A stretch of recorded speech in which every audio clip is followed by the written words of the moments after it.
What to do? Time to farm some nonsense. I'm gonna get space pilots. Maybe go do a QV station run or two. Maybe sell all the cryopods I've got.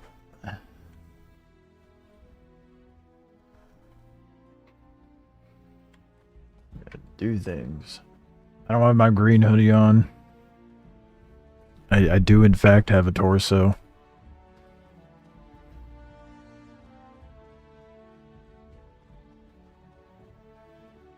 I might try out mining today, I don't know. We'll see. We'll see. But for now, I'm gonna try to get some ace pilots.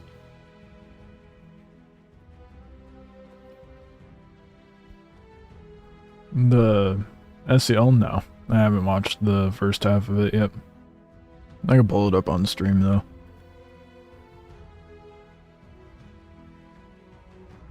Let me get out of Levski.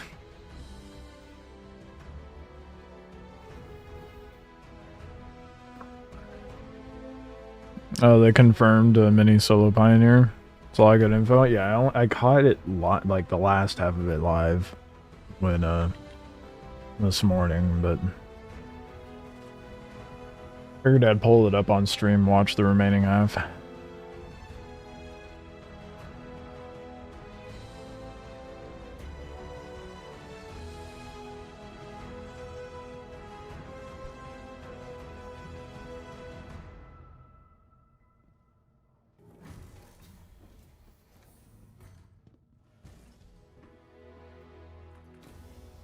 Let's get out of here, and then I'll pull it up.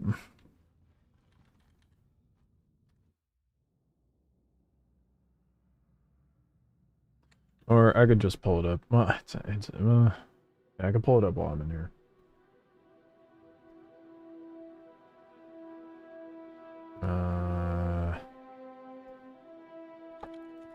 I'll just have it playing while I run around and do some things.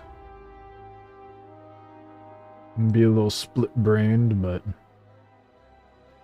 always good to multitask.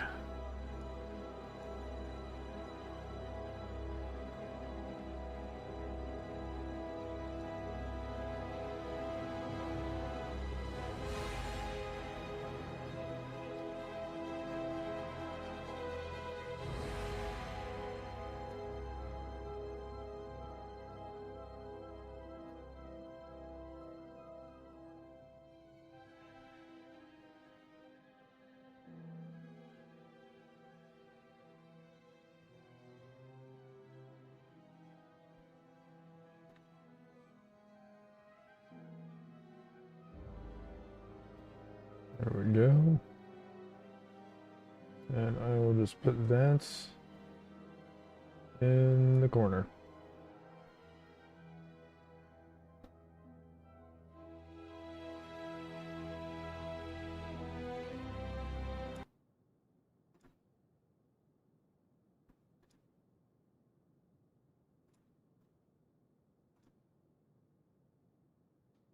There you go.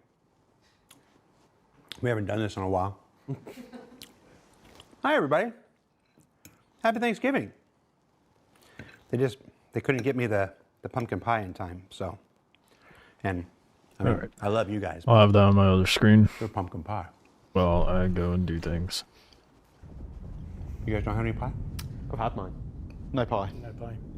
Just me. You guys don't really do pumpkin pie here, do you? No, we carve pumpkins and Pumpkins go out once a year. yeah. I had a fascinating conversation with the rest of my team about that actually, because back home we used to carve turnips instead. Oh. Because you couldn't get pumpkins in the supermarket. Like big pumpkins, you just couldn't get them. So you used to get the biggest Swede that you could, carve that out. That's what you'd use. They just charge twice as much for those nowadays. Nowadays, yeah, they used to be dime a dozen. No. The Studio Experience team, delightful that they are, went to Costco, because we still have Costco here, and they came back with what they approximated was an American Thanksgiving meal, which was pumpkin pie, red vines. The red vine. Not Twizzlers. No, That's why he was eating a red vine. Get the F out of here with Twizzlers. No, red vines and Twizzlers are not the same thing. Twizzlers are solid. Not even close. Oh, are they? Yeah. Twizzlers are outright plastic. Okay. Pancakes Hobo says Twizzlers are greater than red vines. Can we ban him from Twitch chat, please? Reese's Peanut Butter Cups and Welch's Fruit Snacks. A proper... Yeah, I know. That's what everybody Hi, recommends everybody. for mining. It's going to be a minute I realize before I I go took do a that, bite though. That's before. probably So be you're really later in the brave night. in the opening. Welcome to Star Citizen Live. A lot of ship talk, eventually. I'm your host, Jared Huckabee. And if you've never seen Star Citizen Live before, well, it's usually where we take about an hour out of our It took 2 hours. and talk about all manner of things related to the ongoing and continuing development of Star Citizen. Today, we're going to go a little bit extra because we haven't done a show in a while. We're going to see if we can't make up for it and answer as many questions from the community, as many questions from my own curiosity as we can. Joining us on the show this week are 3 members of our esteemed vehicle content team. We'll go ahead and start here immediately to my right. Tell everybody who you are and what you do, John Crew. I'm John Crew. I'm the vehicle director. So I look after the whole pipeline of all the content, all the teams, all the studios. I did hear So everything related earlier to a that there was vehicle like a is lot your- of stuff Correct. about the whole B That's and not other really ships true. as well. Most things, though. Yeah. Really Ben, annoying. I who got are the you and what do you last do? hour of I'm it Ben this Curtis. morning. I am the vehicle art director. So I look after the visual side of the vehicles, I guess. Make sure Again, they just like look as good as they locked fly. up. So if you don't like Oh, how there they it look, goes. Yeah, that's my fault. it's all his fault. Everything else, though, is... Yeah. If you didn't care for the fin on the L21, Yeah, that's my fault. Oh, no. his fault. Fine, we'll get it out right at the beginning. And Mark, who are you and what do you do? My name's Mark Gibson. I'm the lead vehicle content designer, and I make sure what John wants to happen actually happens. And when do you start doing that job? Probably in the new year. It's made you feel so Catherine in chat good. says, question, should about I have your bacon and eggs for intuition. breakfast or beans and toast? Bacon That's and good. eggs. Bacon and eggs. Bacon and eggs. Beans and toast. Or both. No. Yeah, both. The better question is, how do you do the eggs? I'm a simple man. How about we talk about that ships, not eggs? I always want to do them fried, and then when they go wrong, they turn into scrambled. That's fair. That's a bad That's fried egg. catastrophically. I'll get more in bad depth For in some on reason, it's the the one thing I can't cook. Eggs always go wrong for me. on the mining later. So one thing I like Not about gonna worry this about it right now. beginning of this show is that there's a whole bunch of content creators who are like, bring back the shows and whatnot because we need your content to make our content and whatever. And I'm just like, yeah, that's why we do it. I'm just wasting your time.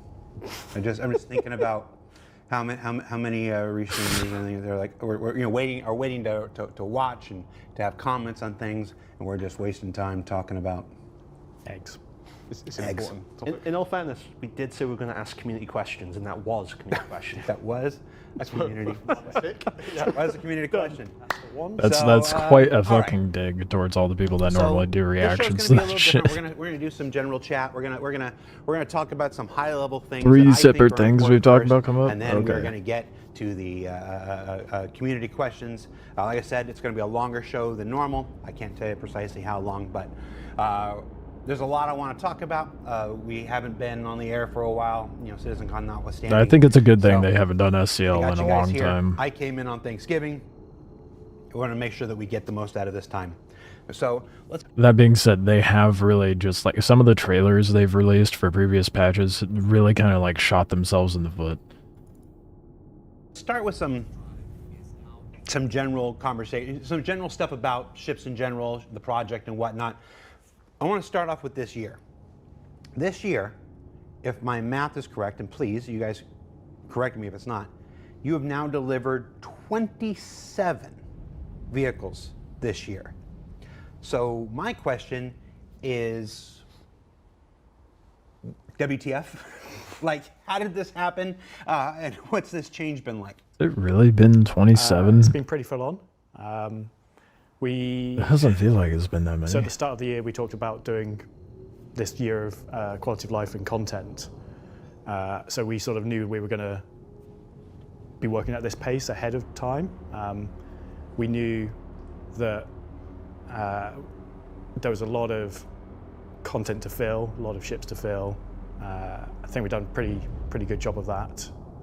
Big thanks to not just the team that works on the ships, but all the supporting teams, like all the people I guess who it do has been the that web many. It's pages, just like the the marketing years ads, really the trailers, blended together. and economy Dude, let's side, go Ace QA, Pilot. everybody, because it's all just a big group effort, especially to do it at that scale. Like it's the most we've ever done in any year.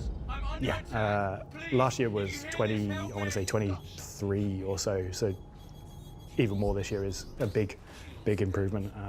But yeah, it's not gone without its challenges, but I think we've done pretty well on there. Yeah, I think I'll be honest. I lost count of how many we've done this year. It's been a lot. I think the kind of like the transition to the like the monthly releases and everything. It's it's been full on, but I think we've kind of weathered it pretty well. I think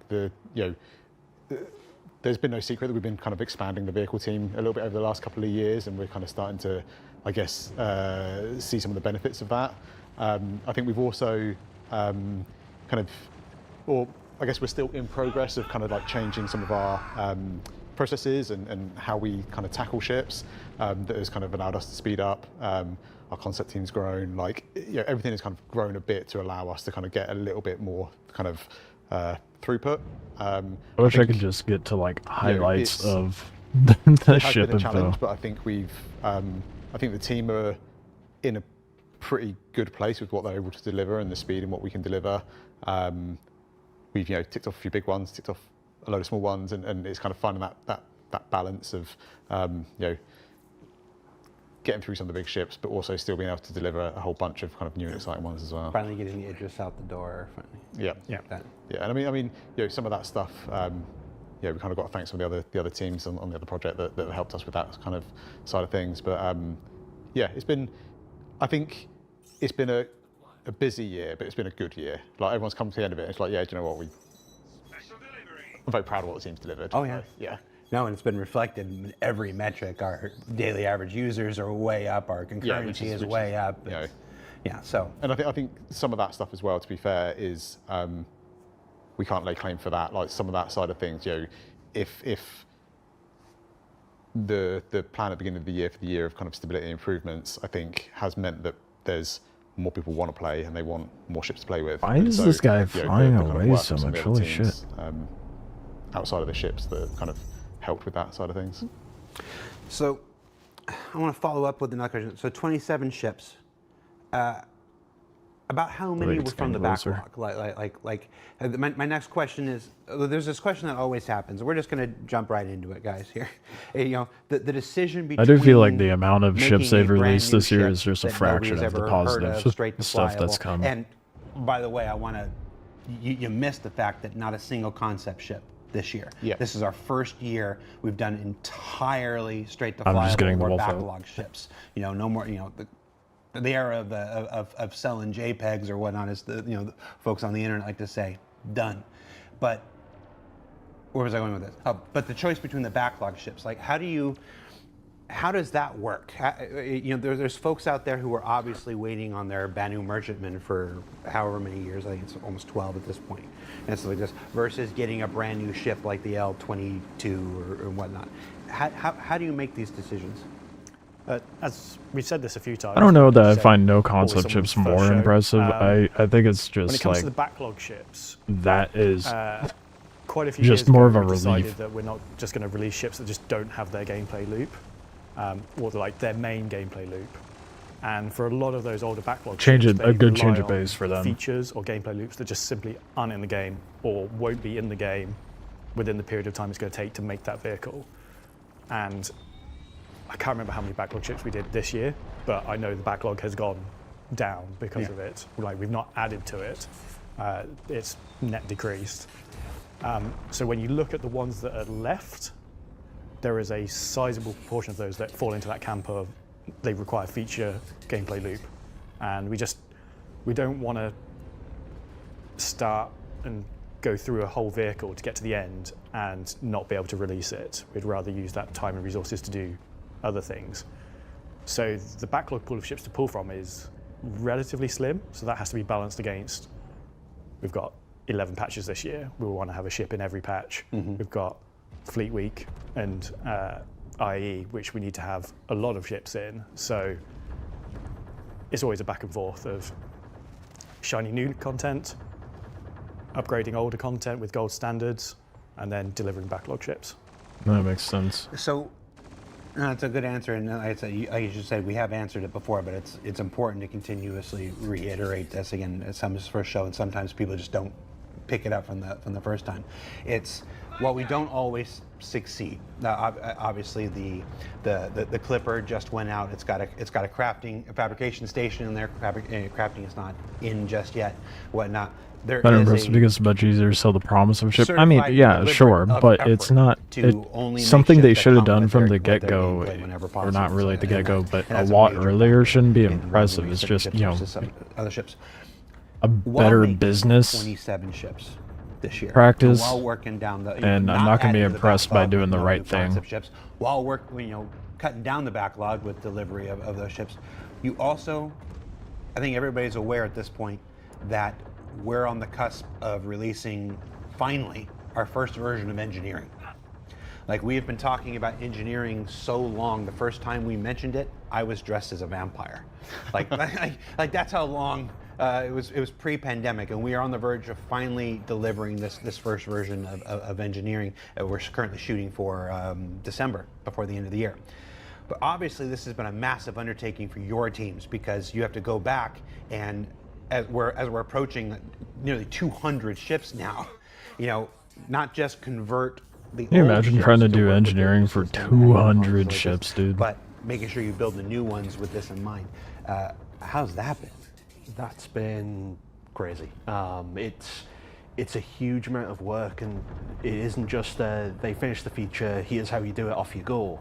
We work with them to do the prototypes for it as well, so we actually test out and implement it on normally a test vehicle that gets chosen.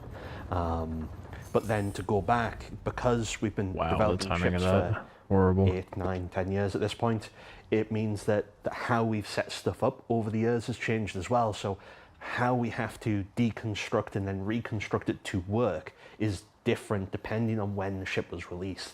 So on top of having to actually get the ships out and release all the new content, any downtime is spent a combination of either bug fixing, quality of life for existing ships, or I love how they're going over like just the reality of development, and this is stuff that I reiterate to people all the time, like, oh, this is why it's taking us so long. Features coming out in December feel and experience, and we're actively making changes to from what we thought it was going to be to what feels better and is a better experience. Literally right now, the team is sat doing it, probably listening to me talk about them as well. Yeah, I think that's like, part of the challenge is even like simple things like making sure the ships have got fire extinguishers. Like, we've known that's been coming for a while, and we've been adding them to a lot of our ships. As soon as we kind of knew that was coming on, but we didn't necessarily know exactly how that system was going to work, and we had no real way of kind of like testing it. So really now, a lot of the time is, you think, oh yeah, well, most ships got fire extinguishers, it's fine, but we still need to go through, test them all, make sure they all work, realise that, oh, actually, there's a bit of collision that's a tiny bit too big, but it looks fine, ships, but we had no way of testing it. And it's those sort of little things that sent it out to keep on the art side, we're probably in a better place because our side is less impacted by it. I think it's really kind of the design. Yeah, there's upside this kind of weathering the. For engineering, there's a lot goes into it that players just don't see. So we could spend 2 hours talking about how we do it, but essentially and we've been doing this process under the hood over the last 18 months, 2 years. Yeah, near enough. Basically stripping out the old item pipe system, replacing it with the resource network. That was a lot of manual labor to do that. Mm-hmm. And the way that's been in the game since before 4.0 has just basically been all the items just automatically connected themselves. That was just to get the system in functional. And now we've been doing the passes of actually physically linking all the items correctly to the relays. So people will have seen in larger multi-crew ships that have released the last 2 years, physical relays, physical items. Yeah. It's literally connecting up the resource network for those. So when you have a ship that has an engineering screen, you can see all these connections, you can manage it. And for the initial I feel like it's been like the last year and a half we've slowly. Engineering. It just comes in different sort of stages. It's obviously everything has to work. It shows that they're willing to listen. They could have sold concept ships alongside 27 new ships and said, oh, look, we sold 35 ships this year. I mean, sure, yeah. I'm not going to be like, wow, my dog shit outside instead of inside. How impressive. Like, you know what I mean? Like, they did what they should be doing at this point. And it's good. It's nice. Good on them for finally doing it, but I'm not going to be impressed that they didn't sell a JPEG. I'm going to be relieved. Impressed is definitely not the right word. At least not for me. And then the shows they're willing to listen. That is a double-edged sword, especially with like. I mean, we also had the introduction, heavy quotes on that, of flight blades. They got backlash on that. Have you seen a single flight blade added to any other ship? Nope. We've seen a lot more ships because we need more for the game, but it also sells. If flight blades were going to be like a core mechanic of the game, we would have seen more of that, but we haven't. It just felt like a puff piece. And getting to the will listen part, they listened to that feedback and said, oh, yeah, that was we got ahead of ourselves on that one. We should have also had those available to purchase in-game as well as the pledge store at the same time. But not with the weapon kits for the L21 and L22. Not the PDT that came with the MDC.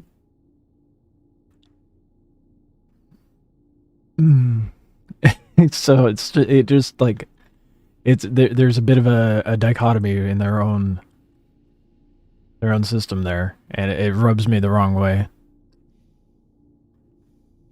They talk about half that stuff. All right, we'll see what they have to say, because it better be a different tune they're humming at this point. Tip one.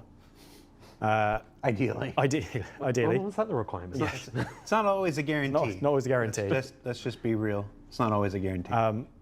But obviously, a single-seater is less work and less requirements than, say, the Polaris, where a single-seater, you have the ability to repair your items through the MFD, and that's our sort of fallback case for a ship that doesn't have physical components. You could be able to do that gameplay from the cockpit, from an MFD, and then as we go through the ships, physicalizing all the items, adding engineering screens. Again, not every ship will have an engineering screen because it just doesn't make sense to do that. No. You get more and more of that gameplay unlocked, but it's not like if a ship doesn't have physical components, it's way better than one that does. That the ground vehicle has an engineering screen. Mr. Malzero in the chat says, what about armor? Well, yeah, it's coming too. So engineering's been on Tech Preview for a little while. It was on Tech Preview without armor. When they just finished the code check-in, I was talking to Torsten earlier today. When it returns to PTU, I think tomorrow, the day after, as soon as the build is where it needs to be, armor.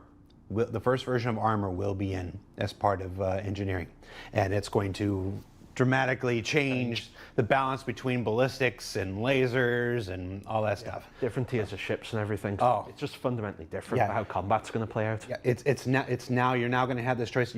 Sure, I can use lasers if I want to peel down the shields and then melt the arm or stuff, or if I know where the shield generator is and I've got ballistics, I can punch right through that and take those out faster. It's like it's going to be a real interesting challenge and change to combat. The more you know these ships, the more effective you're going to be and stuff. And then of course, continuing changes to flight model. The flight model will make that better and stuff as time goes on. Yeah, well, it also massively benefits base pilots right people outside my actually ship. taking larger crews, because if you're trying to fly it on your own, you can't go around repairing all the like components in the bigger ship. So it encourages you to actually go out with your friends because they stay in the fight. That's exactly what I've been saying. It's going to be a huge shift in the Everybody's dynamic of gonna crew ships. hate engineering that loves running their big we've ships by got themselves. An ISC that'll air next week that we shot with Torsten. It'll go over a bit. When the PTU goes, you'll learn more about engineering from PTU than you will from the ISC, as always. And then we're working on a big engineering doc to release alongside 4 or 5 that'll help explain a bunch of the fundamentals and stuff. So we're all shooting to get this out before the end of the year. So we're going to do our best. I'm excited and scared. I feel like engineering coming out is going to be a mess. You know, the choice between backlog stuff and whatever. There are still also, there's this other class of stuff. There are still flight-ready ships who are still needing their gold standard, their gold standard. So let's explain what the gold standard is real quick. And it's not a if you're so inclined, pilot. God damn give it. me a list of what ships are getting their gold standard in 2026. I know it's a one kind of a one question, but and then I can't get in trouble. I'm gonna push for it. I want to know what ships get their gold standard next year. So gold standard, I mean, it's a term that kind of gets thrown around a lot, but for me, it's about if we were releasing that ship today, making sure it has all the features, all the functionality of a ship that we are releasing that's brand new. So really, it's going through and just kind of like, you know, ticking off all of its components, its physical items, the different interactions, making sure the metrics are correct, and it's really just kind of bringing it up to the gameplay experience that a more modern ship would have. It's less about kind of making like stylistic changes for the just because you can. I think there's you know something to be said for kind of keeping a ship's history. Now we have, you know, obviously, you know, over the last 10 years or so, you know, things have improved in how we kind of create the ships. So, you know, we do tend to go in and make some material changes. We might relight it and do those sort of things. But I don't really want to go in and take away like the kind of core DNA of a ship. If we're going that far, then I think we may as well do a Mark II or a Mark III or whatever it might be. But for me, gold standard is just bringing it up to the kind of the functionality that we would. I mean, they're not going to switch up the interior of the. Okay. So that's the Caterpillar. There's a lot of questions from the community thread, and we're going to get to that in a few minutes here, about the other ways we update the ships. So there's the gold standard, which you just explained. Yep. And then there's an outright rework. Yeah. You know, you've got. I think it's Polaris owners are now you know, somewhat envious of the Perseus interior. Yeah. Star Runner owners are looking at the Clipper's second entrance and being like, "Where's my second entrance?" The 600i. Yeah. Just do that there. Sometimes we do a gold standard. Sometimes we shoot for a rework, and sometimes we do a Mark II, as we did with the Hornet. So talk to me about how the choice between a rework and a Mark II comes about. So with the reworks versus Mark II, it depends on what we're trying to achieve and whether what already exists actually achieves that. So using the 600i as a prime example, just as a talking point for one. When we made the original 600i, we had a particular vision for how we wanted the interior to be used and laid out, and then as the game evolved, we realized that the interior just doesn't work. Okay, never mind. So they could do what we want to achieve, what we want the experience a to be rework on the Caterpillar. And realistically, if that ship maybe was they need left to. in the state that it was, it wouldn't actually fit its role or purpose within the game. So what we want to do is rework something like that. It needs to be taken back and then re-reviewed, and obviously everyone's seen the rework images, the concept board. There's an entire thread on Spectrum where people are keeping track of everything for it that we've ever said and covered. That's the rework. That's when what's there doesn't work. It doesn't need tweaked. It doesn't need things added. It doesn't need minor changes. It's straight up. It just needs removing and putting back in. The gold standard can sometimes be just bringing something up to scratch. So that's adding, say, the suit locker's missing, or the weapon rack doesn't work, or other features that help the gameplay experience but don't require us to fundamentally change something about the ship. And then the Mark Well, this is IIs pretty exist where the self-explanatory. Mark 1, the original, It came to still what a works gold for the standard rule, was. but we want to make it bigger and better, but we don't want to get rid of what the original rule was being fulfilled. So if we talk about the Aurora, Too late now. if we talk about the Aurora, so the Aurora interior, oh man, I'm getting in trouble after this. Go ahead, Mark. Let's do it. Okay, so the Aurora is obviously getting the gold, it's not obviously, but people are now hearing the Aurora is getting the gold standard. If you've been reading the monthly reports, Is it in the monthly? Well, I mean, like, God, I missed it's that. been pretty Okay, so obvious that it's the been Aurora getting is the gold getting standard. It got redone so up what that is, the during interior the... still mostly works, but there's some tweaks needed to make Bullshit. it work with our gameplay loops. But we don't need to strip the tech entire preview or interior PTU? back. It needs a place to put weapons. It needs a place to so you can actually walk inside with storage boxes. It needs a fire extinguisher. We don't need to gut the entire ship. So that's why the Aurora is getting its gold standard. It doesn't need a full rework. And we don't want to change what the Aurora is, because the Aurora it's the Aurora. So that's when a Mark II might come along, because we could do something bigger, better, different, something we're more interested and engaged in, something that allows it to be more than what it was, but is something new. Don't give me this might stuff.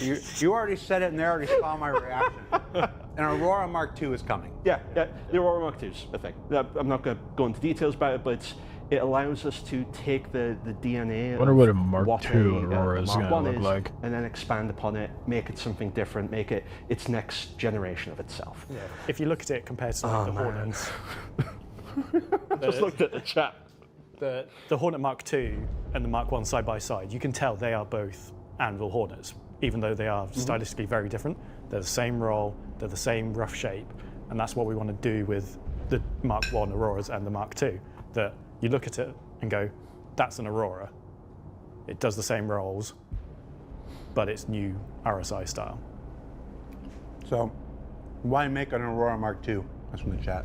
But then, what did we get a glimpse of Primarily, that in the Big PTU? visual upgrade compared to the Mark Or the I's. tech preview But or whatever? there are so many Mark I's out in people's accounts. Like, it's one of the most iconic Star Citizen ships. We don't want to just suddenly one day, poof, they all disappear, and you've all got this new other ship that you perhaps didn't want 10 years ago. So it's the same with the Mark I Hornets. We didn't get rid of them and replace everybody's with Mark IIs. We Made want them collector's items. both can coexist, and yeah, like I say, as collector's editions for. I was here back when the Mark I was a thing. Yeah, and as one of our kind of like iconic starships, you kind of want, you know, it's getting its gold standard to make it. So to they bring it up to redid what we how want the that experience original to be, Aurora looks, and then they're the Mark also II gives us an making opportunity a to Mark II. update its visuals to a point that it, you know, like I say, it's kind No, of that a new was in the generation tech of preview, RSI. dude. That those So it changes, gives us the options Aurora to was kind like of- that in the game. It was. Hold on. Hold on. I'm not crazy. Fuck, now I gotta go find the pictures that you sent. I'm not crazy, dude. It was... I have to pull up my, VOD from that. It was definitely different in the tech preview. The exterior, anyway, not the interior. The interior was the same.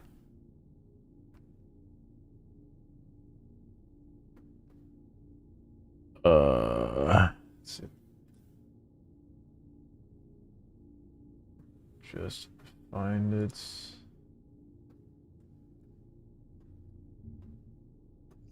By looking it up.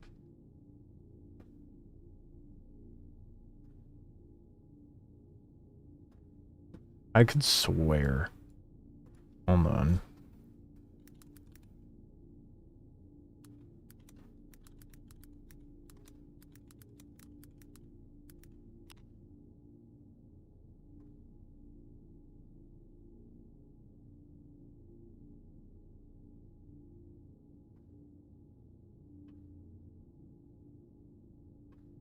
Crazy. I'm not tripping. I could swear that ship was in the tech preview. I pulled out the ship.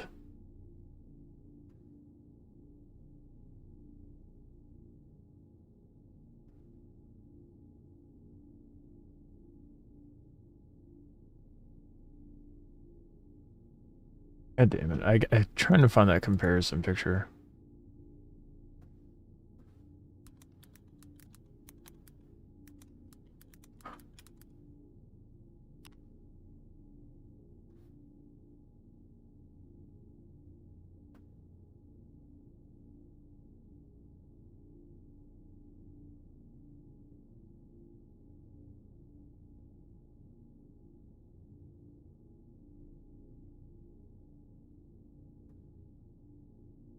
I'm not crazy. Where is it?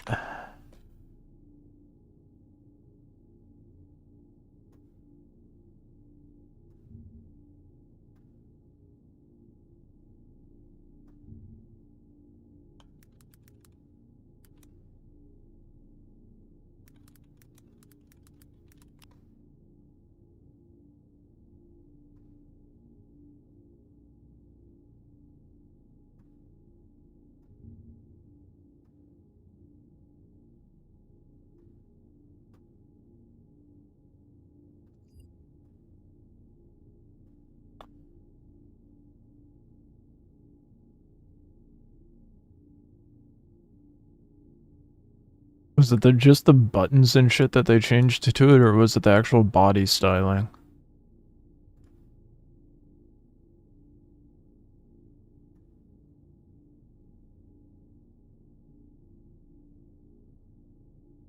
I think it was just the buttons. Maybe I am crazy. I was sworn the exterior looked a bit different. Oh, maybe that's just the different model. Anyway. Both the making the originals function and play how we want, and also doing a kind of a full visual overhaul as well. And there'll be people out there that will be like, don't like it, I want to keep Mark 1. And there'll be people out there that will be like, Mark 1's not for me, I love the Mark 2. And that's you know, that's a good thing, more options. So I'm going to say something, and I don't want you to react one way or the other. Then just don't put the camera on us. But the opportunity, there's been a fan idea out there for as long as I've been here, well over a decade, for what an update to the Aurora could do. And I just want to know, have you seen it, and are you considering it? What, adding ramps instead of stairs? Yes, that's what I'm talking about. We're absolutely considering ramps instead of stairs, don't worry. Okay. All right. We'll leave it at that. And we'll go ahead and confirm that's coming in 2026, because why not? It's on the 2026 That was schedule. underwhelming. First half. Ramps would be nice, I guess. Enough. It'd be easier for walking paths. For the pathing of the character. There have been a few cargo capacity changes recently. The raft, which was a big surprise. Like I didn't even know about that until it went live, and I'm like, what? This guy just... And then a few more coming up in the future with the whole series. The Raylan, which we managed to sneak in there with a little hologram thing, as well as an announcement that it's coming in 2026, which was nice. And I hear even cargo changes to the Ironclad are probably in order. Yep. What can you tell us about these? Yeah. The Ironclad 2? Let's start with the whole series. They were concepted back 2015. 15 By the great Jim Martin. by the great Jim Martin. Back then, they were everyone's favorite measurement of cargo, freight units. How many FUs a ship They had had? so many FUs. And then it got converted to SUs.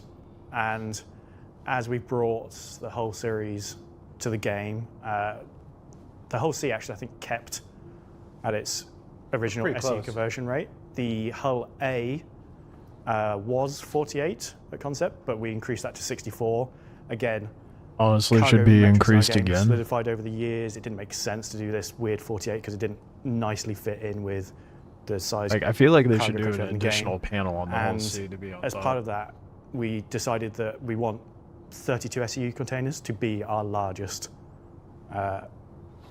container in the game. There's not going to be like a magical 64, 128, 256 one, and that sort of has knock-ons for the whole D and E. But I want to talk about the whole B first, in that we've been working on that, and that was 384 SEU concept. It's now going to be 512, and it can still land with the cargo fully on, planet side, and you can get in and out of it as an important That's pretty thing. big. There was a lot of finagling to get that to fit. Han's gonna love that. We don't have images. I want to be clear. We don't have images because Ben gave them to me and I forgot to load them up. So you can blame me. But essentially, it went from this to like this in order. Yeah. Should be a concept art, Shard. Yeah. An X shape. Paint pictures with words. Yeah. Slightly longer, but still within the same. Way more. It was a little bit of a headache, but we tried a lot of different things, but yeah, we got there at the end. So yeah. Well, it'll Do be that with the whole A. It'll be a nice and reveal double when its it comes. its capacity. And you're working on it now, so that's all we'll say about that one. Did you just say it's coming in 2026? Yeah. If we're doing this, let's go. All right. Yeah, the whole B is coming in 2026 too. Should we just list them all, John? No. No silhouettes this year. We're doing this instead. Yeah, I got a question about the silhouettes. Talk to me about the railing. Raylan, 320 to 640. Oh, yeah, I did see People that. have seen the hologram in the halls and seen a lot of They stuff should do triangle that for the thing. Aurora. Yeah. It'd be way so- cooler. It's not. It's fake news. Yeah, it's not. So the hologram was based off of the game we have in the model we have in. But the they game. want you to buy a whole B, We then are up currently the whole B working out capacity. exactly like- what we're going to do with the cargo on it in terms of. I feel like a whole A at 130k HP, holding the same amount as a Golem box, doesn't make sense. Given it, like, at least put a third panel on it, and then it'll make a little more sense. I mean, it would be an upgrade either way if you went from an Ox to a Hull A. But you don't get an upgrade in SU count, so why even bother with it? You know? From a statistics, the stats standpoint, rather than, like, aesthetic. So obviously, I'd pick the Ox over the Hull A.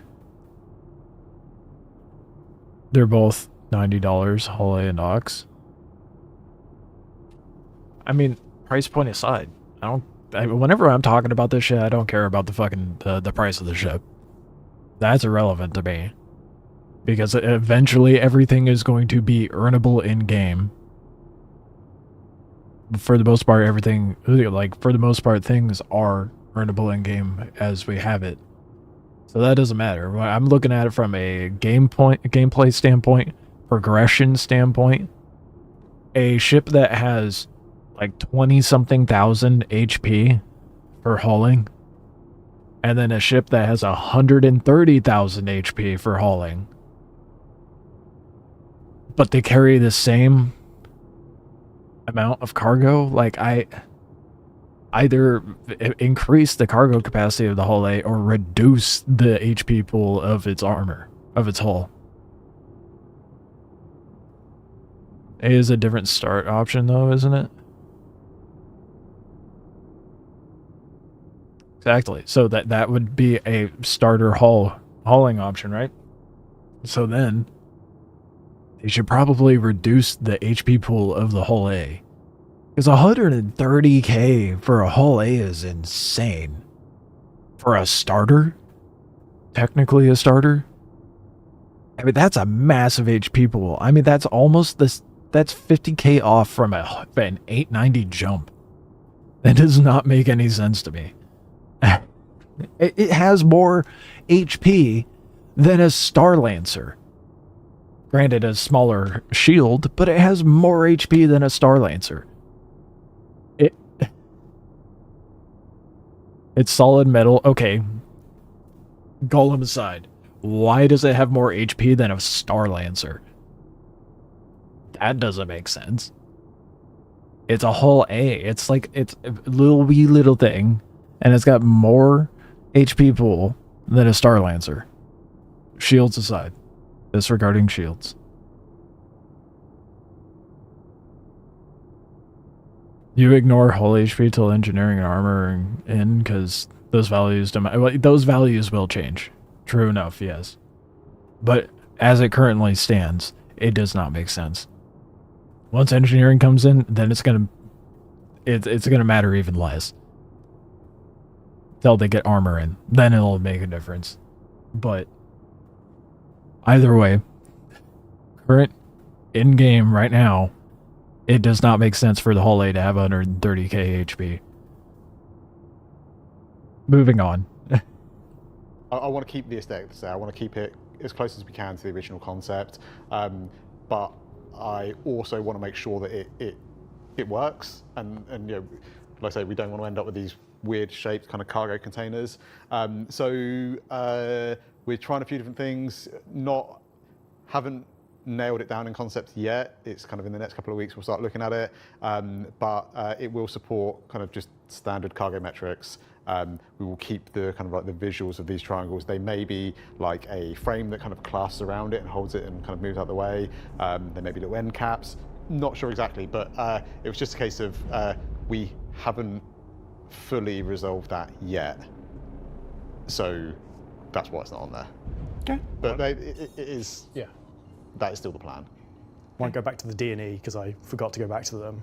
I was going to go back after Okay. we did the Iron 2, but you can do it now. We'll sandwich some bad news in with it. Yeah, whole D&E owners sit down because this is going to sound like bad news, but it's That's right. it's the news. You look right at your camera there. There you one's go. this one? Yep. Nope. Give him the John Crew camera. Move out the way. Give him the bad news camera. Zoom in. All the way. Your cargo capacity is going quite a long way down. So the D, and I've got my notes here, is going down to 6,912 SCU, which is a lot of SCU. And the E is going down to 12,288 SCU. So So the whole diesel gut reaction, that's a big drop from, I think, 98,000, and I can't remember what the D was. Yeah. But for years, people have quite rightly said, this is going to be so boring. I don't want to sit and load 3,000 plus 32 SCU containers by hand, or even in an org. Yeah. Economy-wise, huge concerns. Absolutely not. And then performance-wise, also huge concerns. So whilst they have on paper gone down by a big percentage, they are still The top of the game. absolute top, and we have no plans currently to have any ships that get anywhere near those. Like, I think I can't think of one that actually beats the whole sea sea fine. at this point in terms of cargo capacity. So the D&E I is think still everyone thinking that they were criminally going to dropped. still Their be role that remains unchanged insane as high the bulk numbers super is a carriers. bit, They're just, their SCU comes down to lofty to say the least. more reasonable levels. Yeah. I'd genuinely be curious to see how long it would take to load a hull E with the original numbers. Like, hand on heart, genuinely curious how long it would take to put that many 32 SUs on it. Yeah, and we looked at the concept meshes of it, and there's some quirks. Always work. They basically add extra spindle for the D and then for the E, but the scaling's all like off, and there was just no way we could even get to those numbers with the current actual cargo metrics. Like, the spindles would have had to have like quadrupled in size. Yeah. As it was I think proportionally becoming, would look proportionally interesting. Yeah. And obviously, we will revisit the concepts when we kind of get to that point as well. I wonder if any Yeah. crawlers are It's one of those actually things. upset I'm about looking it. at chat here live. I think a lot of people suspected the same thing. It's like the numbers never quite made made sense. They were a mistake back then. Whatever. These are ships that are not coming in 2026, but we know the answer now. We know what the correction is, and John came to me, gosh, it was like last week, I think, and said, hey, I'd really like to get this information out there now. There's no reason to sit on it. So I really appreciate you doing that. Need more back crew to some than a better Bengal news than carrier to load that Ironclad. that amount. On Yeah, my card. Yes, so exactly. that's obviously in production. Again, monthly reports, backlog ships are always mentioned in there. We don't keep them a secret. Ironclad cargo capacity, both of them, going up. So Going the up. base Ironclad was 1,536. 1536. 1536. That's going up to 2,204, and the assault's going from 1,152 to 1440. Holy shit, that's a lot. This is why I have it written down. Again, they may change slightly as we get close to release, but they're That's it's still that like I've proportional been change. insane, and I'm Why insane did that about. happen? We reshuffled the inside of it. It's Was as it it went. bulkhead? It was the bulkhead okay. move, and it was changing where the ladders were. So there was, as we went into when we went through White Box with the actual layout, we then get a good chance to walk around and play and feel what the ship would be like. There were a few changes that happened to the layout and how we were orientating everything.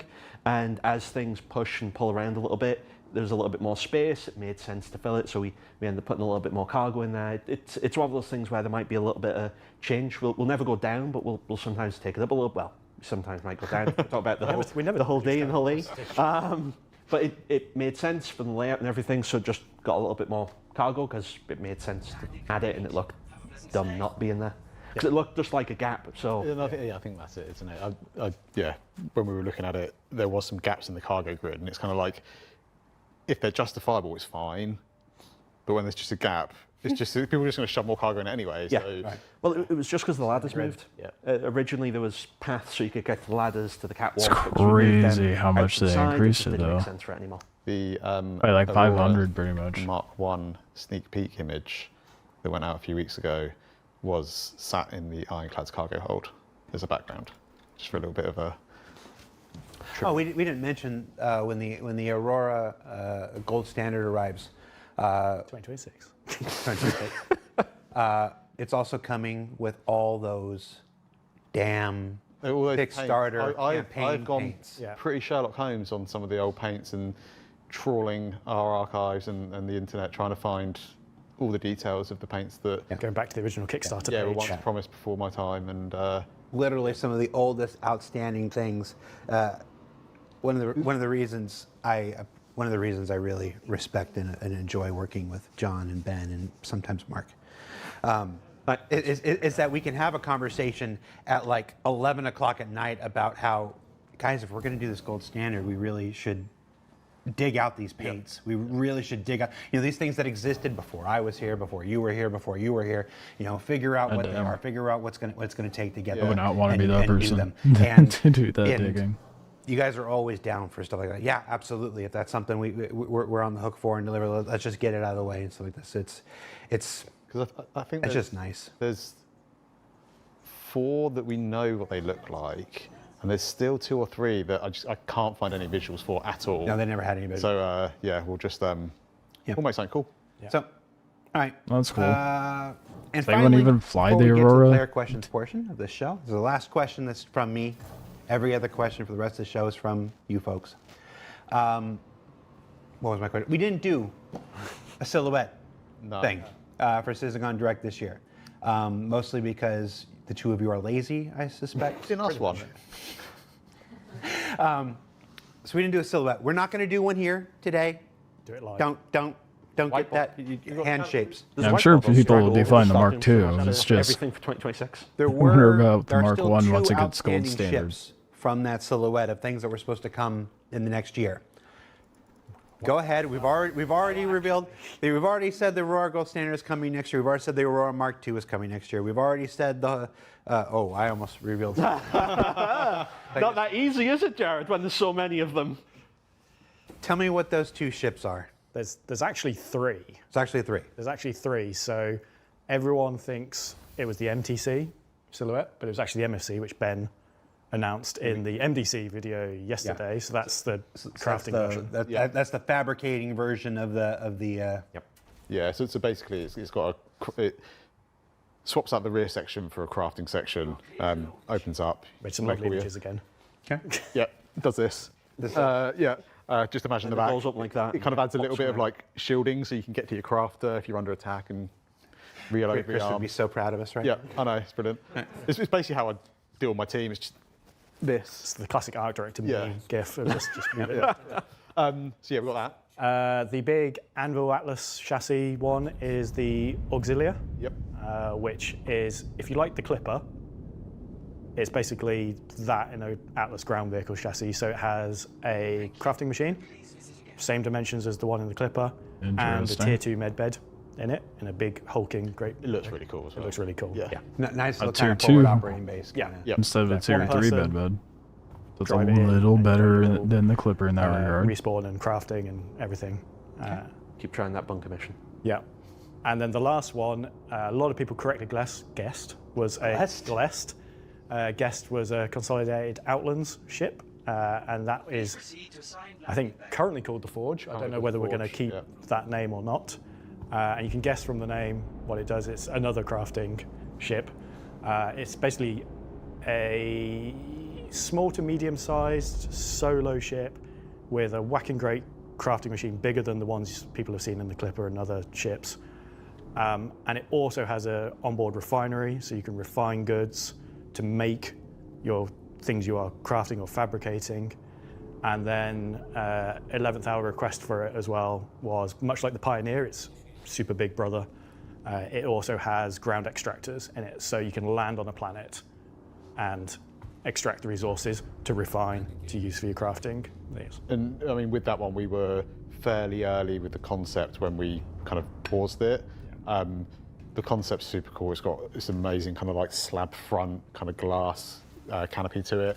Full width flat glass. Yeah, full width flat glass. So it was a really cool looking ship. Can't wait to pick it back up. But I don't know if we'll end up doing. We'll end up tweaking it. Yeah. So. Again, it's got a, like we talked about earlier, we don't want to do things that we're not confident that the gameplay is going to be there in time for its release. And it got a few extra things added to it than when we started. I mean, they got the concept for it. next month. So then that's obviously pause it. And obviously, to follow. if it hasn't been apparent now, the reason those didn't come out last year is because crafting didn't come out last year. Yeah, and you know, it was on the production schedule, but we knew ahead of time enough that we were going to end up with a ship that didn't have the gameplay, so we pulled that out. I can't remember what we put in its place, but we released something else in its place. So is crafting coming in 2026? It better. It's above my pay grade, so you need to. Ask that team.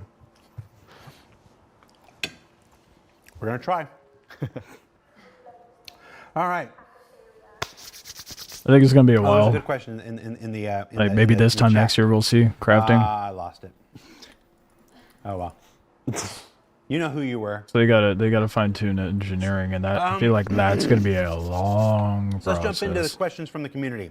So the next 30 questions or so are entirely from members of our player base, and we've grouped them into a couple of different subjects. Let's start with some Perseus questions. We'll start with the questions related to our 6 currently new vehicles at IAE. And the first question, and these are generally in order of what they were voted up most that could actually be addressed. Will you be adding gravitational plates to the outside walkway of the Perseus? No.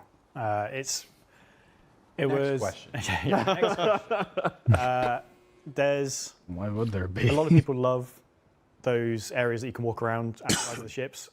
There's some really fun, annoying bugs and technical consequences from it that happen as a result of basically abusing the setup to get that to function. And for the Perseus, we really just wanted it as this planet side, like I've landed on a planet in my Perseus, and then I've got this nice little balcony on the side of it that I can go out the rear bridge airlock door and then just survey the land and defend the ship from. It's not to say that we won't ever explore some gravitational plates on the walkways. Sure, but it's not the physics grid method that we currently use. So we used to have it on the outside of the carrier to stop people clipping themselves into the back of it and stuff. It's not what that system's intended for, and there's way too many consequences as a result of using it. All those people hoovering up transport shuttles and asteroids with the front of their 890s and Carracks and things like that. It's their fault. It's their fault. Okay. Why is the Perseus pilot? Why does the not let me Perseus expedite. pilot have control over the ship's torpedoes when the Polaris pilot isn't allowed to use the torpedoes? There's a lot of questions from some rather salty Polaris Why owners is that who even a see the Perseus and question, dude? why not me? So, what's the deal with the torpedoes there, What? Mark? I'll let Because John give the good bigger news. missile, bigger crew. It is good. It is good news. The fuck? So in 4.5, we're going to allow one of the bridge stations. We were talking about this last night. Which one We was it? went for the gun, not the missile. The gun one, not the missile. So the back right station of the Polaris bridge will have torpedo control as well now. It's, as you can imagine, You can use it from there. There's still a reason to go down into the depths of the ship to use it, because you then get that 360 camera, and it also has a much larger queue of missiles from there. Yeah. So how many did we settle on there? 8? 8. So can I queue up 8 so at if you want once? to bankrupt yourself, go down to the basement of the Polaris and queue up 8 What are you torpedoes. shooting 8 at? Something you don't want to exist. So yes, we do want to, and people will in 4.5 have it. So at least they're on the bridge together doing things. Why not the pilot? Yeah, why not? Because we sort of want to have some enforced balance there. The Perseus torpedoes Exactly, are like- way smaller, way less damage The compared fuck? to the Polaris ones. I think there's this thing. It's like when the Mercury Star owners look at the Clipper. It has a second entrance. It's like this. There's this. It's easy to want every ship to have everything. Yeah. It's real easy and completely understandable from a player standpoint. Let's just be real. You have your favorite ship, and your favorite ship can't do something that some other ship does, and that irks. That just makes your brain itch. But this is my favorite ship, and I want my favorite ship to do everything because it's my favorite, and this is the last ship I wanna feel like fly. the MSR is one of those that they might need to Weirdly, do that's not another exactly pass great on. game design. You don't want everybody to just pick one ship and that's the only ship they ever fly for the remainder of their time in the game, because that becomes boring. You want choice. You want compelling differences between this ship, that ship, and the other ship and stuff like that.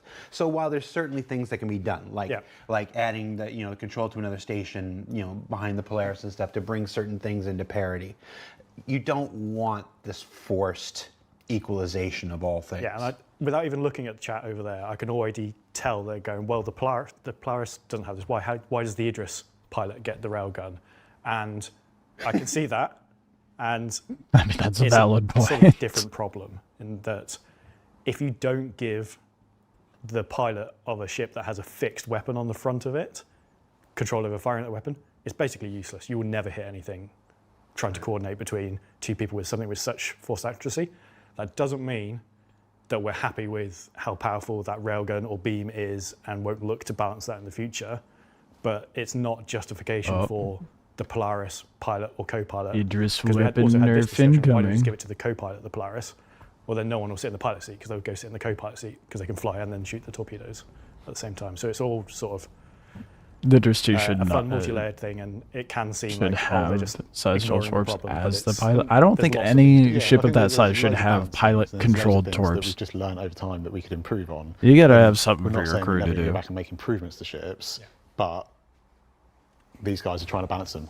So You just wandered into one of my, I've got my 7 catchphrases, that have developed over the last decade and a half and stuff. And one of them is that every ship that you guys make is better than the last. I mean, I really truly believe that. There's this idea that it's another really easy idea to fall into, that we just know everything in 2012. We know everything in 2014, we know everything in 2016, we know everything in 2018, that we don't learn from each ship that we make. When the reality is we do, and we should. We should learn from every ship we make. Not Falco, oh gosh, I can't think of his name, when we were talking about the Perseus. Probably. About the signage on the Perseus. We should learn from these things and get better with every single one. do you want me to go into this or not? Or have we got time to talk about Perseus, Polaris and things? Yeah, by all means, do it. So I think boy. so. There was a little misconception over the pilot Polaris. controlled torps is in that 4.5, and they need to change that. we fast. Yeah, no, we didn't have 100%. signage because we didn't know what we were doing, or we didn't have signage for this and the other. Yeah, but that I size see. should not have I'll be honest. full torpedoes. I didn't want it to be overly signposted, and was that right? Probably not. Now looking back at it, because the general feedback has been people much prefer it. For me, what I was trying to do with the Polaris was I wanted it to feel like a cold, intimidating, kind of brutalist space that wasn't like particularly welcoming, wasn't particularly well signposted. Like there were all decisions that we were making to try and make it feel just somewhere that was a war machine, And that was kind of like the vision that we were I was trying to put into it. Did the team ask to put signage? Yeah, some of the team did want to put signage on it, and I was like, actually, I don't want to overcook it. Obviously, on top of that, it was the first time that we were learning a lot as we were going. We were building out kind of RSI kits. We were kind of investing a lot of time into like the underlying. I don't see how a structure lack we of needed signage to then be able to build future ships quicker gives and smoother. more of a And I brutalist think, styling. Obviously, with the Perseus, we saw that a lot Okay. of the feedback was people didn't like it, people got lost, they didn't like the lighting, they thought it was bland and everything else. So we used the Perseus as an opportunity, and the NA team, they did a fantastic job with it, and all credit to those guys that they looked at it and they were like, what did we learn? What are we going to improve? And it's resoundingly been a success. Everyone seems to, or from what I've seen, it's been very, very positive in how that's been received. Are we going to go back and change that on the Polaris? Are we going to go back and make changes? We will make changes. When? It's not coming tomorrow. So we need a little bit of time to kind of go back and focus it. We are making some quality of life changes. As far as when that's sooner going to rather happen, than I feel like later. there's just But an ever-going what treadmill. I don't want to do is I don't And want it to just kind of falls like into its knee-jerk place react, behind make other loads of changes things. to it, put it all in, and then them not be, just kind of rush it. I'd rather kind of do it right and have a little bit of time just to kind of let the dust settle, look at what was really successful, learn from it, and go in and make those changes to it. So I was trying to do one thing and it turned out people didn't like it, and that's fine. Like that's absolutely fine. And I'd rather have the opportunity to go in and fix it than actually, no, screw you guys, you're kind of done. So yeah, we will go back, we will kind of make updates to it. Will it be as colourful and bright as what the Perseus is? Maybe, maybe not. But I want to experiment with it and try it first before I kind of. I don't feel like the commit to, interior of yeah, the this exactly what Perseus we're is doing. that colorful. I appreciate your candor on that. Chat's made that comment a couple times in the show today. It's one of the things I like about getting to do these shows is that we get to just be real candid about that kind of stuff. And yeah, it's some things happen because of. It takes a village, and there's 30 people involved in that, and a thing is like that because it has to be the synthesized decisions of 30 people, and that's why it ended up that way. And some things are, I wanted it that way, and I take credit and also responsibility. Yeah, responsibility. That's yeah, it. exactly, and I really appreciate you saying that. Yeah. And whatnot. And again, just to read between the lines there. Eventually, he said he'd go back and look at some quality of life stuff in the short term, but this, like the folks who have been waiting for the 600i, rework. This isn't a rework, but it's just when we talk about these things, we're giving our best intentions and knowledge that we have at the time, but that's not a schedule. Yeah, and there's some things that we can do relatively quickly, and there's other things that take a little bit more time and just a little bit more thought process into it. And I just want to make sure that we kind of like we do it right. Yeah. But I will say the RSI. I definitely don't think they need to rush them on it at all. Polaris.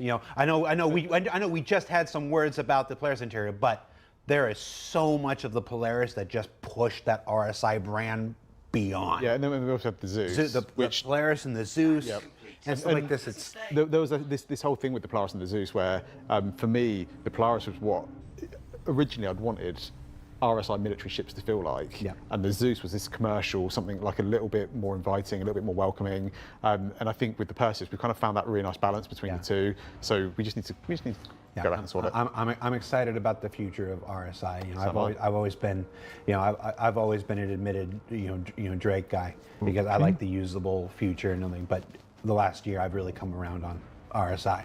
It's what I saw with the Zeus, what I saw with the Polaris was just like, oh, maybe I have a new favorite. And it's nice when your favorite also shares the boss's name, just as a political commentary. This next question is simply, shark mouth Perseus skin. Please. Maybe. Not sure yet. I'm going to be non-committal. I don't know. I'll be honest. When Chris asked for the shark mouth Idris, I was just like, nah. Well, you know what I could. But, we got all these like monthly holiday promotions, Stella Fortuna, and I could go back there. We could invent Shark Week. Shark Week, okay. Shark Week 30th century. I bet you Shark Week. And just force you to make shark paints thanks. for. Yeah. I'm waiting to see if someone in chat says that Shark Week's already a thing. It is a Well, yeah, it is a thing in real life, but this is the 30th century. Yeah. Moving over. We just continued it. Sharks still exist in the 30s. Oh my god. Manny, let's talk about a I Shark don't know Week. why people want the shark fans. Manny doesn't watch the show. The next question. Star Well, Kitten it Perseus makes sense for the plane. military Hey, please, vehicles, but- by two different people. One of them wasn't me, I promise. Yeah, I was going to say, is this Mark? So it's always Star Kitten, isn't it? Yep. Bloody Star Kitten. Just give us. So Ben hates Starkit. no. Like Everyone- everyone's like, give us Star Kit, and Ben's just like, nah, can't. I refuse. It's so Everyone funny. thinks I hate Star Kitten. I don't hate Star Kitten. It's like me and Drake. I just want it to be used and released for a reason. Deliberately. Yeah, like if we have a Star Kitten celebration month, then yeah, of course we do Star Kitten paints, like, absolutely. But I don't want to just slap Star Kitten on it. Are you 'cause- challenging me? No, just because everyone likes Star, I think it's got to feel right. And just slapping it on the side of a ship for Is that no why reason they doesn't re-released feel the right to Star me. Kitten Dragonfly? I'd love to build out that whole family, whole brand a little bit further. So it's not just Star Kitty. There's a whole host of characters. Star Shark. Star Shark, yeah, that's fine. But yeah, not right now. Okay. Yeah, unless Chris asks me to, and then I'll. I doubt that request will come from. Oh, don't know. He does have a whimsical streak. He that- is on board with doing that more people don't characters give in him the family, credit so, for. yeah. You know, the fact that I've survived for 11 years proves he's got a whimsical streak. But last Perseus question: how will ammunition be replaced on the Perseus during combat? Will there be some kind of ammunition containers in the cargo hold? Yes, so I think we've talked about this before, but I'll go over it again.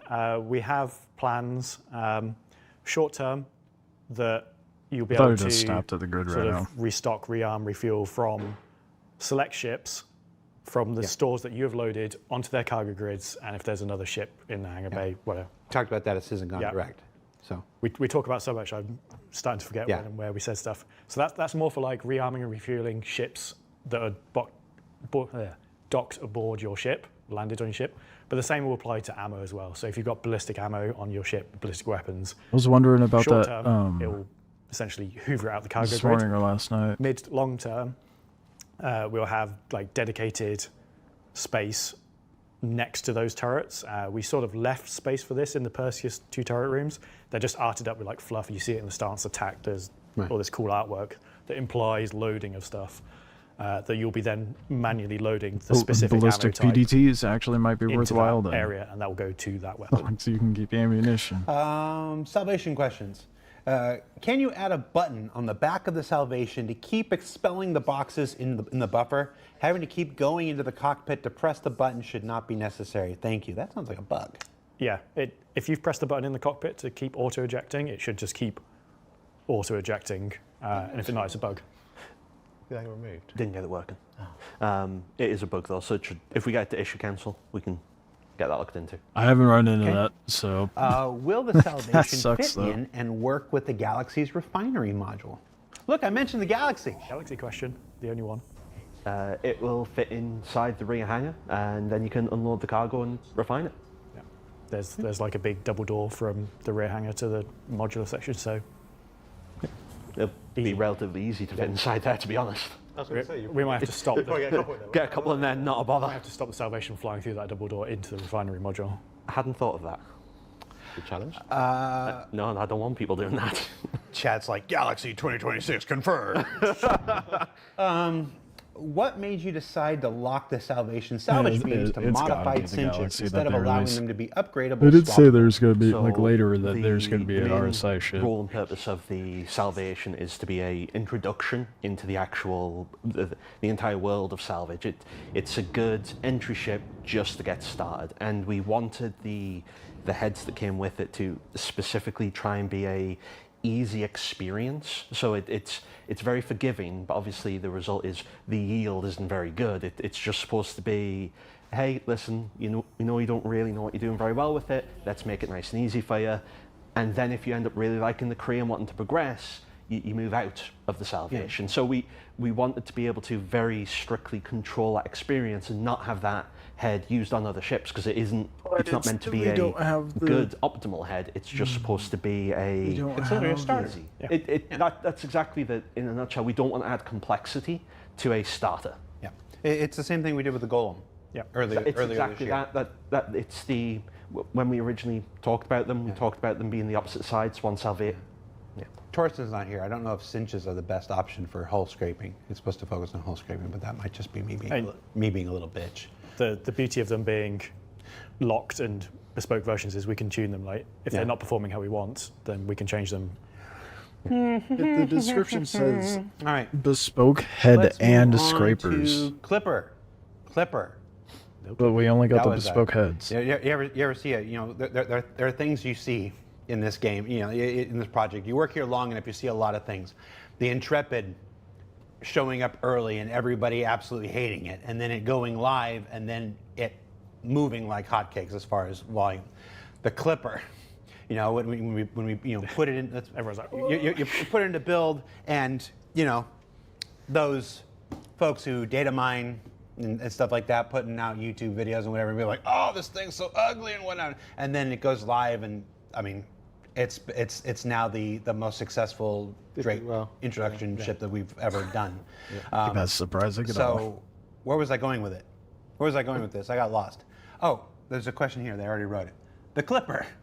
What will it be able to craft?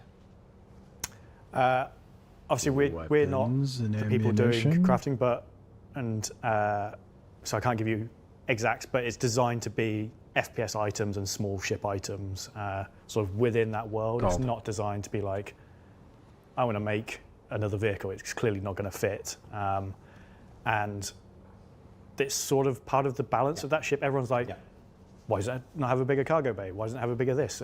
It's the jack of all trades, master of none. It has a relatively small cargo grid, relatively small crafting machine to sort of constrain that. I feel like there was a pretty good answer to this question in the Q&A. In the Q&A that got published alongside, and that's that, you know, basically, you know, crafting is still being worked on. We did a segment on it at Cizzcon Direct, what the very first version of crafting is currently scheduled to look like. It should avail itself of everything in that first version, but then as crafting continues to develop and it continues to diversify, you know, the nature of what it can craft will probably change as the nature of what can be crafted in the game can change. So it's not really a answer that we can give right now. Trispone says, Jared, it's still ugly though. Your mom.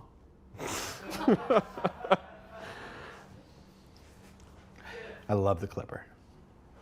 Why has the Clipper, despite its massive physical size, only 2 size 1 shields?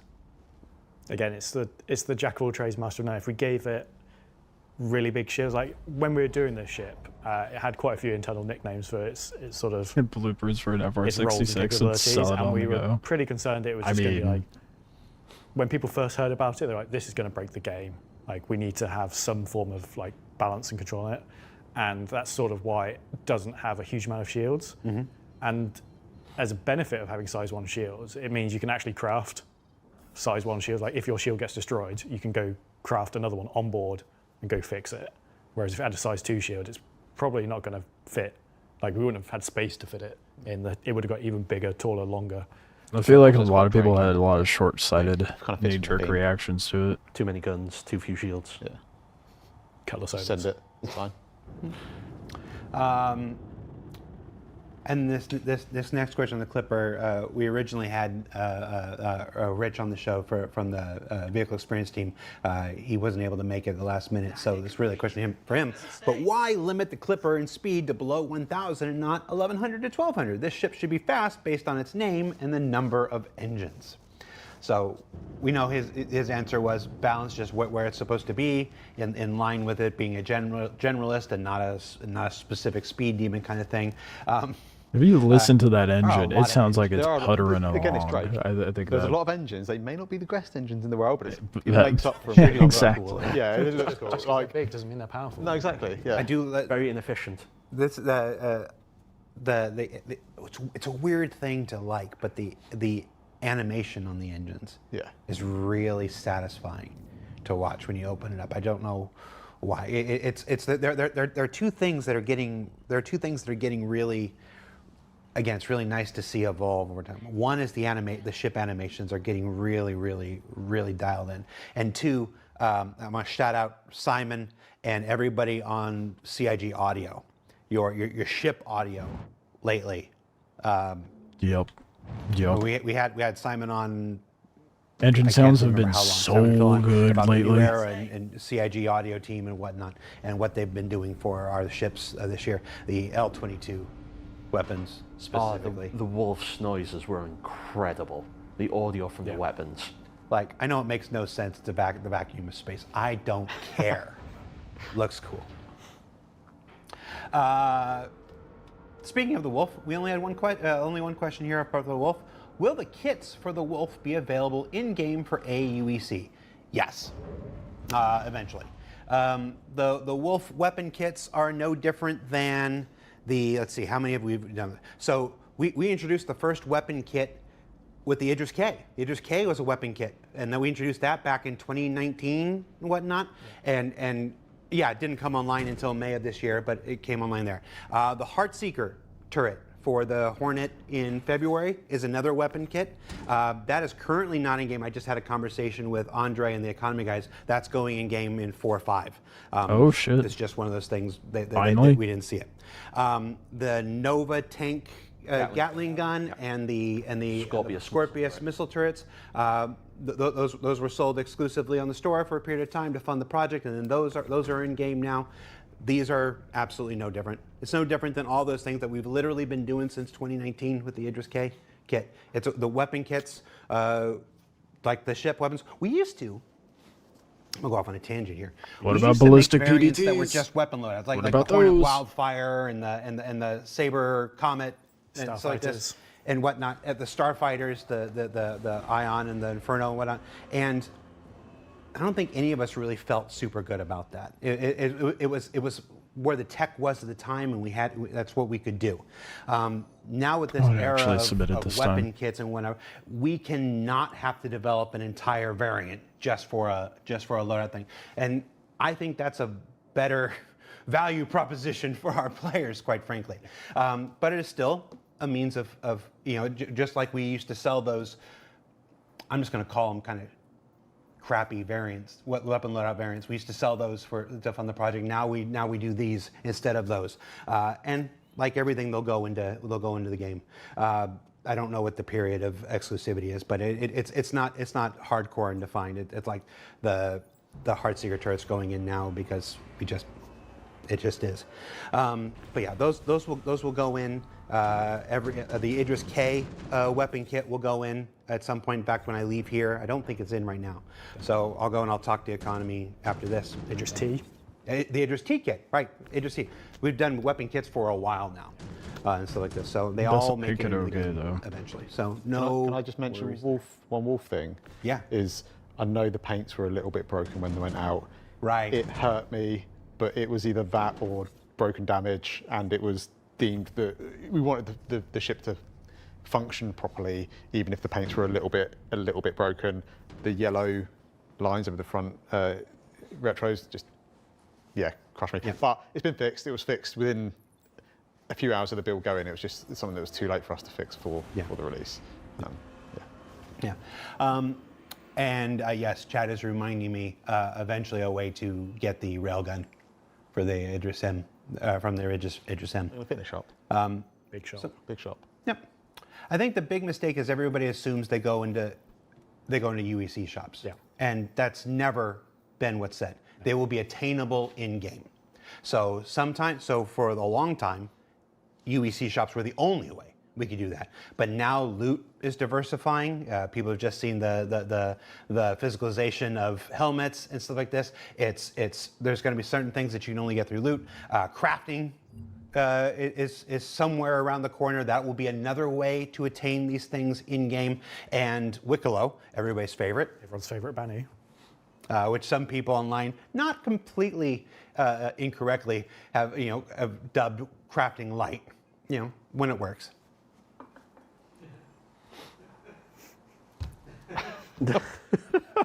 Hold on. Despite what some people online have said, I've never sat here and lied to you, not once in 11 years. I'm not going to start now. But all of these different ways are ways to achieve, or ways to acquire things in game. It's not just automatically UEC shops. That said, the Wolf kits will eventually be in UEC shops. I'm just making a point that it's not just automatically that. All right, so let's move to some general ship questions. Really excited about the Generalist class of ships, seemingly formalized by the Clipper. Any other manufacturers that we might be seeing some Generalist ships from? Yeah, definitely think it's in 2026. There'll definitely be at least one more. I'm not going to say any more than that. We're just going to reveal the entire 2026 schedule tonight. That's right. All right. You're saying there's going to be another Generalist ship. There'll be another That is Generalist some ship. bullshit ass wording. I hate that they did that. Because he's technically not wrong. But okay,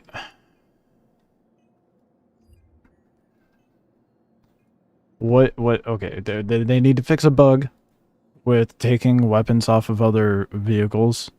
I don't know if it works with the Wolf kits, but it does. It happens with PDTs that you can take them if the vehicle is claimed before you save those weapons being on your ship. Then the barrels just disappear and do not work. That happened to the PDTs when I tried to put them on the Polaris a couple of times. The other thing, that when the Flight Blade and bomb rack thing came up, got it pulled up here. There was... Hold on. This post that was made, and if you look at... It's the fact right before... There's a reason why people think that they should or would be available for AUEC when they release these. Because of the fact that this was said... Granted, it's text, but it was said in the same breath, pretty much. Where is it? Followed their usual approach by offering early access on the pledge store to help support development, but after some reflection, we've decided that for smaller components like flight blades or bomb racks, they should be available in-game at the same time they appear on the store.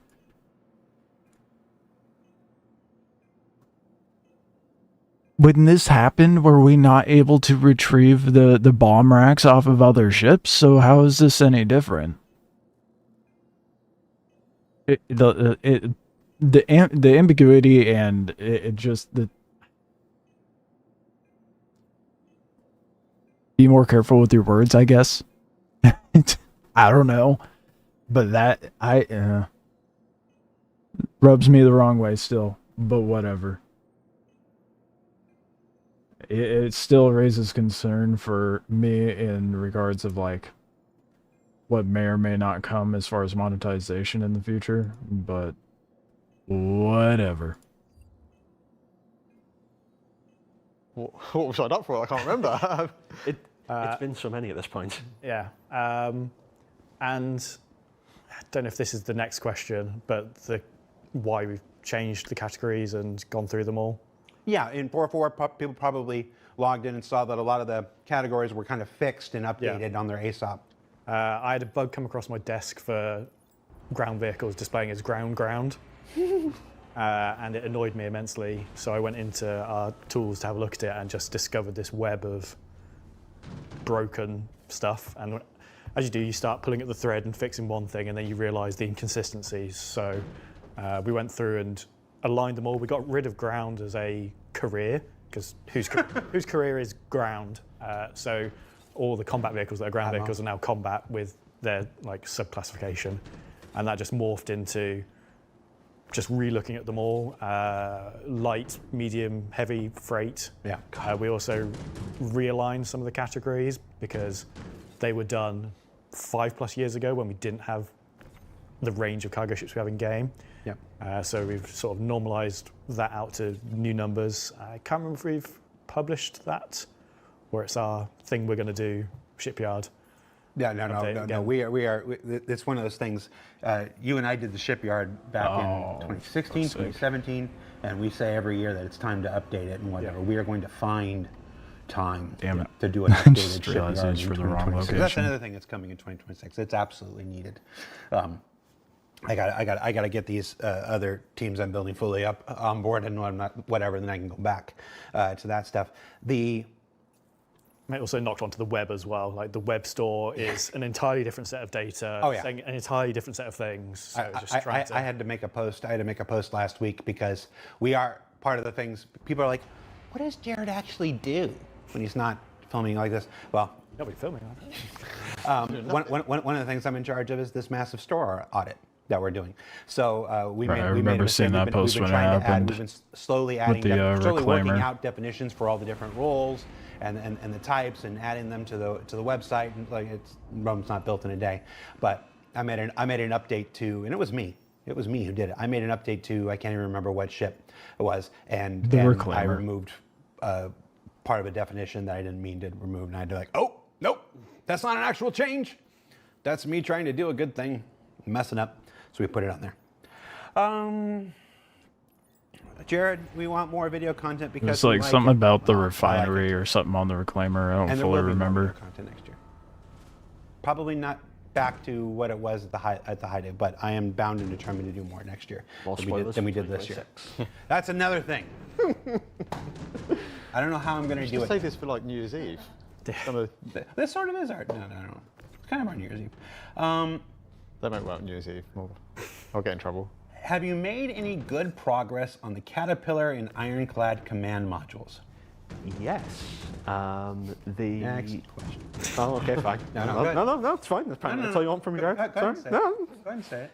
So the actual parasite stuff for being able to take control of the larger ship and fly That's- control. We've actually got the first playable coming up very soon. An interesting way to word it. Parasite. They used a prototype of existing ships. but Accurate, the I suppose. Ironclad in the command module have been built with it in mind.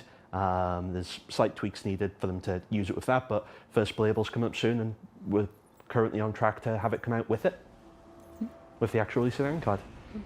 Oh, wait, was there any truth to the rumor that you just took the command module of the Caterpillar, stuck asymmetric wings on it, and called it the Clipper? No. Now that you think about the shape, it's similar. No, we turned it upside down and called it the cutter. Yeah, that was the cutter, yeah. 5 new ships released at this year's IE, yet all are missing a practical, quite useful element: downward-facing landing lights. Why is this critical element being overlooked in ship design? Are you stupid? Maybe. I added that last. Oh. I mean, possibly. Supposed to say well aggressive. So, I think it depends what context we're talking about. Because if the practical purpose of them is the same reason that people wanted really, really powerful headlights and lights on the ship, it's to help them navigate in the dark, so it's easier to land and go about on dark planet surfaces. When we kept extending the range of the headlights, it didn't work well. It's really unperformant. And when you got a group of ships together and they're all pointing at each other, it was impossible to see anything, because it would just be like So driving what- down the highway. Everyone remembers What's the Everyone's excuse got for the their reclaimer scouts, headlight? the bright thing you can see from orbit. Yeah, That shit's a it's fucking too sun. much, but people need a way to be able to actually navigate. You can see in the that dark. thing Like, kilometers absolutely, away. That's something that's needed. So, Night vision landing camera.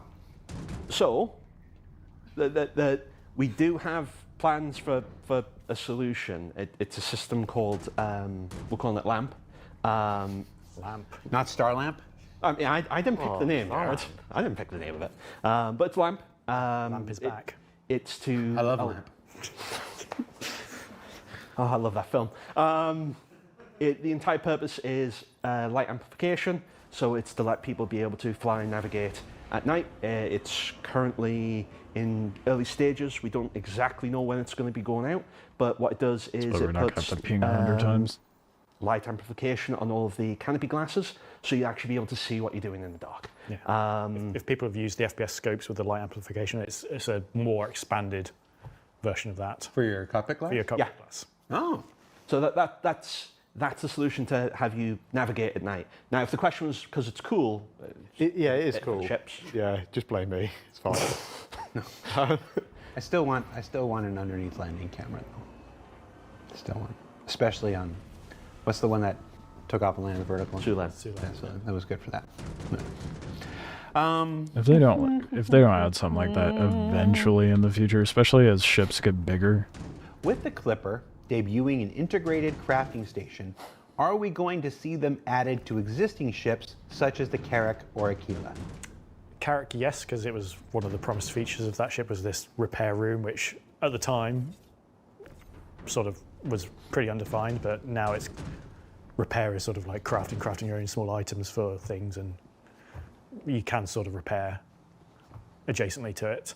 And we were talking about the Kilo. We can't remember that being a thing for it. I don't remember that either. I think that. If someone has some hard evidence for that being a thing, put it in chat or comments or the Spectrum thread. Tag me on Spectrum. Send your comments, Kara, John Crew. Yeah. We spent like a good hour today digging through every single bit of the old marketing material for every generation of it and couldn't find a thing about it on the Aquila. Aquila. Aquila. Tomato. Aquila. So anyone validated by has the card got getting it. Yeah. anything of it, just Aegis tag me, is- me and John Spectrum. I do look on Spectrum, but it's You just don't reply. I don't reply because I get a lot of tags.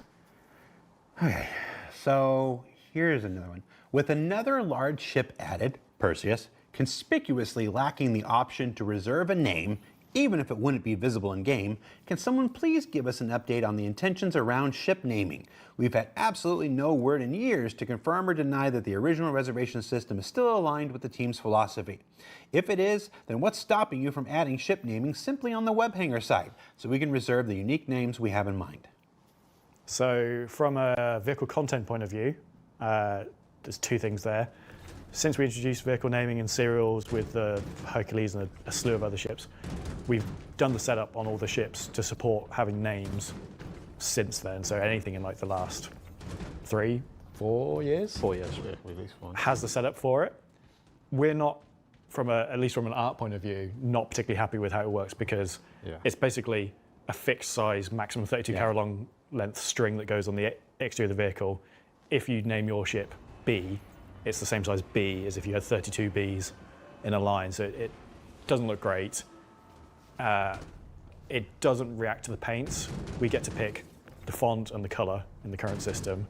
So if you pick, you've got a black hull ship with white font, looks great on the default, you go put a white paint on it, it doesn't react to that. We need to enhance that. So either the paints have an override for the serial numbers and colors, or the serials do some magic to detect that.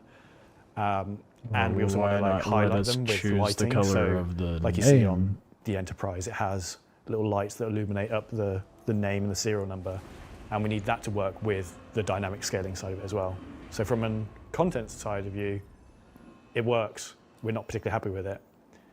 There's also a huge amount of work that goes on the platform side that they would need to answer. I know it's a hugely manual process because of the way so many people own so many ships, and because it's unique names, they do it in a wave system. So you need to go work out the owners of every ship, divide it into waves, let each wave have time, and like I say, it's manual, and then it has to be approved because people on the internet put naughty words on the outside of their spaceship. Yeah, and basically it needs feature work. Yeah, Really. we can do it, but it's a huge amount of manual work that. Still wanted. Chris is gangbusters on it. It just needs feature work. Like John says, we set all the ships up. There's some. People are nicely still we would going to like get to creative improve with it. visuals, but then it's more on the feature side that's the issue. We need it to be scalable as well. From like the time investment to set it up, it's a huge amount. There needs to be a more practical way to do it.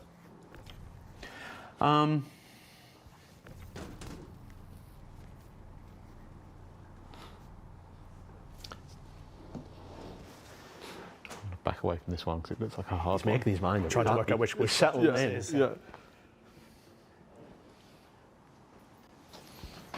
Oh, it's one of them. Oh no. Oh no, it's me. I'm in trouble. Oh. Don't say a word. Gonna need some more info on the battlecruiser there, Chief. Don't say a word. Don't say a word. I'll say this so if somebody gets angry at me, they can just come to me. That one got slipped out during. The battlecruiser, What was it, for those of you who don't know, is our last concept. It's from the original crowdfunded campaign. We didn't do any concept ships this year.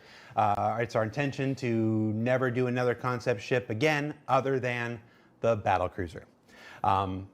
And when it comes, I'm gonna watch the chat for this. being a giant military style thing, if only there was a giant military style Fucking event called it. that would be Called it. appropriate to reveal Called it. such things. I said this shit, Probably yesterday? what you might expect to I was learn like, how much more you want to bet that's gonna about roll it. out with the fleet Definitely contract not stuff here, that they're adding in? where we've already spilled the beans on too much of the 2026 schedule. I feel like the writing is on the walls with half of this stuff, and people just like asking it. Just you know, We're not revealing that. they want them to say it outright instead of us Just spend it for speculate. But you know, 2026. everyone's speculations are pretty on point. I feel like we're not Did done I? with 2026. Did I? You didn't. Citizen Joel's like, open development. Talking about Open Invictus. development doesn't mean we just say everything that comes into our brain. That's never been Well, what open development is. We don't It's know when never that what it's big going to fleet be. content's going to be coming either. Open development. Okay, maybe I'm being optimistic. Whatever. All right. Have you identified a stopping point where SC will have enough ships? No. No. Well, why does there have to be a limit? Well, like, we haven't even, like, if you think of a matrix of all different sizes and manufacturers, we haven't even filled one of every. Who knows? Maybe both will be size role. simultaneous. We don't Just know when got that our fleet thing salvage is going to happen starter, either. Right? And One of them. We don't just want one in most of the slots because people want the choice, right? Some people don't like RSI, some people don't like Drake, some people don't like. Those are all terrible Origin. people. Granted, but we want people to have options, and we haven't even filled out the basic matrix yet. And like our alien races, we've got a few more systems to make and a few more, places to go. And I think there's a lot of opportunities there.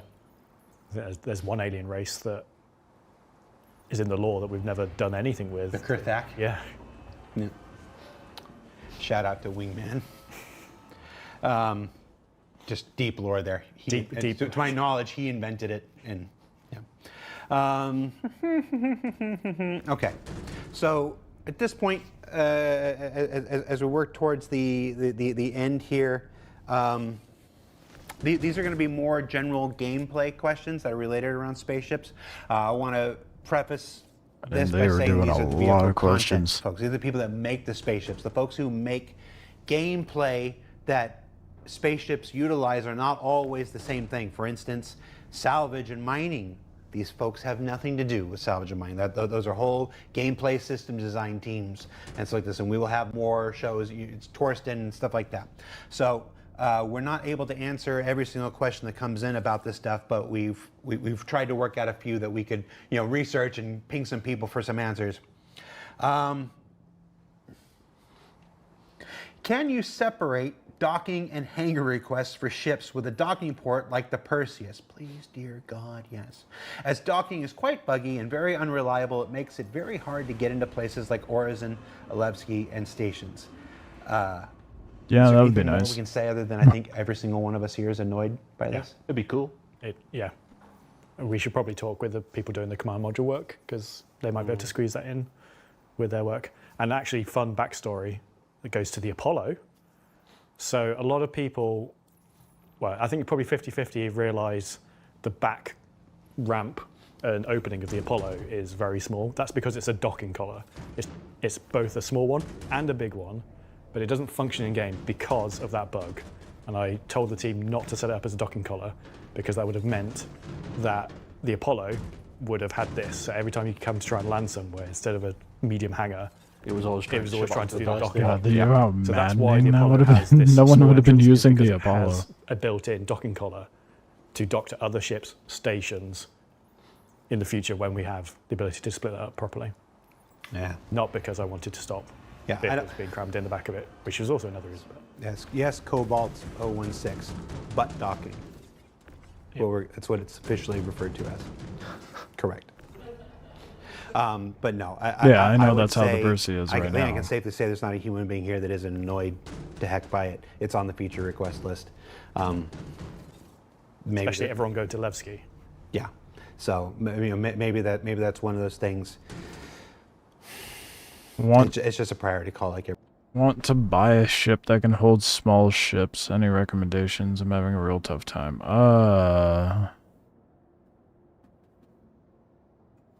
How small ship you talking?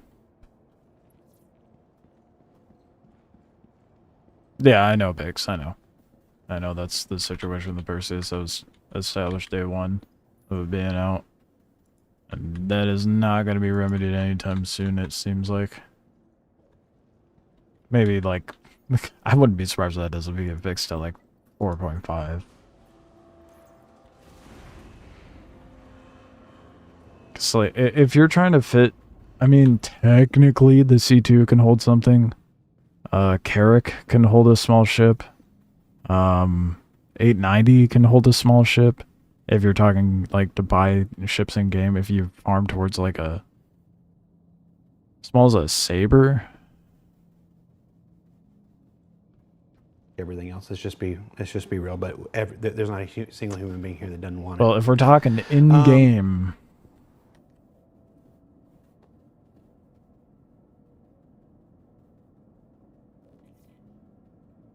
might just be a Polaris, so you'd have to farm Wikelo for that. I'm trying to think of... There's not a whole lot of ships that can nest other ships right now. Other than Polaris and Idris. The Carrick can hold something small like a Pisces or like a Salvation inside of it. The 890 is the one that you could buy in-game for like 64 mil. $200 to $300. Yeah. I don't think there is one around that price range. I'm gonna look at the site. Yeah, I don't think any ships in that range. My best recommendation would be, unfortunately, grind in the game. Get like 64 mil. And get an 890 because I can hold a ship.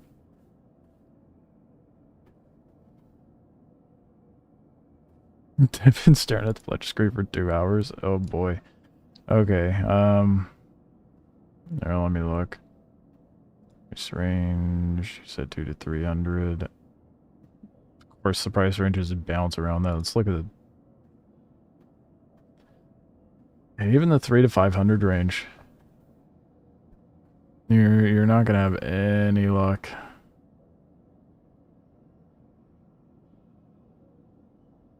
No. A Crucible maybe? Yeah, but Crucible's not in game.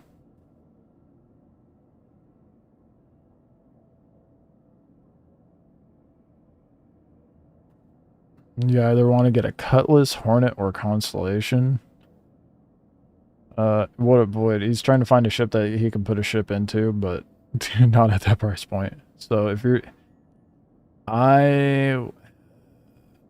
Constellation would give you more crude gameplay potential.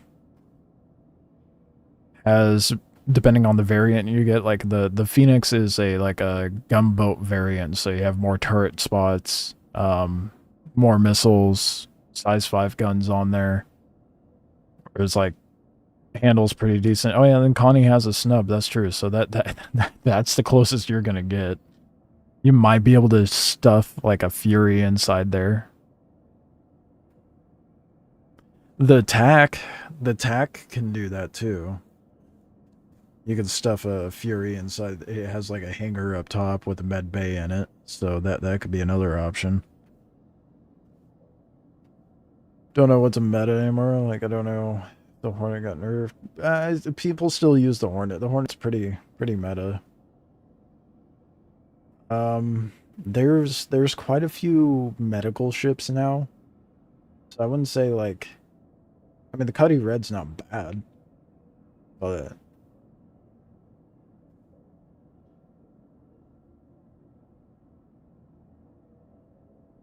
I don't know.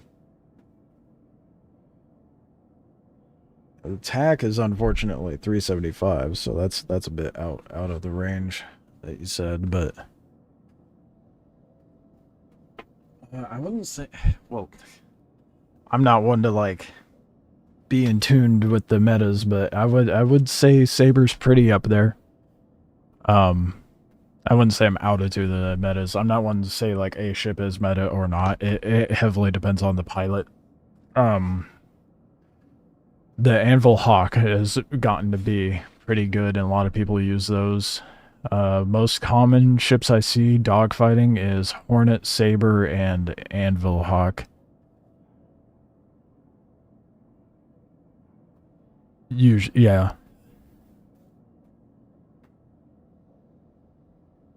I don't know if you should get the Cuddy Red due to the firepower. I mean, if you end up getting the Constellation, you could just throw a Nursa inside, and you still get a med bed. So then you have a med bed Nursa with a snub fighter, and the Connie. If you get the Andromeda, you'd have 2 gunner seats. Mobility, the Connie is pretty decent on mobility. I mean, it depends. You said you wanted to. Let's see here. Yeah, you wanted a multi-crew with your friends, so like, I think the Connie would probably be your best bet if you're trying to have people in gunner seats.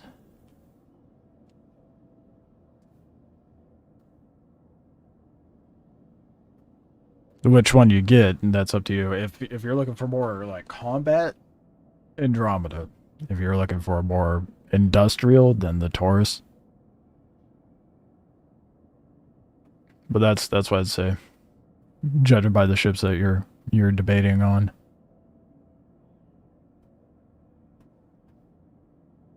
We got like 20 minutes left of this. There's probably like a smidge of this I'm not gonna watch because I watched it this morning on that like hour stream I did. So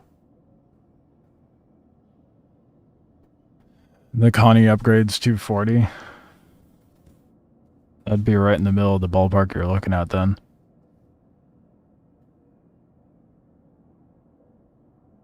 The Asgard is good. That's how much is the Asgard? Isn't that like a 350 ship though? Hold on. 350, yeah, that's what I thought.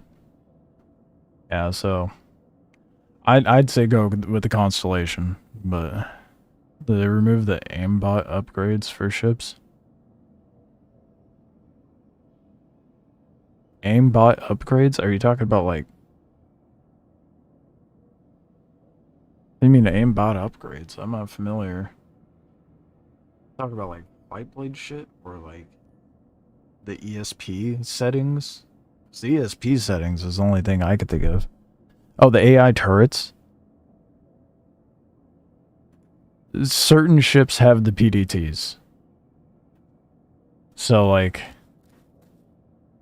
the only ships that have automated turrets are the Constellation Phoenix, the Reclaimer, the 890, the Perseus, the Polaris, and the Idris, I think.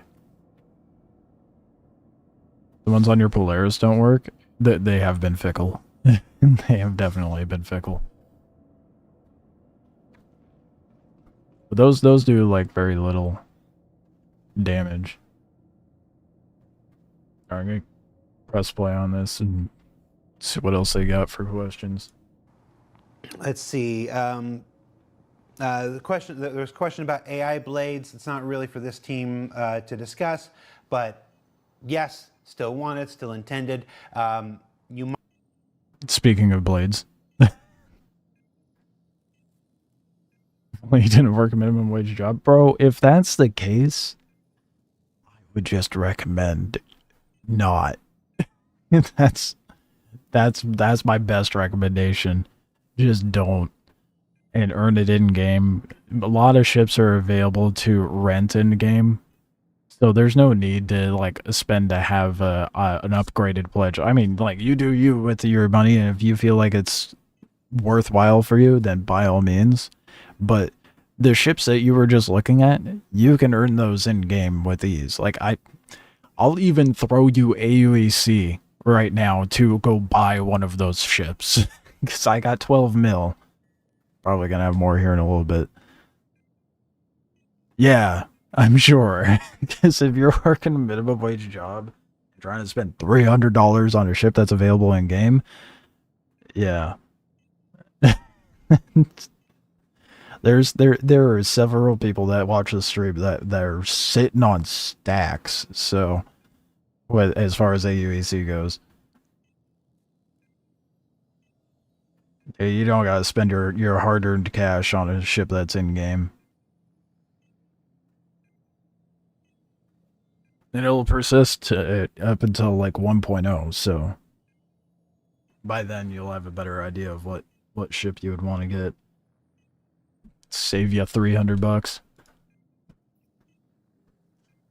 Let's see what they say about Flyblades. Might have seen some struggle with the MDC recently, and I mean that's essentially what is a PDT, but an AI blade controlled turret, and you see. I'm gonna call it hard earned. You're part of the audience. You're putting in hours for money. It is earned money regardless. That's what matters at the end of the day. It's a paycheck. You don't gotta be spending that paycheck on a ship that's in game. We can get you that ship. Yeah, and definitely test the ships before you buy them. There's a lot of like I said, there's a lot of ships that you can rent in game. Work at Tim Hortons. It could be worse. True, it could be worse. But still, it's a paycheck that you don't necessarily need to spend. We can get you that in-game currency to get those ships. Get you trying out the other ships as well before you spend some money on something. All right, Flyblades. You're seeing right now, live and in real time, some of the limitations with the current implementation of that. I know that we were you were bugging things up, and you were chasing this stuff down. I'm watching one of the pleasures of my job is I get to watch John pop up in like half dozen different chats, like this needs to get fixed, and this needs to get fixed, and this needs to get fixed, and whatnot. So it's still intended. It's still the thing. It's ships like the Clipper and the Generalist. Solo players Look up the cost of it right now. It is our intention never to leave solo players behind. Yes, it is a massively multiplayer online universe. Yes, you'll be able to always do more with friends and with colleagues and allies and stuff like this. But there should be a place for people who don't want to do any of that. We're very passionate about that. That is okay, fair enough. So a Connie Andromeda is 10.1 mil, a Connie Aquila is 12.1, a Connie Phoenix, which has an automated turret, is 14.8 mil. The Constellation Phoenix is the smallest ship that'll have, that we're aware of anyway, that'll have any sort of PDT on it. A Corsair is only 8 mil. True. I do like a Corsair. I do prefer a Corsair. Corsair is really nice. Has more firepower than a Constellation as well. Less cargo, but more firepower. Less missiles. Handles better. Is still at the core of our intention for this game, and things like AI blades, things like, you know, we used to talk a lot about NPC crews, stuff like that. All that stuff was designed for that. It's just all things in their time. Yeah, I've seen a lot of people, obviously, on Spectrum and Reddit talking about, oh, well, they've got the flight blades and the eye blades. Surely it's easy just to get the rest of it in. That the way we've had to implement them, just it isn't how blades are going to have to work. We've had to use our current systems in interesting ways to get them to function the way that they are, and it's just not how blades are going to be. How much does 7-Up pay me? Oh. Quick, 10 the Dr. Pepper. This is all the sugar I'm allowed for like an entire year. Do we get commission? Oh, Still stay with it. oh, you can't see. No, they can't see it. Can't see mine. It's fine. It's out of shop. He's got Dr. Pepper. No, there it is. Camera's it. No camera. You still love the Corsair, just speak about the interior, that's fair. Where is that camera? Will ships like the Perseus and other multi-crew ships for that matter ever get missions with scalable payouts rewards that actually encourage multi-crew? I don't see the point of any multi-crew ships like the Perseus when nothing in this game rewards group play, as rewards and credits are always split. If you... Yep. Again, this is not one for the vehicle content team, but if you follow along with the monthly report, it's like this. You'll see occasional mentions of Mission 2.0. This is, I mean, I'm going to sound a little like a broken record here. It's another refactoring of the entire mission system in order to do the things that we all wanted to do. For years, missions weren't able to give you rewards. You couldn't ever complete a reward and get anything other than credits for that and stuff. It's just one of the challenges of we run a live environment during the development of our game. Most games get to do all this secretly. You would never get a mission system that doesn't have, things like. The other issue is they're going to have to rework a lot of the economy. The mission system that they're currently working on and whatnot is. Does your stuff still save on death? I remember seeing a patch that let you respawn with all your stuff. It depends where you die right now. So if you die in a safe zone, it's so like if you're in like where I'm at right now, a landing zone, a city, and you die, then you'll spawn back with all of your things. But if you're out in the wild, where it's likely that you will end up dying, then you'll lose your stuff. You'll have to go back and retrieve it. Yeah, the group play there's like group play to an extent for us right now. The pays don't match it. 200k to go kill a Polaris? Yeah, no. When I could go do a mission for 120k to one tap a Caterpillar? Yeah, no, why would I be killing a Polaris? It's stupid. Did they ever add base building? Nope, but soon, TM. That'll be coming in eventually. We got engineering on the horizon. That's going to be coming in next month, allegedly. Well, not allegedly. It should be coming in next month. They've got it in Evocati right now, and maybe getting it in PTU here in, my guess would be like a week, maybe a little more. And then we'll be given engineering and that hot mess, and then they're going to go on vacation. That's going to be great. But then we'll need crafting, and that's to come sometime next year. And then sometime after that, it would be base building, my guess.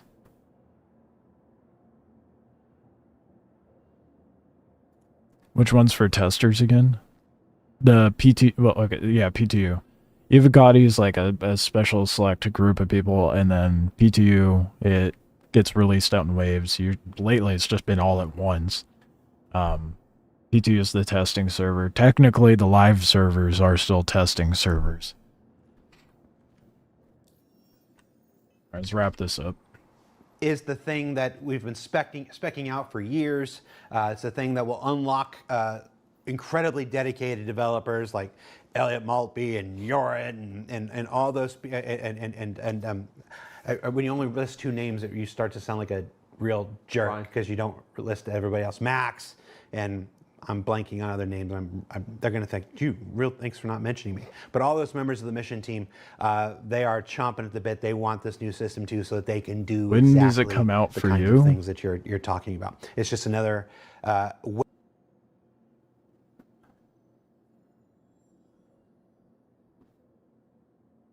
the PTU comes out to, like, Evocata gets it for X amount of time. It varies.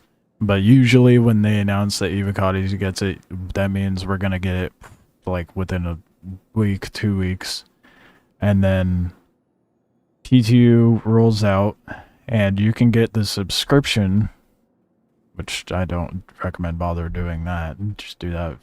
Just wait for it to go to all waves. Usually PTU rolls out lately. I want to say roughly 2 weeks before it goes to live. You don't want to be Evocati anyway because it's horrible and nothing ever works. Yeah, no. Evocati is for the true masochists of the community for sure. The Shiv is the Grays market. It's a new manufacturer that came out recently that kind of just hodgepodges ships together. It's a really good ship. The Shiv is fantastic. It's basically a Cuddy Black that handles like an F7. So you've got a heavy fighter with more firepower than an F7 with a cargo space. Way the Star Citizen will continue to evolve. And after a year, that's been relatively dry with features, and we knew it would be. We came out here, I sat out here for 2-3 hours. Looked better. I think it looks, I like the rugged, nasty look of it. The 2026 schedule should be, we've done a lot of talking about 2026.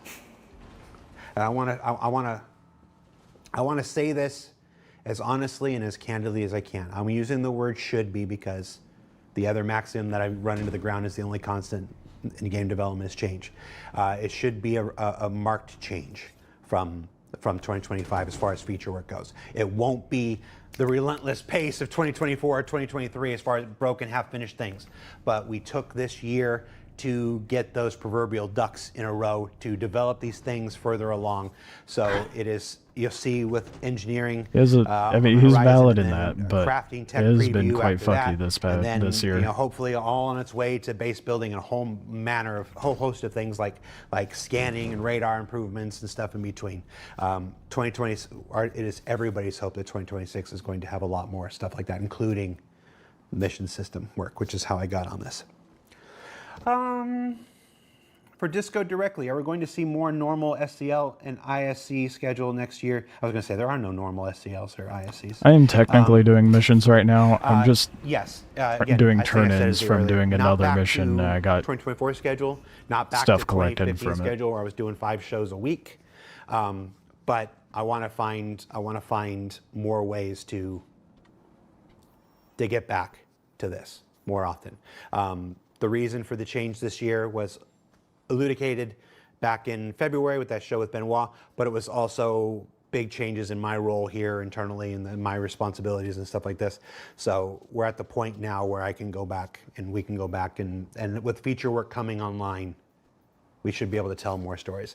It's hard because quite frankly, when you're doing content, you don't want to spoil the content. You don't want to, I think this is about where I picked up this morning. I got late to their aspect of dark territory and a line of mine, all this, there would have been no discovery for anybody whatsoever. Well, that is all I'm going to listen to now because I listened to the last, apparently I only got like the tail end of 20 minutes of it this morning. But sick. There a lot of really good fucking information with that. I'm glad they touched base with so much. Like, I think the biggest key things was, at least in my opinion, what happened to flight blades. the changes to ships coming out. And a lot of ship information. I mean, it says lots of ship talk for a reason, but that was a lot of really good information. Oh my goodness. That was an info dump and a half. My goodness. Well, cool. I can stop doing this mundane bullshit and get back to doing like the fun stuff. Because I do not want to be moving these cryopods. I figured that was a better task for me to do while I listen to that. Get some music going.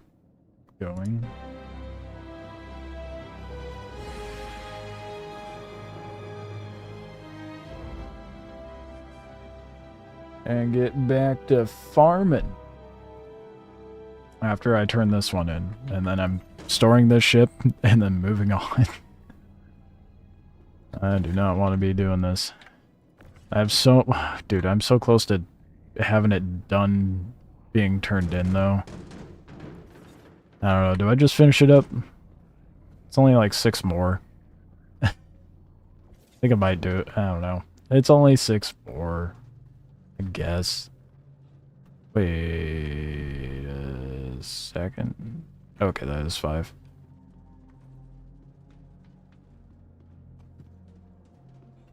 How much do I got now? Oof. This is a process. Guys, ever go to the QV stations, don't procrastinate turning these in. Otherwise, you're going to be sitting here turning in 100 frozen aliens. For money for way too long. I wish I had that. I think I've been in here for like an hour doing this. Not okay.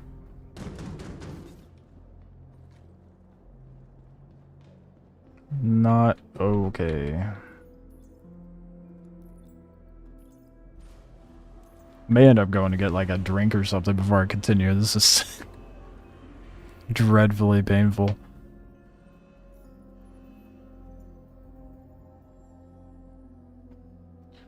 I need to get ace pilots still.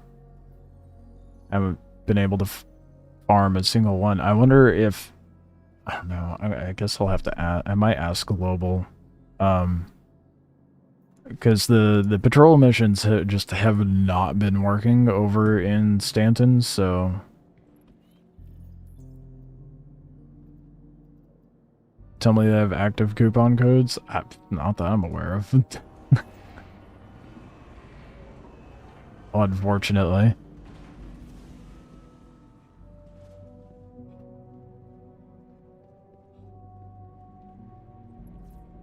Just not worth $380, man. Yeah, no, it's not. That's why I'm saying don't spend your money on a ship, dude.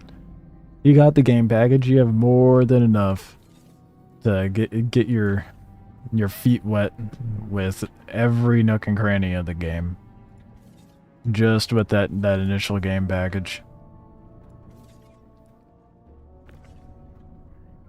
There's ships you can rent in games, so, you know. You can try ships out that way. There's only like a handful of ships that aren't available to buy in game, and those are just recently released ships.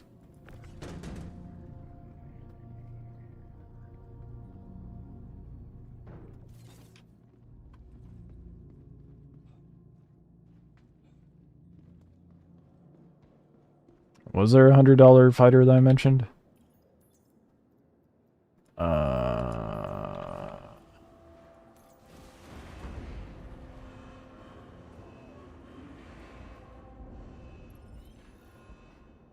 I don't even know. Oh, the L-22. That one's good. And the Gladius is like 90. Yeah. I mean, I am never going to be one to advocate buying a ship with real money that's available to purchase in-game.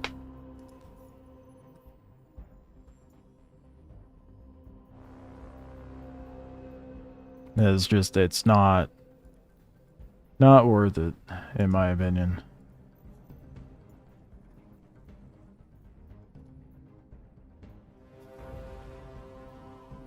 I think I am just going to finish this up. I only got 4 stacks in there, I may as well get the rest of my money. Sure, making money is that easy? Yeah. Yeah. I mean, like, if you know what you're doing, absolutely.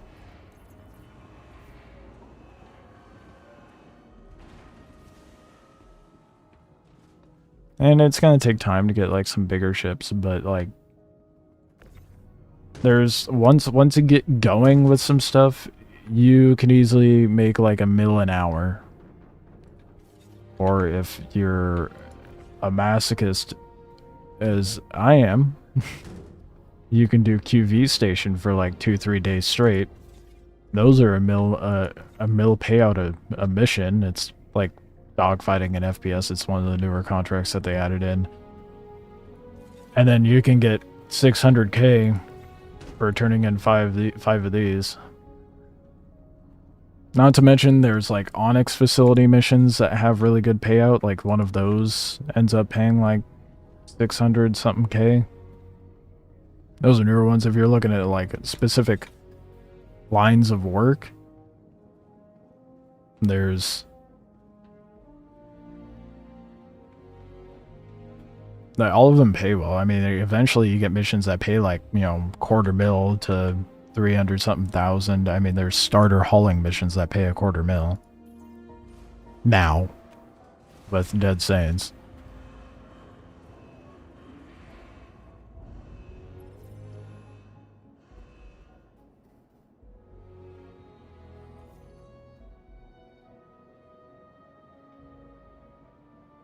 I wouldn't even say that server wipes are less frequent now. They just don't happen, and they have outright said they have no intention of doing so unless absolutely necessary until 1.0. So the selling point of having it between for every wipe is no longer valid.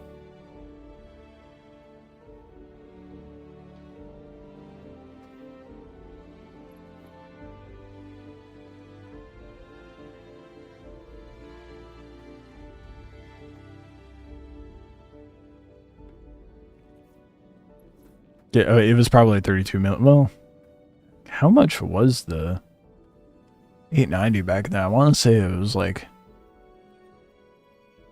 it was 30 something mil. It's more expensive now. It's like 64 mil now to get that ship.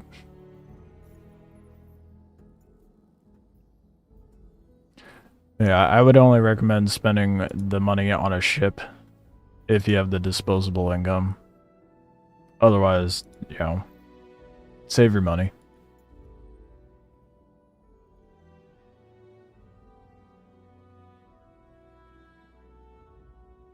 Yeah, it used to be 32 mil, yeah. There was a price hike in ships in game. When I want to say when 4.0 rolled out.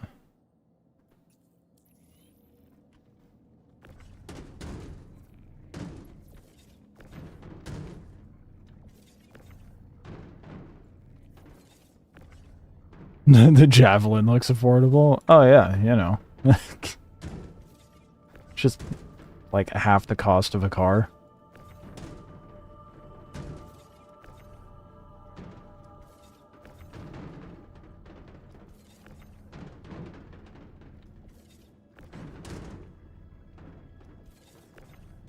Yeah, like I said, if you got that kind of disposable income, then by all means.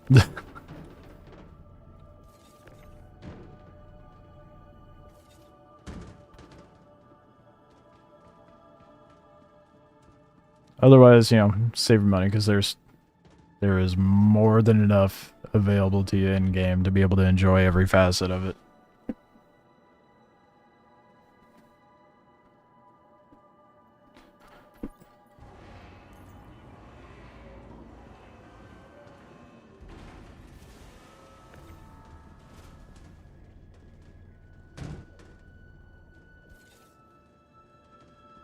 I'm not sure what the price point of the battle cruiser is going to be. I think, like, as far as I know, the only thing I know about the battle cruiser is we'll know more about it come Invictus.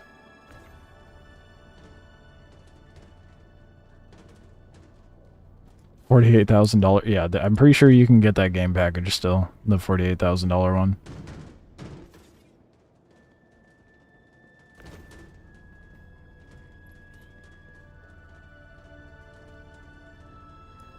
Actually, I probably should.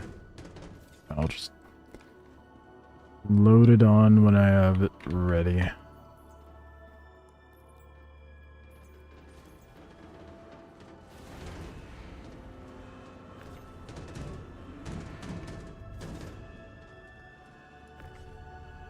Hey, Vanguards and Nyx? Why? What's wrong with the Vanguards and Nyx?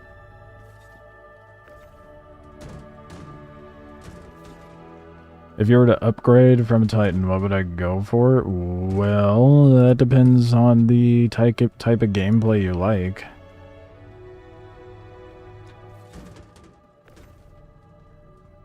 So that's a loaded question otherwise. 4-on-1? Oh, yeah, well, the Nyx missions definitely feel like they're supposed to be more group-oriented. Did it eat my... Oh, fuck you, it ate it. That's some bullshit.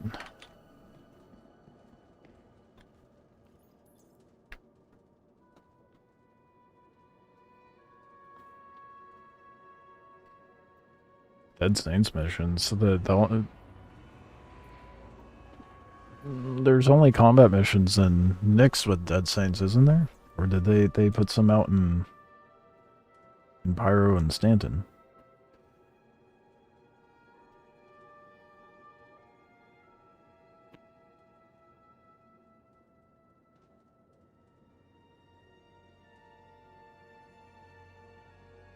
Mostly helping people and doing mercenary. I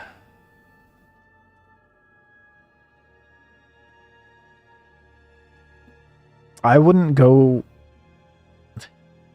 Yeah, it's hard to say. I wouldn't go for a ship that is available in game personally. I'd go for a ship that's not, but that's just because I like playing around with the newer ships. So I tend to melt my ships to try the newer ones.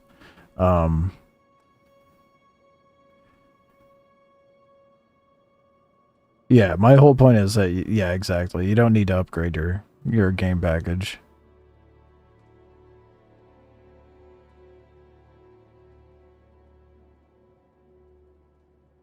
Yeah. Yeah. The Sage has the... Yeah.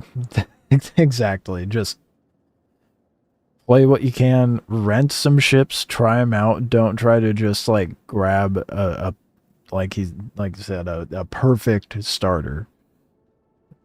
Just try things out, rent some... So sorry, I cannot talk. No, you can't. You definitely can't. Mr. I have an Idris. Or rather, you belted your Polaris for a Kraken. Use the IE time to try ships for free. That's all. Yeah, that's... Yeah, man. My brain's a little fried today, but you can rent ships for free right now if you go to Orison. There's also, when the event isn't going on, you can try renting ships from different landing zones or stations and try the different roles, see what you end up liking. But I wouldn't just dump money into it just yet if you're still rocking the starter. Buddy has Idris. You have the Kraken. You're not helping your case, so tired. I mean, the clarification, sure, but... Give you 20 mil in game, try a few out, and then buy one in game. Yeah. You don't gotta worry about getting a ship. Believe me, CIG makes enough money. It's okay if you don't give them $300 for a ship that you can get in game.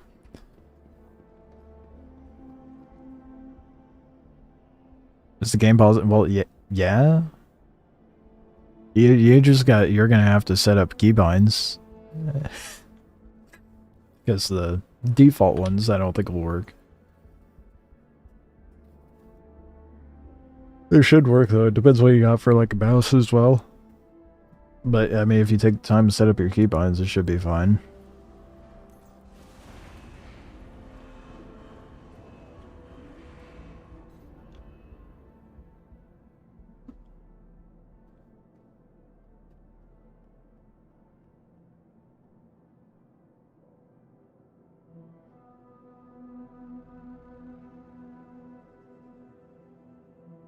Nothing super important on default. Yeah, there's the only thing I could think of that is on the extra bit of keys is they have VoIP set up on numpad plus by default. And then there's like camera controls on like page up, page down and stuff like that. Oh yeah. There's no function key row.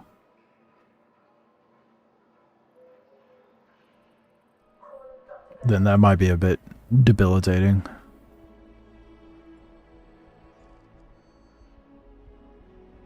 Oh yeah, your Moby glass.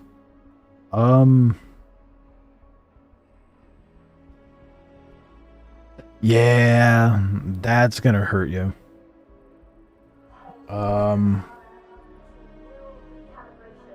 You might have to just set up for like some sort of weird keybinds. What do you Alt F4? Yeah, the Star Citizen's essential bug fixer, Alt F4.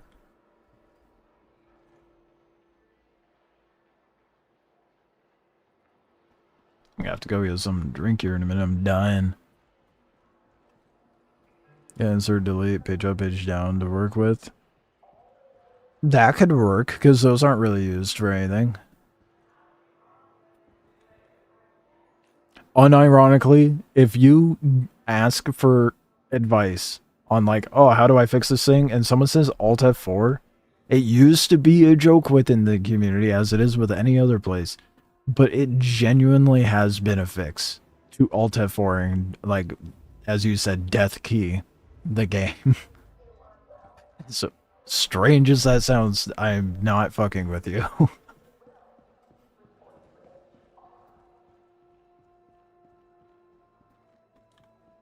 But yeah, the insert delete group, page up, down, all that jazz, that's just camera controls, so you can set that up to be your Moby and all that.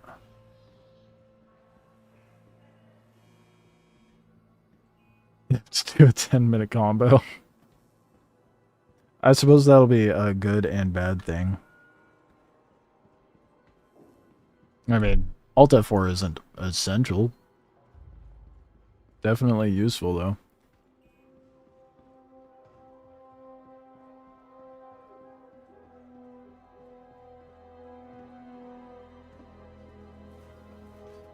Okay. What ship should I use to farm the ace pilots? Well, I'm not using the Polaris, because that's an hour claim.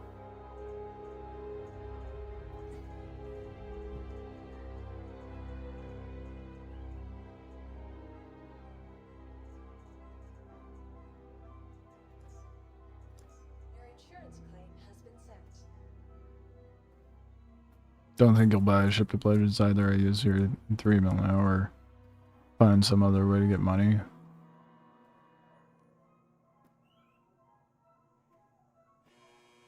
If you're trying to get flight sticks, you can take that $300 that you were trying to spend on a ship, and you could get flight sticks. I don't remember how much VKB gladiators are, but that's what I have. Are space beggars still hated? Dude, the economy is so broken and people are so filthy rich, it doesn't matter.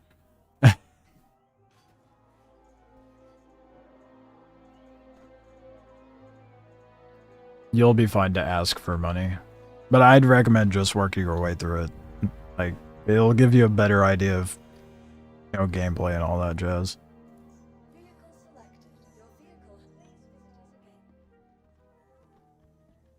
Yeah, always better to upgrade your sticks in PC over buying a ship for sure.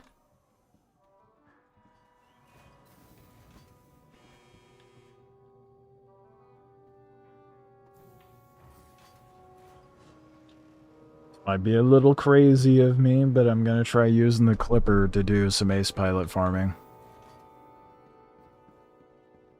I have dual sticks, yeah. I have the... I'll show the sticks I got, hold on. They're the VKB Gladiators, and there are certain people that would be like, oh, what's wrong with you? Why would you have your stick set up like that? Because it's ergonomically comfortable for me, I guess. I don't know. I don't want to like, oh, but this is the true, real simulated field. I don't fucking care. So I got it mounted to my desk. 1 second. I have 2 of these. They're the omnidirectional ones, so instead of like this, they're kind of laid down. I have 2 set up like that on either side and mounted to my desk. They are currently not keybound at the moment because things got a little fucky, and I just haven't been bothered to set them up again recently. And setting up keybinds for flight sticks takes way too long.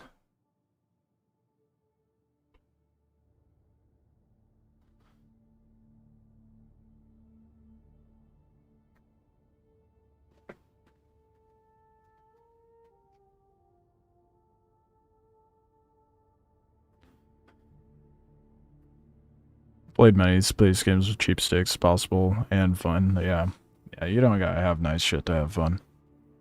The T16000M are very inexpensive. Yeah, I think you can get a set of T16000s for easily within your budget. Yeah, those are a great introduction. I splurged a little when I got mine, but these aren't that bad. But I prefer the QI or the Ion for ace farming. QI. 100% QI.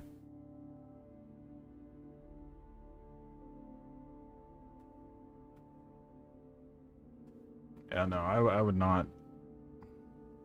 I would not go with the Ion. Ion, I would reserve for a big ass ship.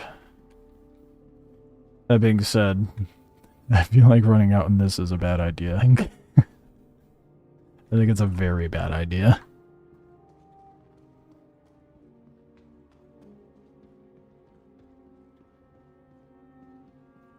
Bird Thrustmaster has trigger issues. I mean, every flight stick is going to have a problem. But if you're looking at something budget friendly, that is definitely the way to go.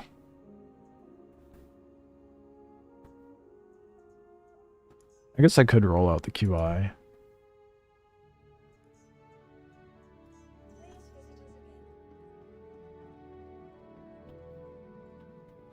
But I'm gonna run the Clipper. So, I am gonna go get myself something to drink real quick. And then I'm gonna go farm some ace pilots. Ace pilots are strictly patrol missions, Void. So, gotta do patrols, as tedious and annoying as they are. Try to fight a Mustang Alpha in a Clipper and just barely won. I won't say it, but it might be a little bit of both. The Clipper is very difficult to dogfight in, but it's capable in a 1v1. You throw a second ship in there. I'll be right back.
Get this shit done. There's a greedy Wikelo. Wants his ace pilot helmets.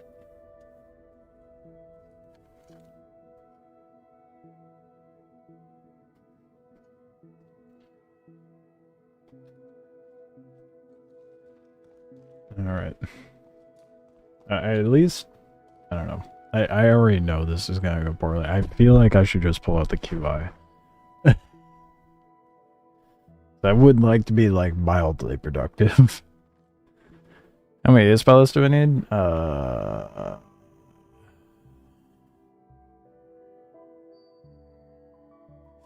15...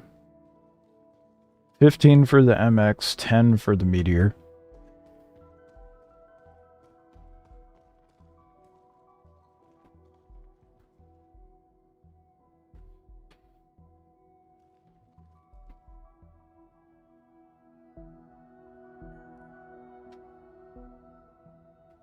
I might have to check out those Verpal ones.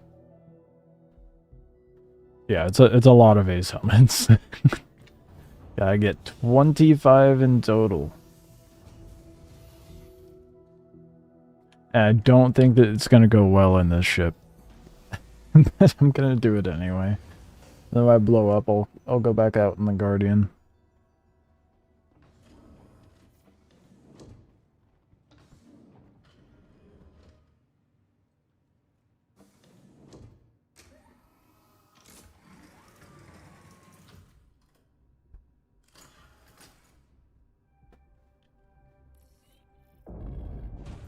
Oh boy.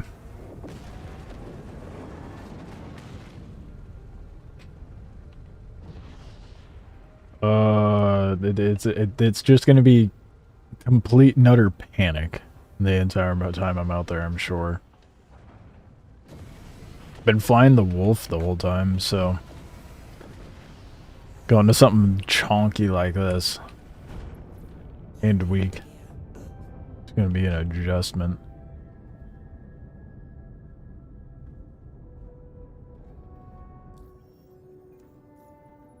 Let's get the patrol on the way. Shitty thing is how much of a gap there is between being able to do patrol missions out here. Oh yeah, I was gonna ask Global if anyone's gotten patrols to work in Stanton, because it would be way easier to farm them out there. Wouldn't have to jump 22 Gs every single time.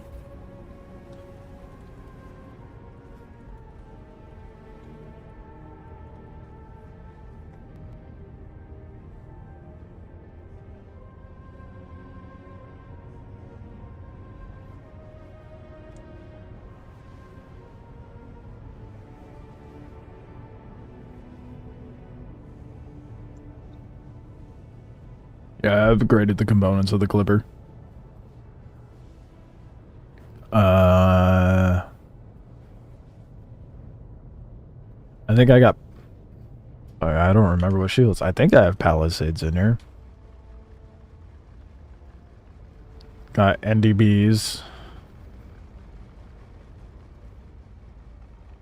I don't remember what else.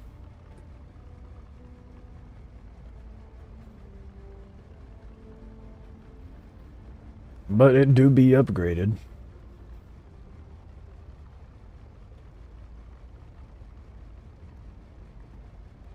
I love how people are like, oh, why is it so slow? You hear that engine? That engine's not gonna handle fast.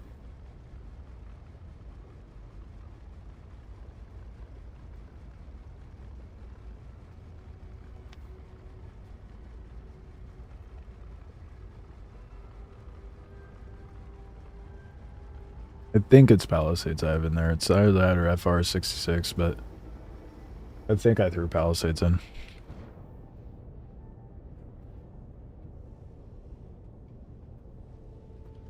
I get a feeling the mission be not working in Stanton. I did not get a response.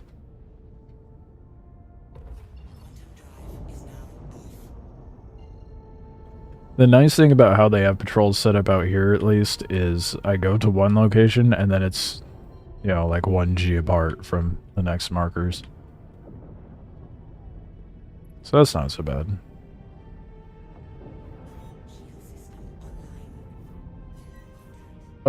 Fuck me. In a clipper? I don't know. I made a poor decision. And I knew that going into it. Oh man. Fuck, I have lead and not lag on.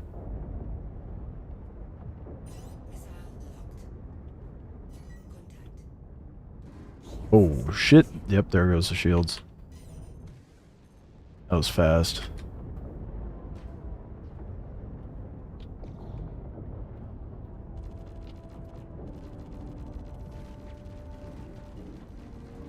No, this is not happening.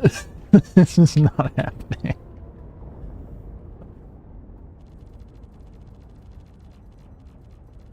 Against the Vanguard? Mm-mm.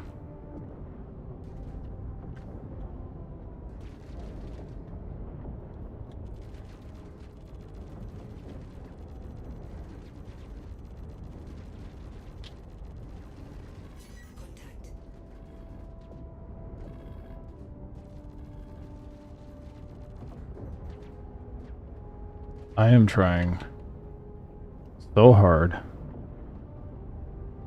to get behind it. And they just simply handle better. I just took down a Vanguard and a Clipper. Get fucked, bud. Wish you brought an F8? No, fuck the F8, man. Guardian for sure. The F8, I mean, it handles well. I like it. It does not hit as hard as I'd like it to.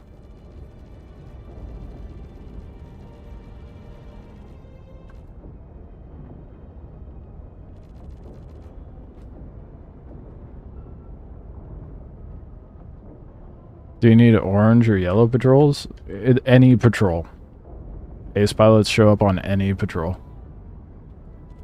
The more difficult patrol you do, the more likely they are to show up.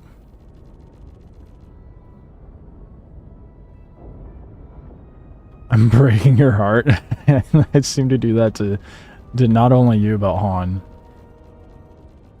Don't get me started on MISC ships.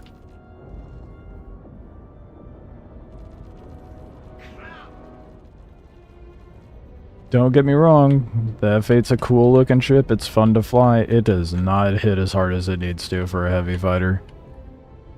How's it gonna be a heavy fighter and have like the same weapon sizes as some light and medium fighters, you know?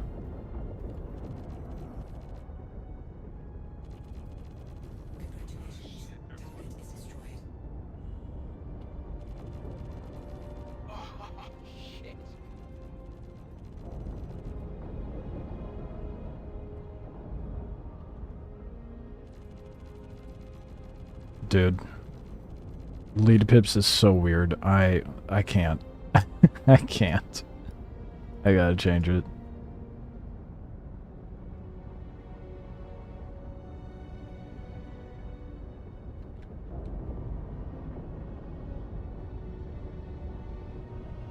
Thankfully, it's the Scorpius, and they seem to never pull their wings out, so I don't have to worry about dying.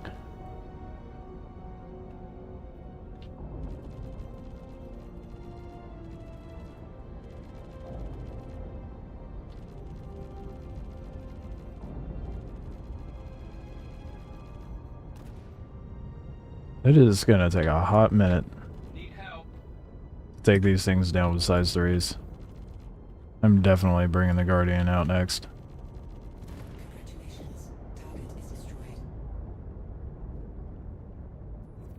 Dude, what is with all these wing-tucked Scorpius?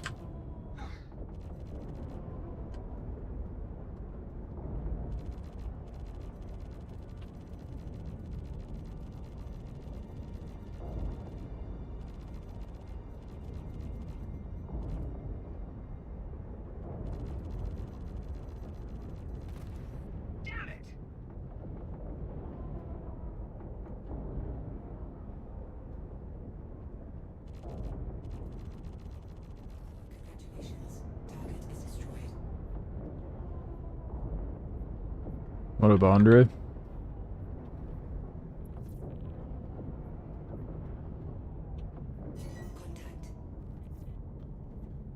Yeah, I actually might be able to do this.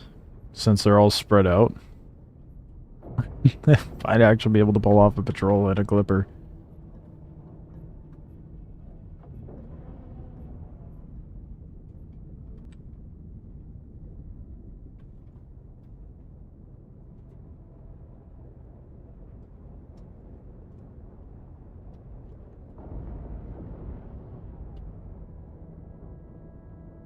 Not gonna survive the entire patrol though. I mean, my hull is already red. So that's a little unnerving considering I'm pulling up on a ship with ballistics.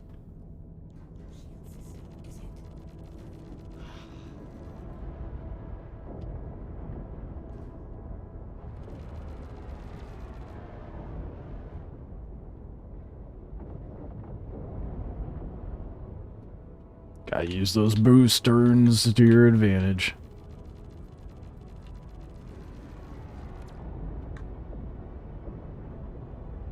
What cannons do I use on the QI? Honestly, I haven't used the QI. They're size 5s, aren't they? Probably just stock ones.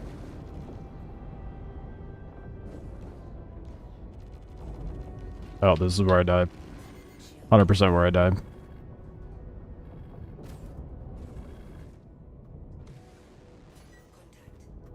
Come on, schmoove.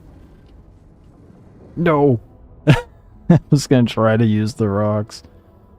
Well, we all saw that coming. I'll come back in a real fighting ship, not the clipper. I'll actually be productive.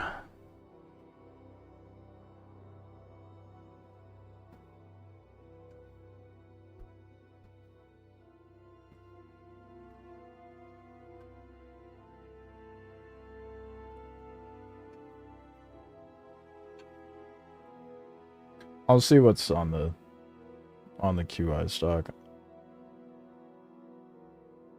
I feel like when it comes to the cannons, it really just depends what you want. If you want a higher rate of fire or if you want something that hits harder. I think the stock ones are the slowest, but they're the heaviest hitting. At least that's the case with the base Guardian.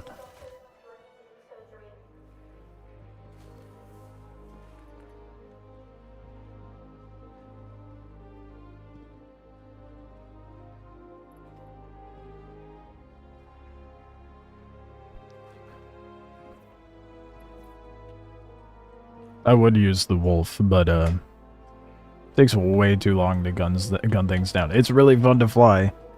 And I can dodge a lot of shots in that thing, but I would like some level of efficiency.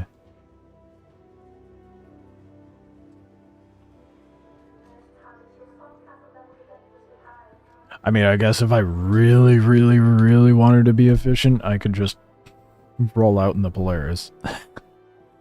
And then load a vehicle up in the hangar of that.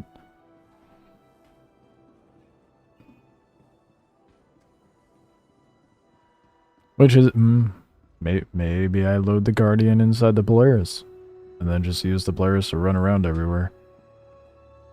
That way I don't have to come back to refuel.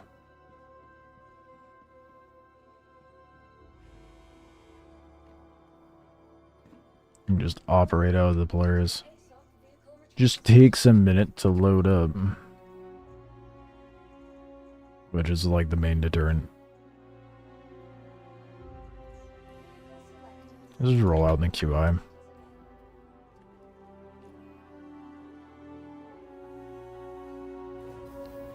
Yeah, I've seen the videos. It, like that ammo that you can put onto the, I don't know. No. I don't really care for, I mean, I could use the Perseus that's there for the subscriber thing, but I'm not, I don't know. I'd rather use the Perseus with a crew than try to like run that thing solo.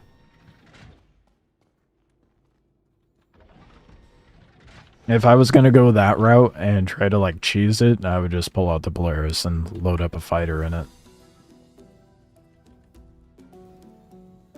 So then I don't have to worry about the ship blowing up. The Perseus has the potential of actually blowing up.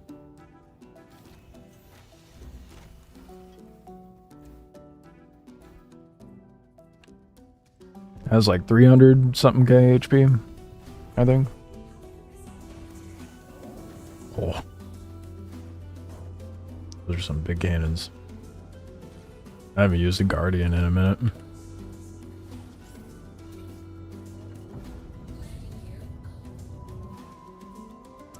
Oh, that's too much speed. Wow, the QI is so much faster. Oh my god. Was not prepared for that at all. Holy shit. I heard the QI was faster and more nimble, but god damn. That is not the Guardian I'm used to. Holy shit. Normally I could rip out of there and just like steer up, but there was just too much forward velocity going there. There was no stopping that.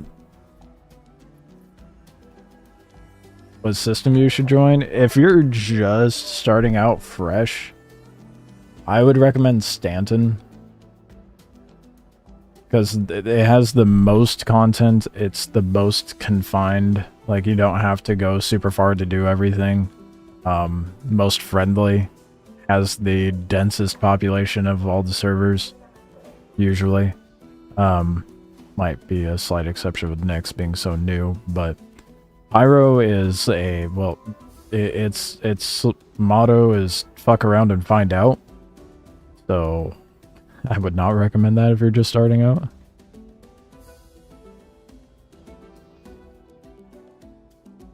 Played Pyro when it came out. Okay, you played Pyro when it came out, then. Yeah, it just depends where you want to play. It doesn't matter, I guess.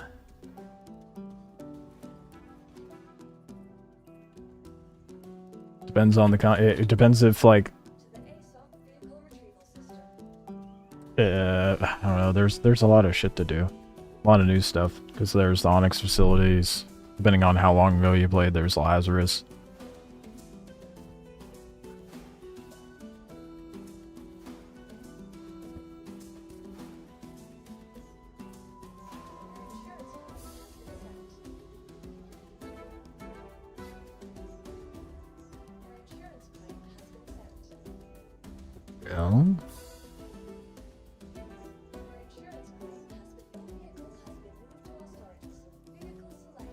I guess I will just load up a fighter into the Polaris then.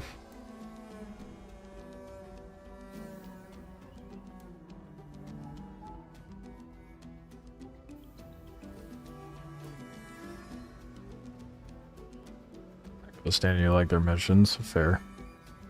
It's fair. When was the last time you played Visor? So I'll give a good idea as to like what new contracts and stuff you haven't done yet.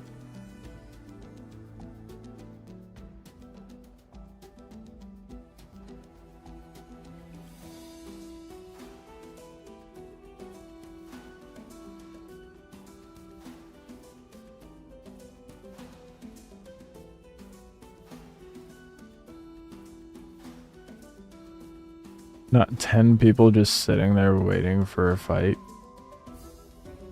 Pyro's not as hostile as people make it out to be.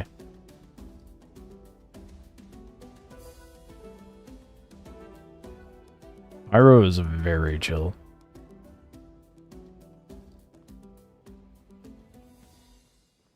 So you haven't done...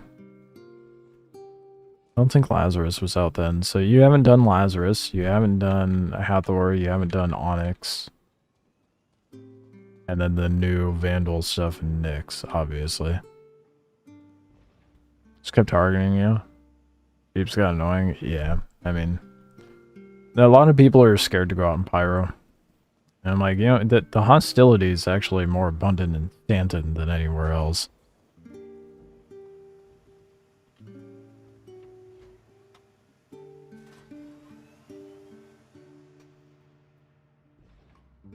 some reason you have it. Well, if you played back in when Pyro came out, maybe you got a ship back then, and it persisted. Because they haven't wiped since Pyro released. That's a new thing. So when you're at your home location, you spawn in your hangar, not at Habs.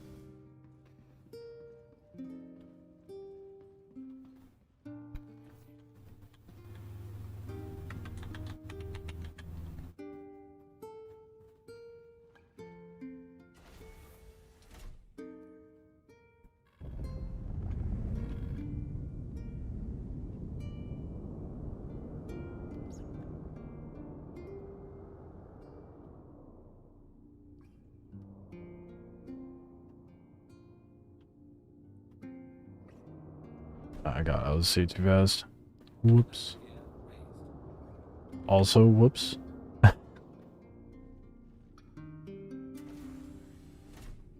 The only reason I hopped into the co-pilot is there's one advantage. Let me get the... You get this little D-pad over here. And the center one opens the hangar.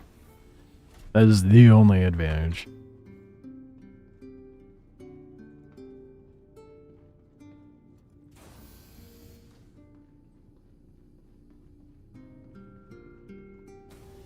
You're just gonna open a few doors with it. So if I go back here, hangar's open.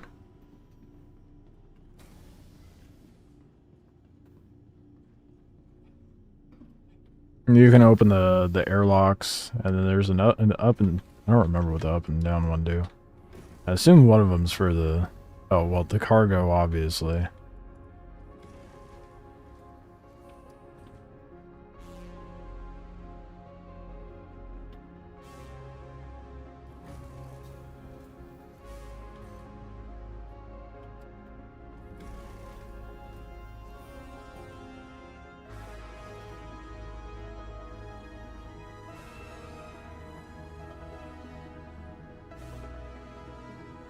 It's a very important job for the co-pilot to be able to open all the doors and not have that advantage as a pilot.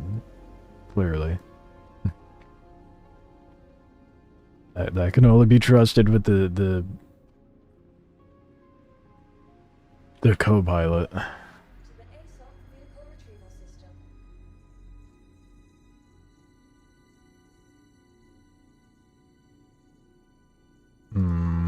QI or Wolf?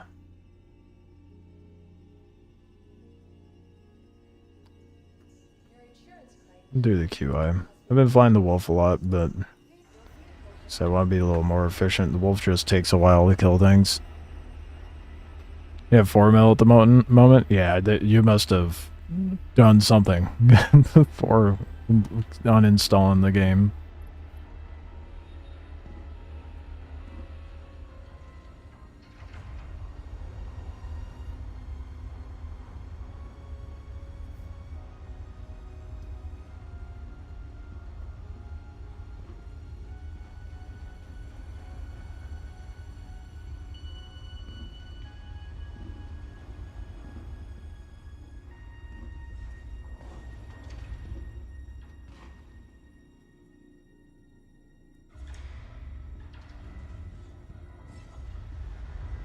Yeah. Yeah, elevators on ships auto retract now. It's been fucking with me. I'll go walk back and I'm like, wait a minute, where's the elevator? That's not where I left it.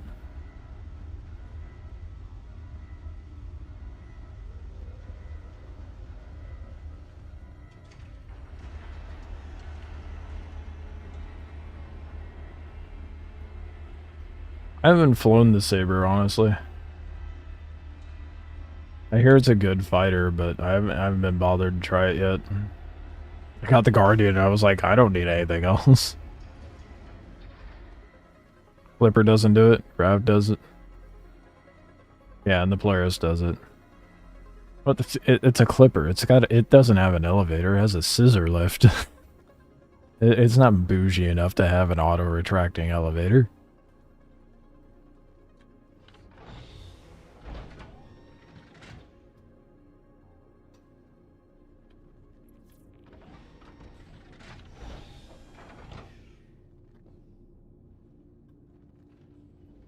Yeah, I kind of expected them to remove the bed for the QI as well. So I thought they would have had to make room for the quantum dampener, but I guess not.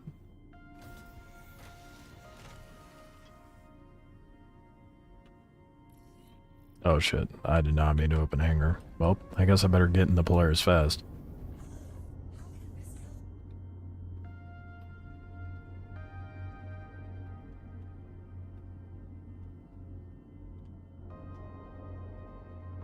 Not the most graceful landing, we don't need to acknowledge though.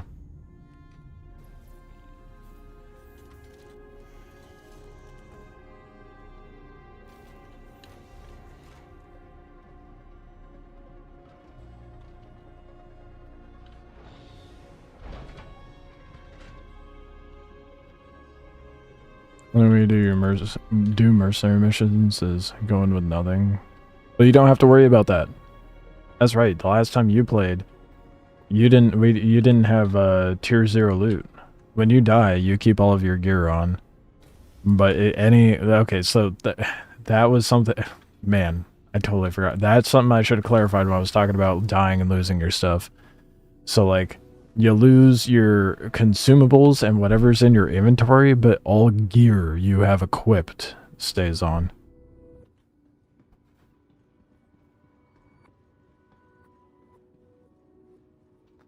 What are some important F keys for flying? I don't think there's any F keys that you need to worry about for flying. I mean, there's F keys that are default bound to adjusting the power of your ship, which, if you're getting into dogfighting, is important.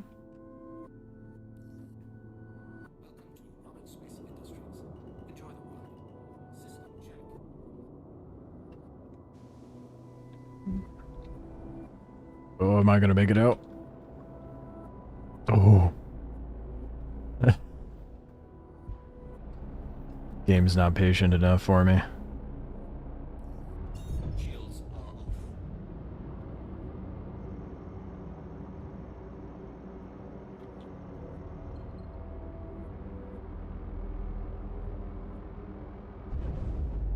I also need to get like 300, probably less than 300 now, but 300 script so I can get the Wikelo favor needed for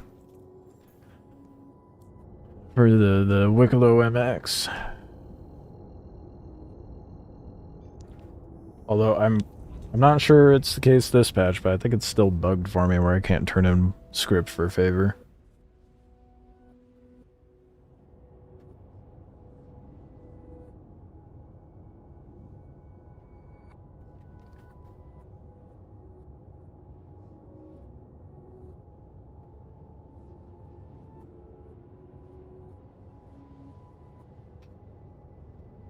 And now the actual grind begins, and I'm not just being a dingus.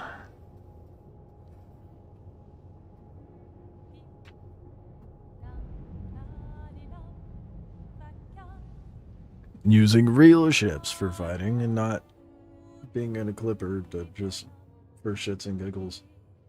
I will say at least I was able to take down a Vanguard in it.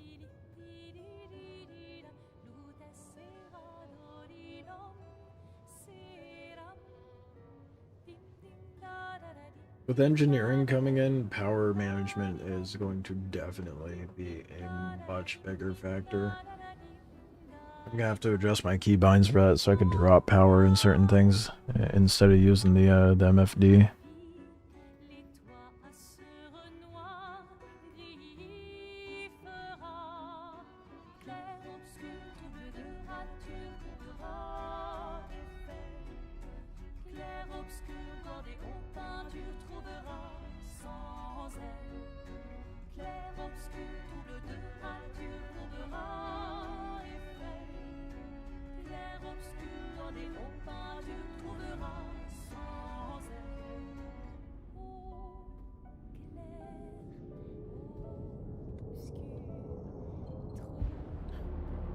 Alright. There's only 3 ships.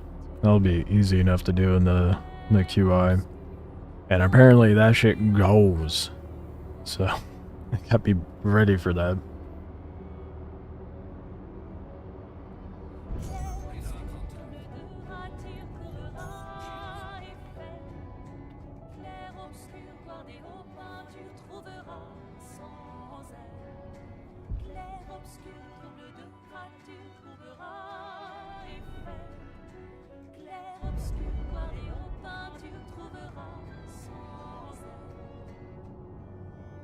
That's good enough. I'll hop out. Hopefully, I get back there in time to actually shoot something. And they're blowing themselves up. That one definitely just crashed into the ship. Ooh. Oh, Nyx is getting crunchy audio.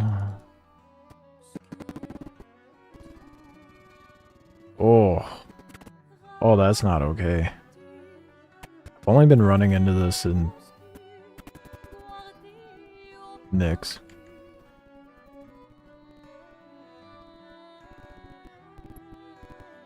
It is pretty bad. Holy cow.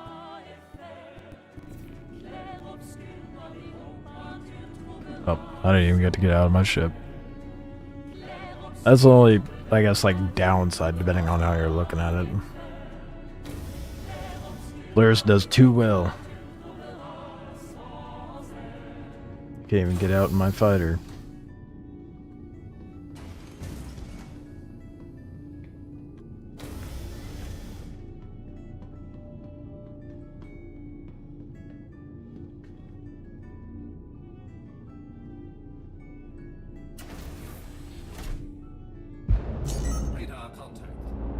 Well, hopefully there's an ace pilot in the next one. This is why I wanted to do it in Stanton. So it feels like there's like higher percentage chance of getting the ace pilots over there.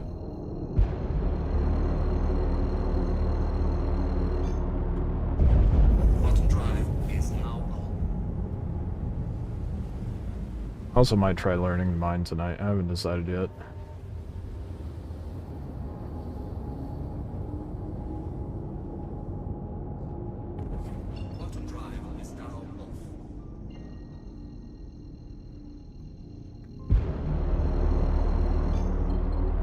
We'll see. And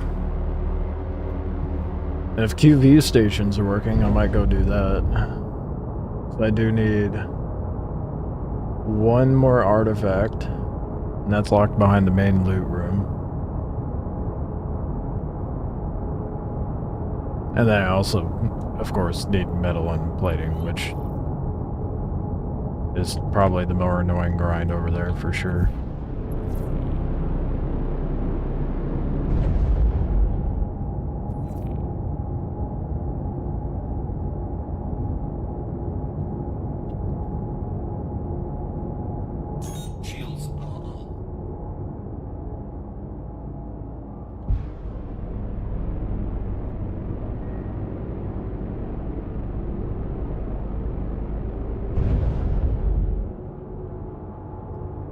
My favorite. The ones that give you nothing to do.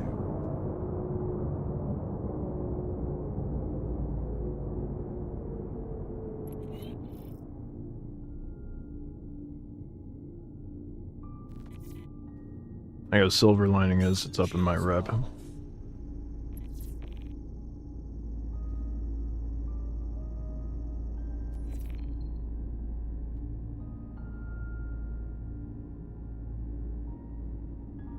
I hear the mining is like really, really good in Nyx. Like stupid profitable. I don't know shit about mining. Honestly, I feel like the most profitable thing right now is the QV stations. 1 mil per run, and then you could sell the cryopods for like 600k afterwards. And you usually get like 14 to 16. But, well, 5 cryopods for 600k, so... That mission kind of bugged out on me earlier. I've had to eat 10 pods so far. Unfortunately.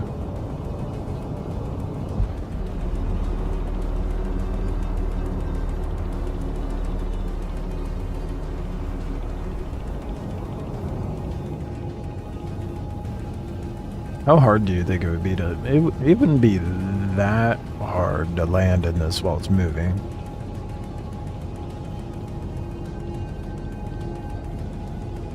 I hope. I'm not 100% on that.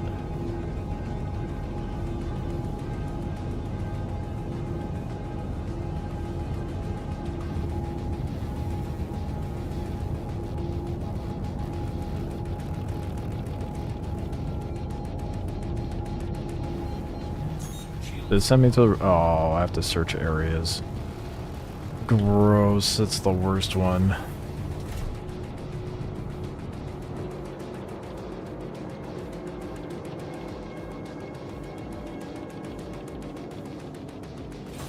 Yeah, I might try doing a QV run after this. Just because they're fun. I know I need ace pilots, but... It's such a boring grind to do patrols over and over.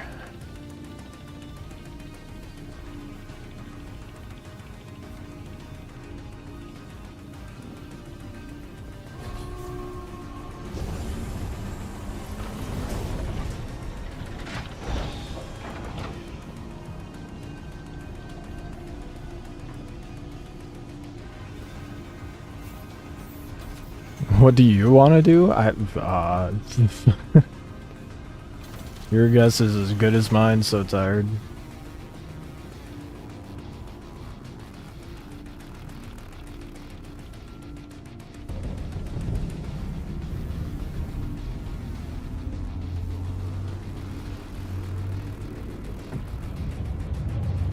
That depends on you. I'm kind of winging it, honestly. I know there's like certain things I want to work towards, but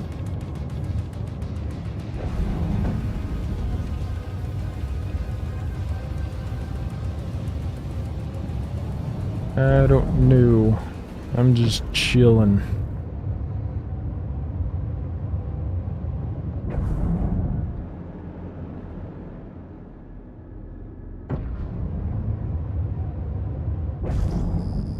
Guess it depends if you want to do industrial or combat.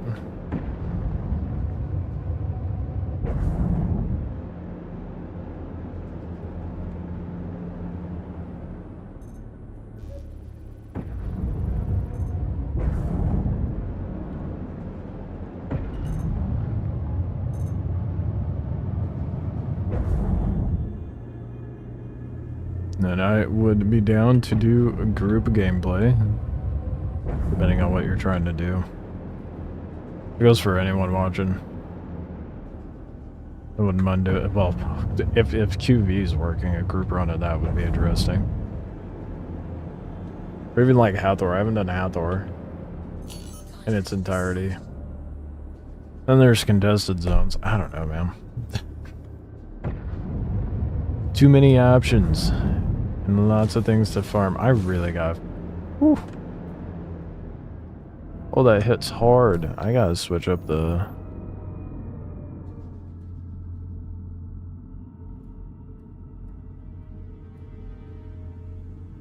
You just don't want a solo Star Citizen? That's fair. That's fair. It do get lonely. And it's way too easy to just kind of like... get stuck in a rut. When running solo. No, this is the QI. I wish it was the Guardian, or not the Guardian, but the Wikelo MX. No, I'm still farming for that. The MX has 4 guns. The base Guardian and the QI have 2 size 5s, whereas the MX has 4 size 4s. Where is it? I can never find this setting for pips. I feel like I went too far.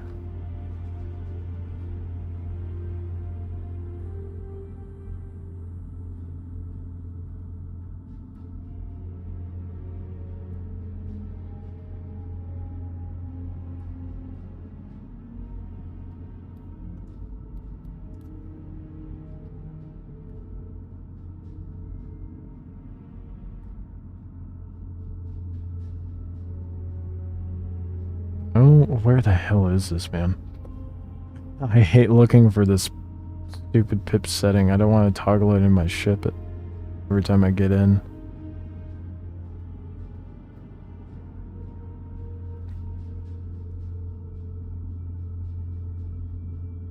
Like having a ship that can dampen. Yeah. Aside from that, I feel like the 2 size 5s does more than 4 size 4s.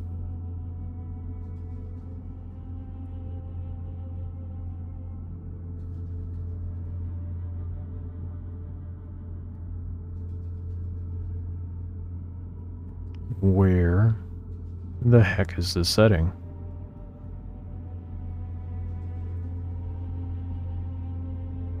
I had to have passed it. It's... Where is it?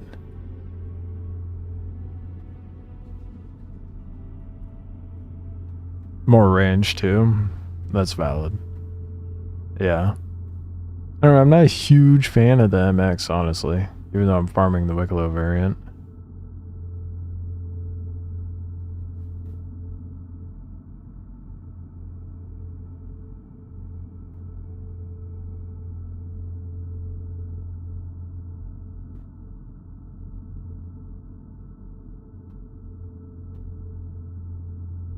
Under default weapon part? Did I pass that? No. Lights, relative throttle.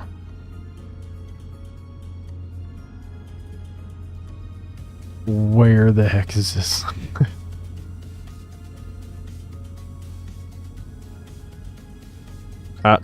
Default weapons. Bag pips on. Yes. Oh my goodness, I found it. Alright. We can move on. Yeah, you can change it in the MFD, but you have to do that every time you get into your ship. Like, every time you pull up a new ship. I'd just rather have it set to that by default. That way I can have it set and forget about it.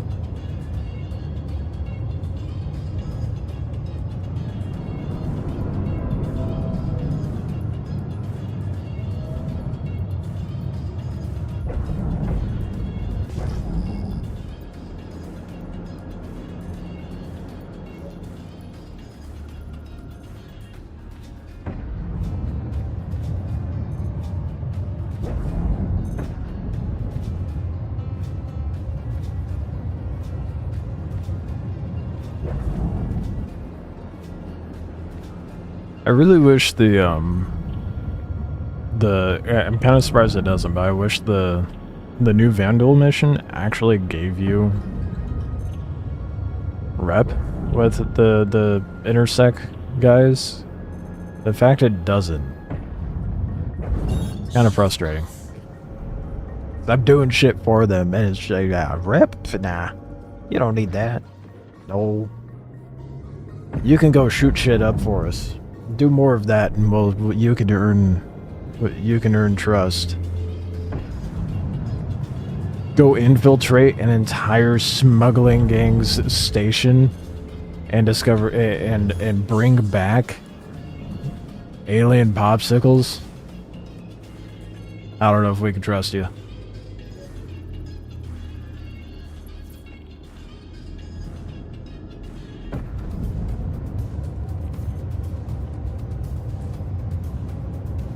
Makes no sense, dude.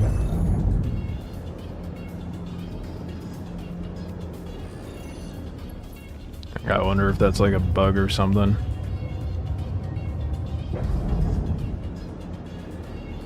Kills 300 Vandal alone, you're still the dirt beneath my shoe. That's how it feels. I don't even know how many Vandal I've killed at this point.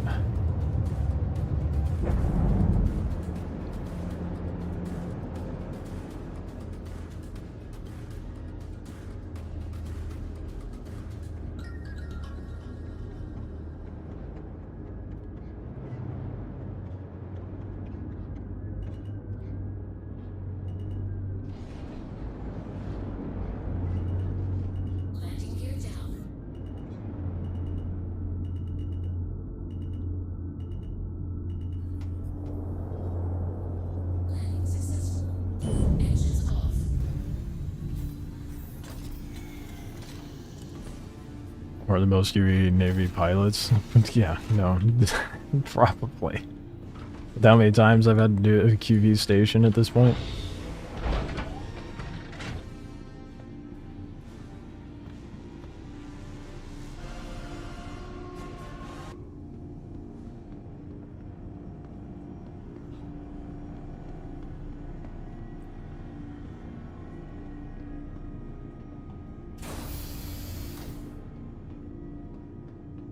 Hit that rock on me, Pastor. I honestly think I might have just clipped on the way in. Maybe it was just passing through shield that caused that. I mean, I guess it kind of makes sense because you go from 0G to a gravitational pull, so.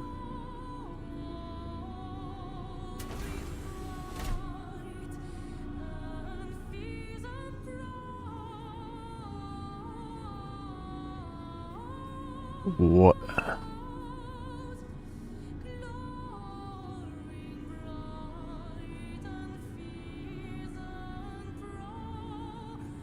What are you trying to say? I don't know if my brain's just broken and trying to decipher what you were correcting in your sentence. What are you? You can exit out the ship from the pilot seat. In the Guardian?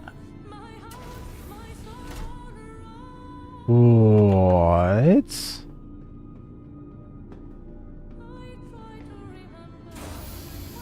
What?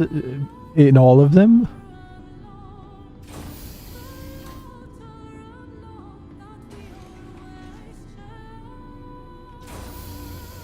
How long have I been using this and not known this? How many of you have been watching for how long? Now, like, I've used the Guardian on stream so many times, and no one has said anything. How do I get in? Are you fucking with it?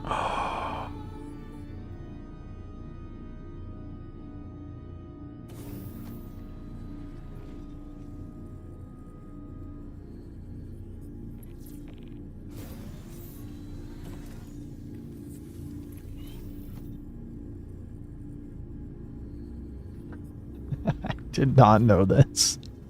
No. Everyone always uses the back elevator. I did not know this. Oh my god, dude. What?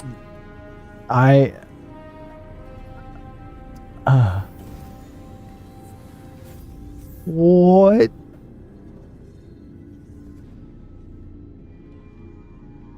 Oh my god, dude. I used the Guardian for so long. Oh my god.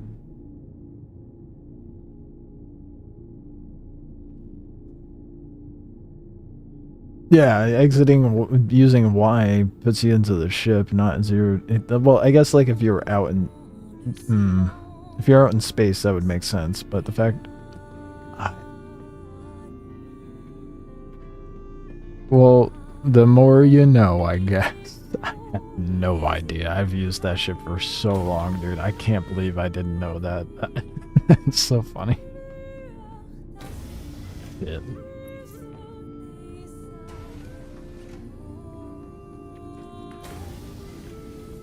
No keybind for front, sadly. Yeah, it's kind of dumb, but it is what it is. Do the hold F, I guess.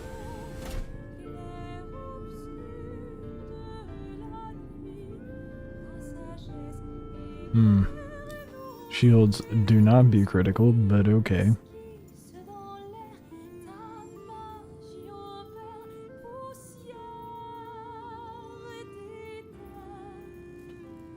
I don't have a patrol. Gross. That's the annoying thing about doing patrols out here, and the fact that. Better question: is QV spawning the passcode data pads now that we encode, or is that still fucked? Makes entering 0G way less jank. It is spawning them?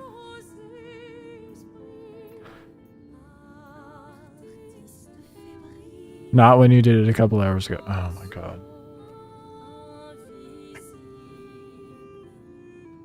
Why? Well, I guess there's one way to find out. If anyone's trying to tag along, you can.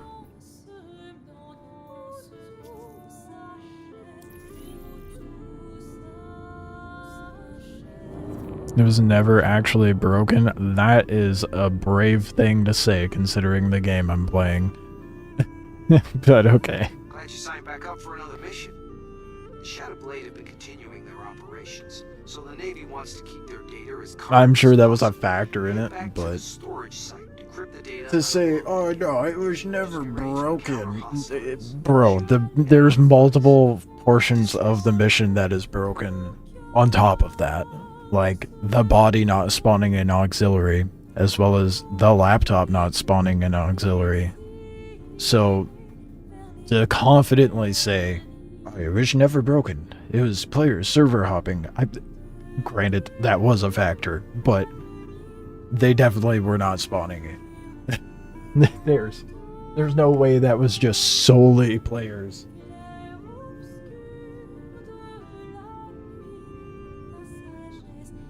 So after playing my crime stat off logged, still had a crime stat 3. Lovely. And in shell, damn. It's not a fact, but I've ran it around 20 times now, and it's always spawned for you. Always check auxiliary doors. It's closed before you do the mission to avoid body not spawning. I've had the auxiliary doors closed and the body not spawn. So there's... it is maddening trying to find a proper rule of thumb for certain bugs, because there's always, like, some sort of consistency, but, like, I've gone through the process of getting the access card and getting into auxiliary, and the body was not there. shields are off. 1 hour? Damn. Well, I guess we know what you're doing now. So tired. There's... Unless you want a prison break. Because you've been pretty lucky. Yeah. Yeah, and that's how I felt when, like, the first couple days it was out. I was like, oh no, it's working fine. The issues the people are bringing up aren't coming up. It's totally fine. That fucking next day, I'm getting all of the bugs that people were running into. I'm like, oh shit. I guess it was just the server. Locking off? You're just not gonna bother with prison. Okay. Fair enough. It's like 10 blue rocks. Yeah, that's not too bad. It's a quick enough farm.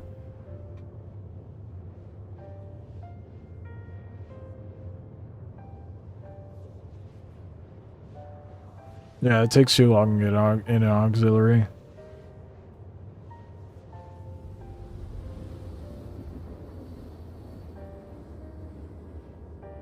This is 100% on the game. True. Yeah, with you being in prison. So you should have been out. Paid good money to not be in jail. What, Star Citizen taking your money? No. They would never.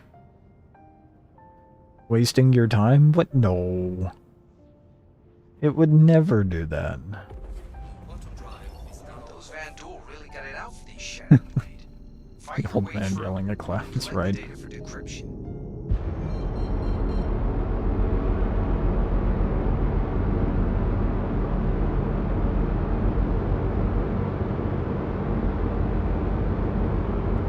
See if I can get my snow blinds back.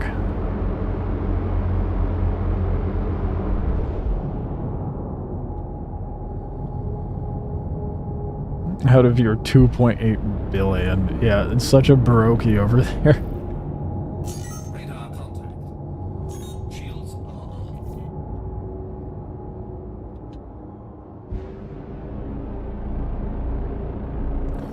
on. Hit auxiliary first. Make sure the door is shut. Or if it's open, I'll poke my head in.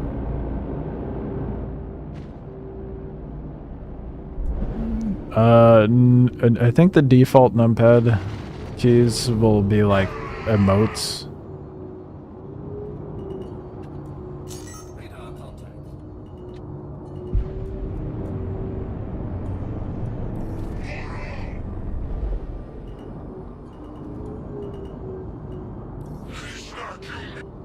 Give me the next, thank you.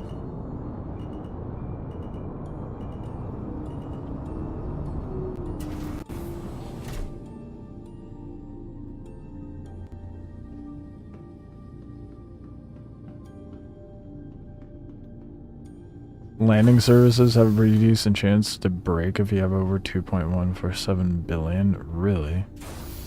Want the Galaxy so bad? Can't justify it. Yeah, no, I wouldn't be able to either. Galaxy does look cool, and it does seem like there is a possibility that it comes out next year.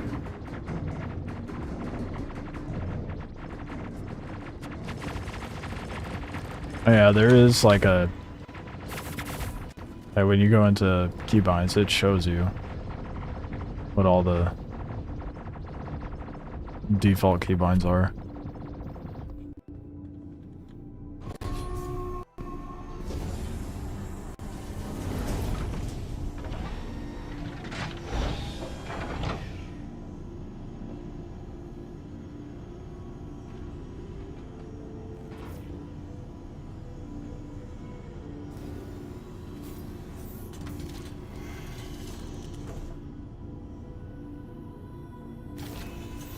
Yeah, we'll have the Galaxy next year. I think it was...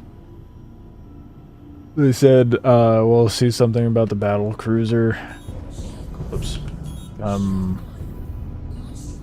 Invictus.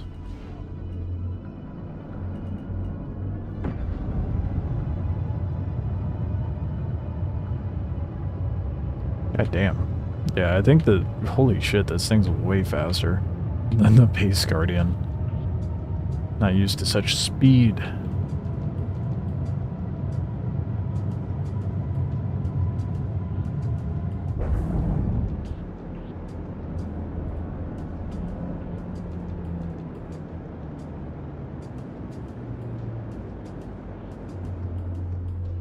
Yeah, a lot of people were thinking Liberator for Invictus as well. So they said there was an Anvil ship. That's Anvil, right? A lot of ships that they hinted at. It's really ramping up in development, man. Kind of crazy.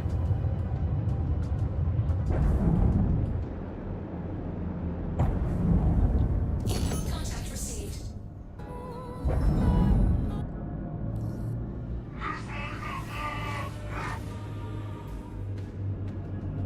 Shield under attack. Oh, I already missed the wolf. The wolf is so good for these.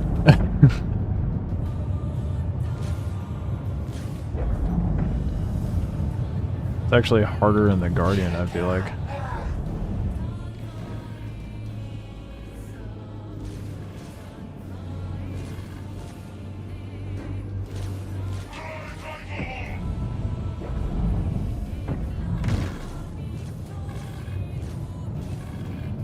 Oh, it's so hard to hit.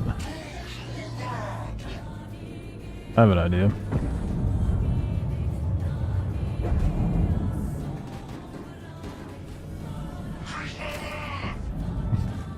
I got so used to doing these with the wolf. Contact received.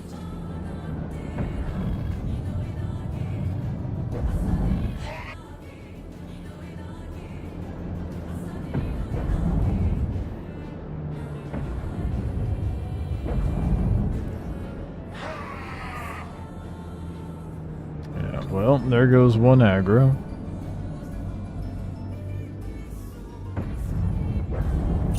Missile block.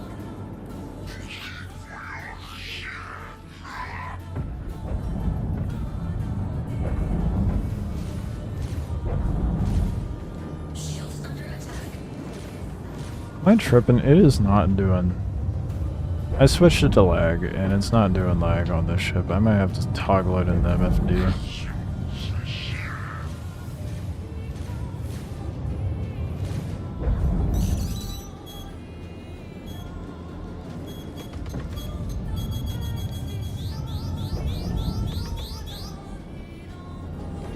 I have no boost right now either.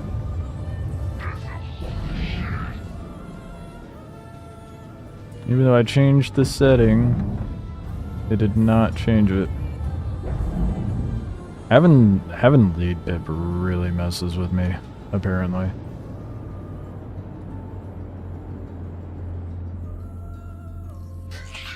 Fuck off, Vandal, and mess with my Sendix. The fact that it overrides.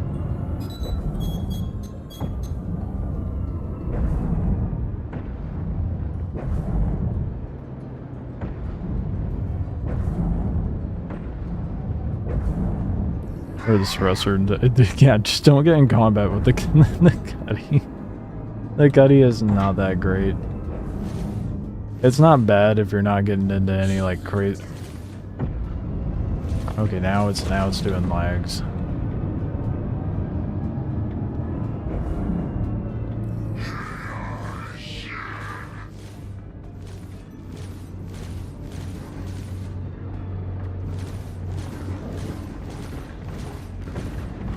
I think it's safe to say I like using the wolf more.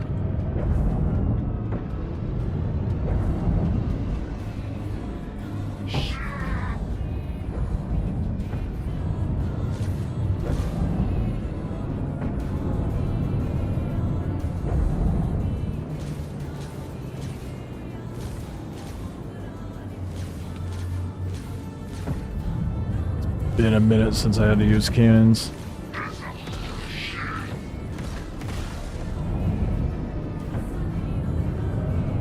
This guy, stop. He's doing a bunch of whole wiggly nonsense.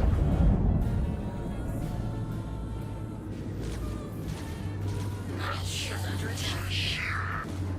Target destroyed. Did you spawn a body for me?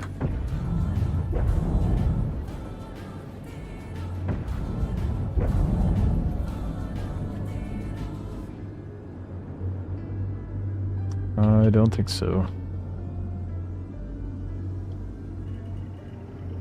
Do I check? I think I might check. Might get lucky. There might be a body in there.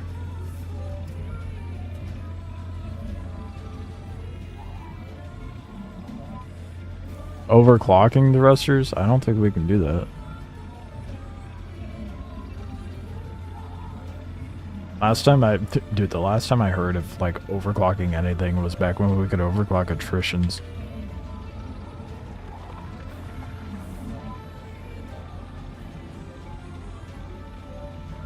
Is there a body to be had?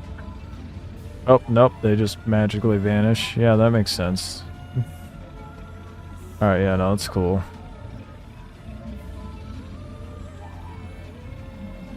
It's fine.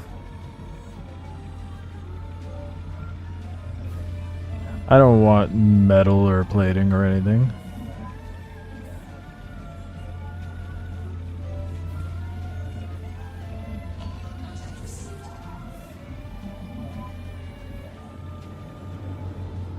What was fun?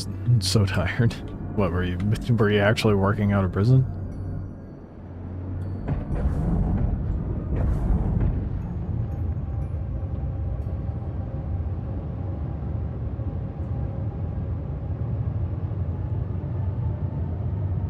Oh, overclocking the guns, yeah. It made an interesting aspect of builds and whatnot, but I understand why they took that out. God, no, you're not doing prison. Not a fan of doing that, huh?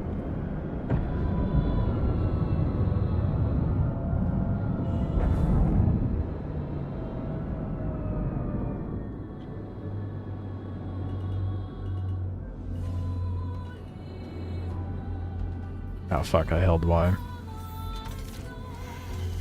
Now I have to take the long way out.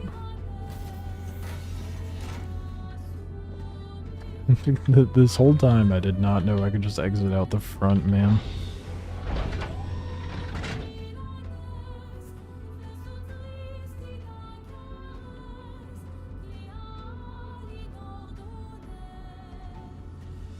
Oh, well, I promise I know how to EVA.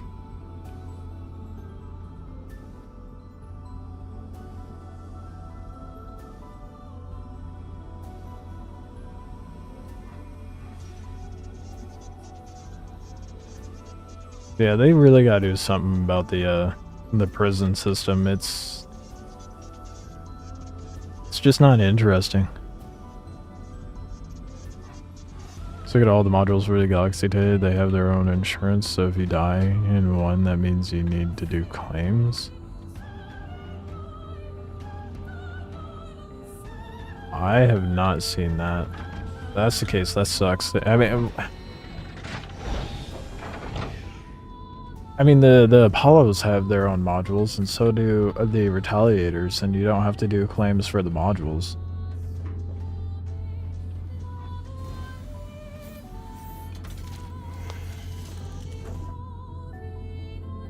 Yeah, exactly. That's not how that works on any other ship.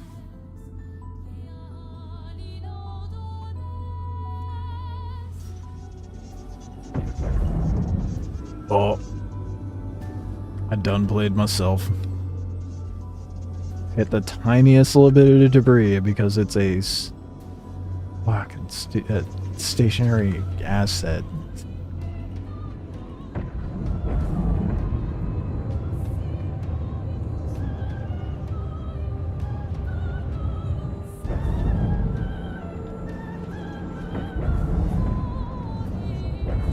Yeah, I don't know. I'd hope they wouldn't have like different insurance systems for modules.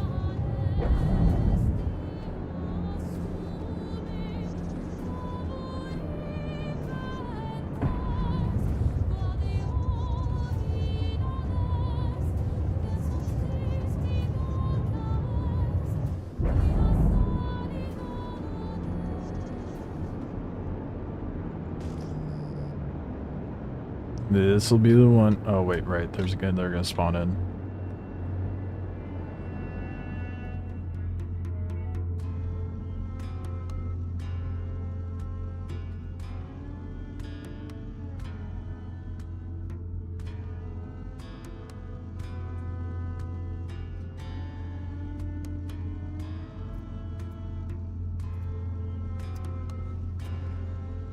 This is a bad idea.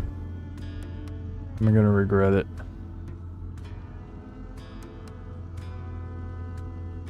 But does it only trigger their spawn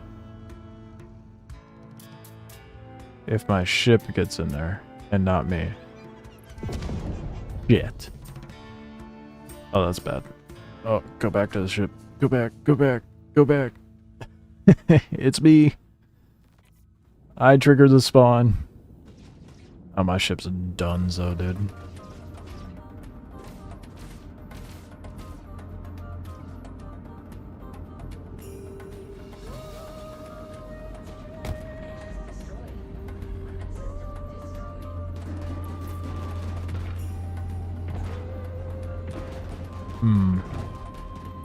Contact received. I made a mistake. I was like, oh, maybe I could just float in there. Nope. Oop. Now I have like no control over the ship. So I missed the whole left side.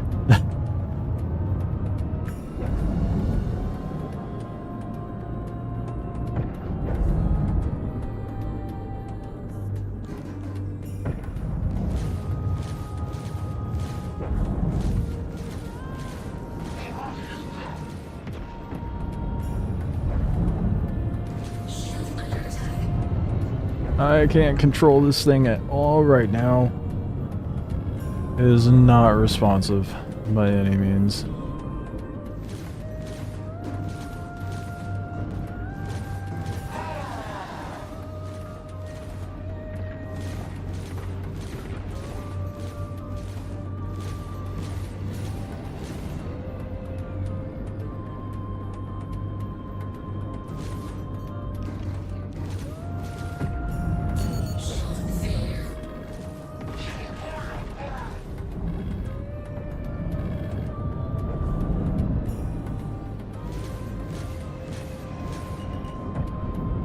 am I alive? Well, doing better than they are.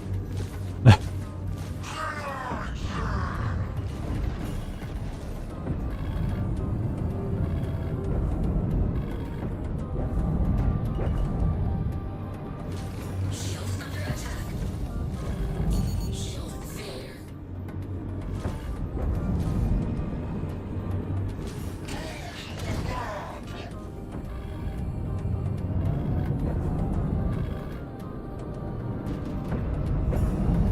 If I somehow survive this, I will be so unbelievably baffled.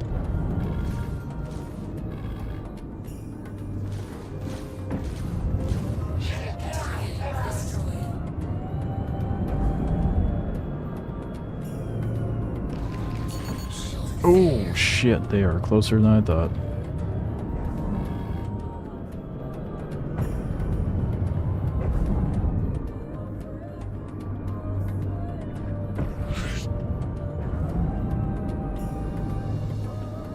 It's so unresponsive, bro. I could not get it to do what I wanted to. Shocking, given that I only have one engine.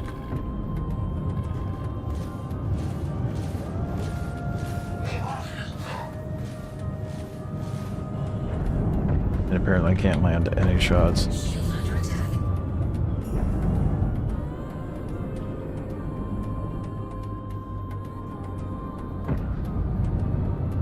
Well, do not recommend getting out of the ship when going to investigate the derelict. Oh my god, I cannot turn left. It just refuses. And the little shit keeps going to the left.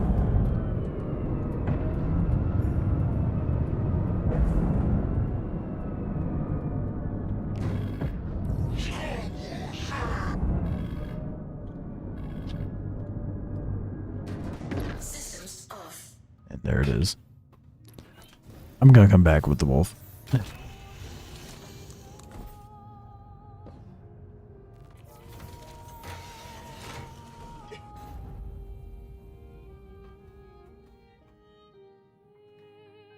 From that bump? I don't think it was from a bump. I think it was from it getting shot up while I was away from my ship.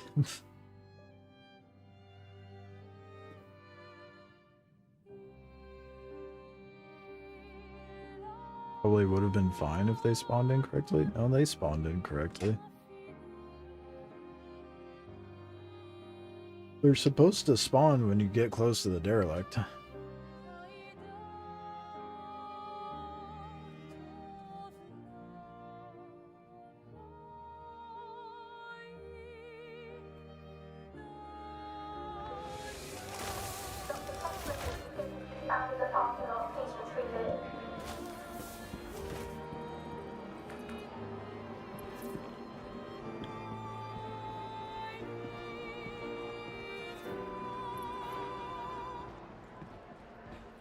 Well, I've learned.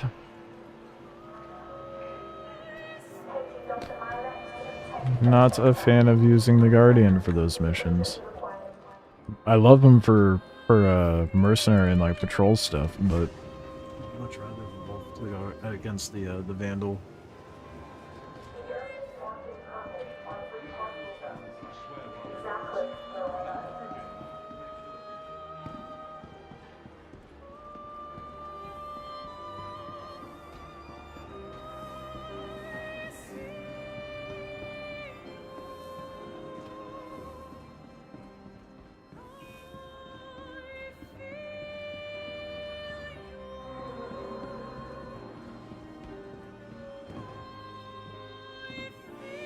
Oh, I can't move.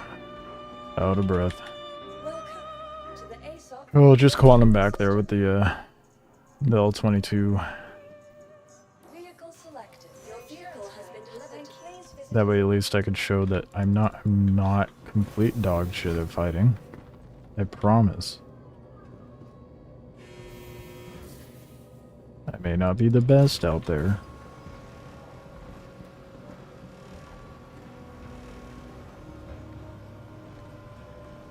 Watch me get through all this and there's no body in the auxiliary place.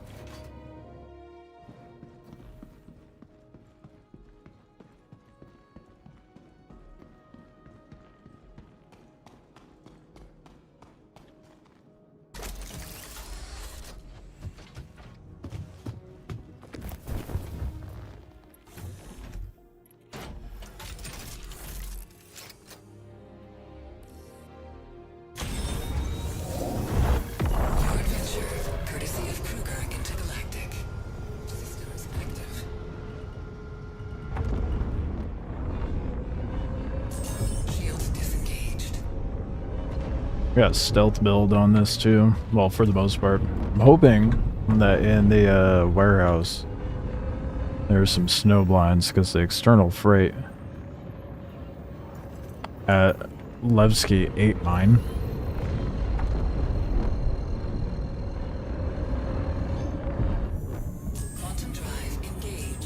So I'm hoping I find some more.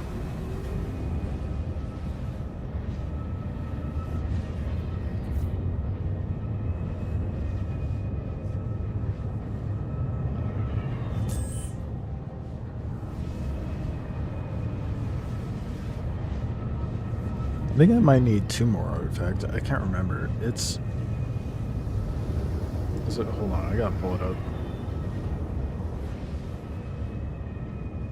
Oh, did I close it?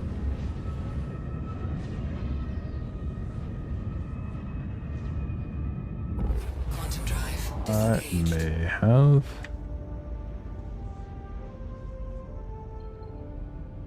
Yeah, in the pins. Hold on.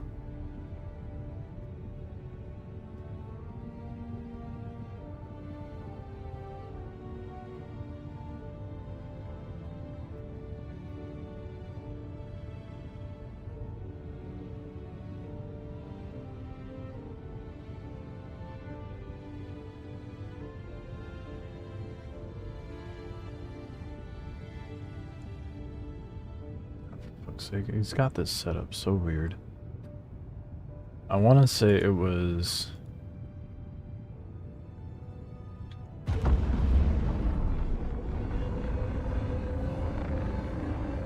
four artifacts for the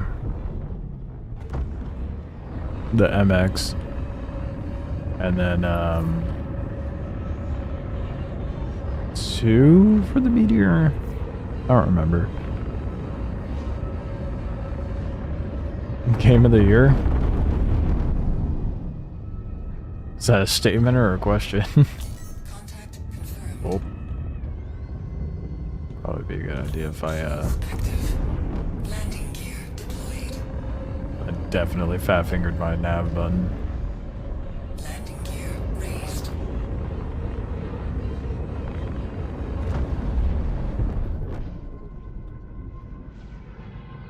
Go through? I don't think it went through. I don't see anything.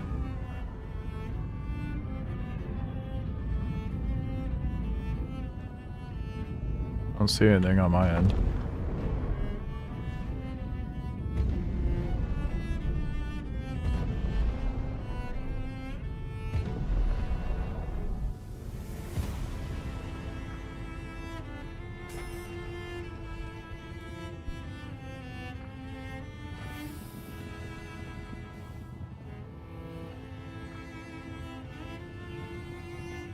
Hey, look at that. Access card. Let's go. Gib. Come on.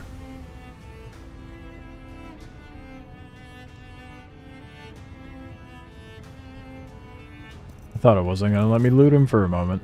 It's a little worried.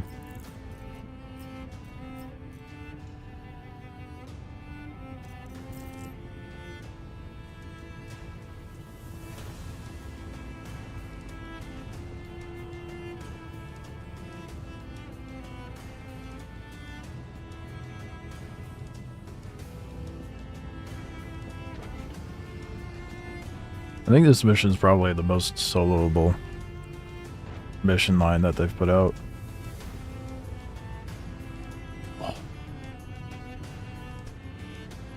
Like Lazarus you could do solo. It's a little rough. Not to mention there's the possibility of PvP. I haven't tried outdoors solo though. And it does give crazy parts, yeah. Definitely one of the best things to grind.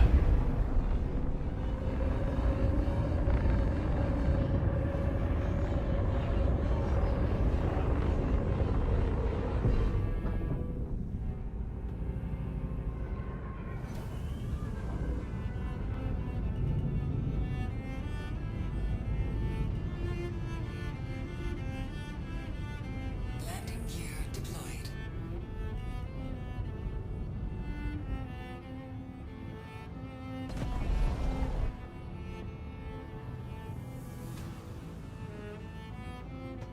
Oh, oh.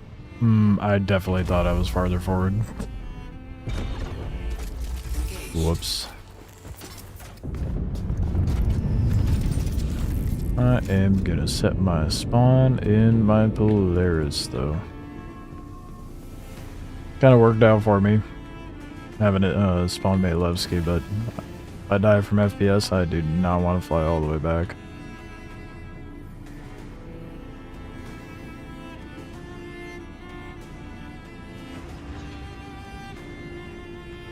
Yeah, if they keep adding stuff, I think it'll be pretty easy to have stuff for like crafting and whatnot. That I have no concern for that.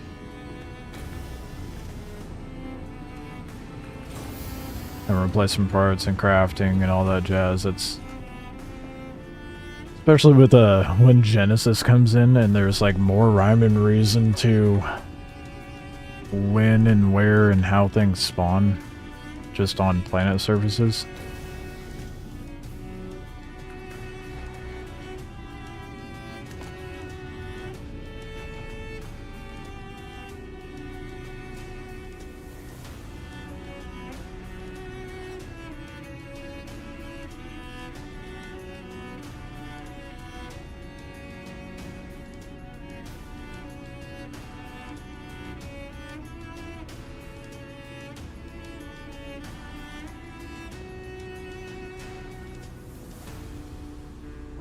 Alright, let's hope Boss Man has spawned and I can get his stuff, and hope even more so, and most importantly, I was about to break on me again.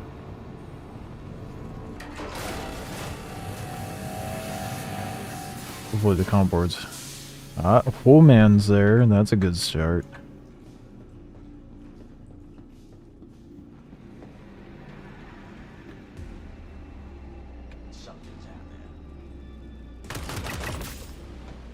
Yep, sure enough, something is out there, bud.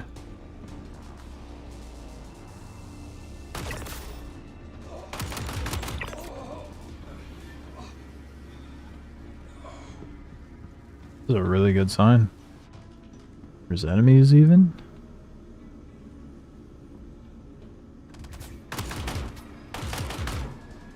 Holy shit, it's working?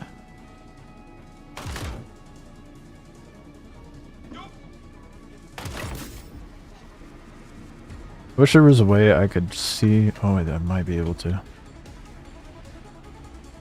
No comp board.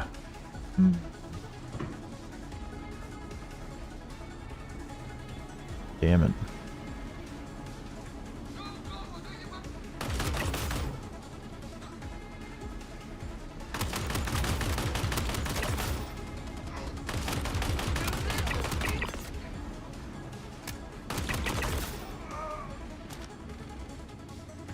You can pick up the Vandal's body? What?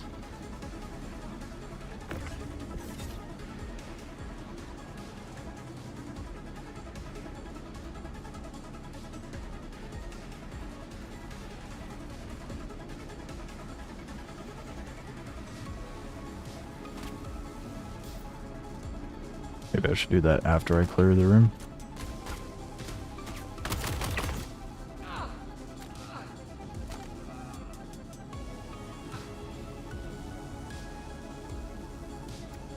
It's not letting me.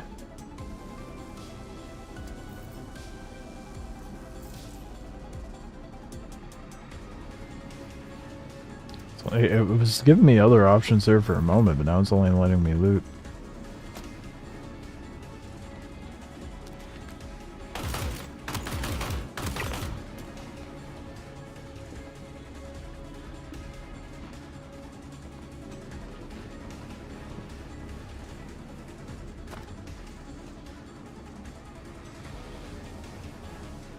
Arrow next to the X?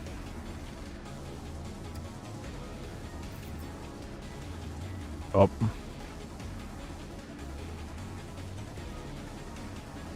Now the inventory menu is not opening.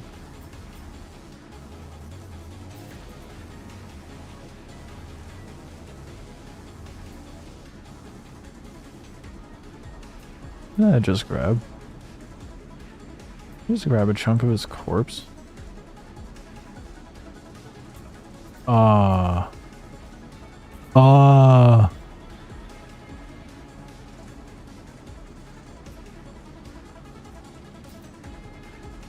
Whoa. What?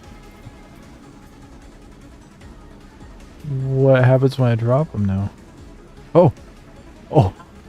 You can just... What the... I am putting one on my Polaris for sure. Oh, that is definitely a bug. And it's hilarious. I'm not allowed to claim my Polaris after putting one of those on there, though.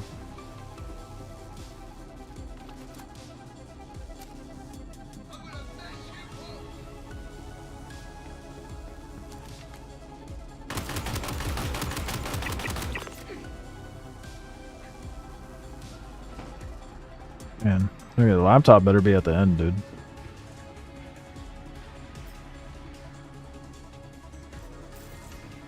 Well, I didn't... I mean, you can get such a variety, too. Hold on, I want to get the whole...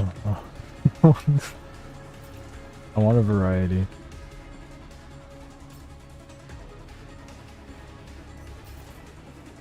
It's so funny. Does this bug it out or did they regenerate? Guess there's no way to tell.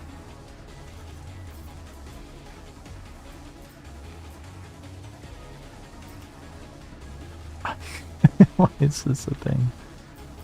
I just want to get like that. There's like nothing on them though.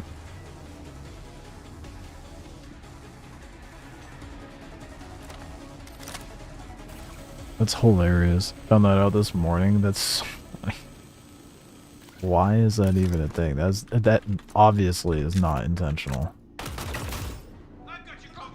But I'm gonna try putting it in my at some point. I'm gonna try putting it in my inventory at like a landing zone and then taking it to the home base to see if it transfers over to the next batch. Dude, these corpses are empty. I'm not getting any metal or plating.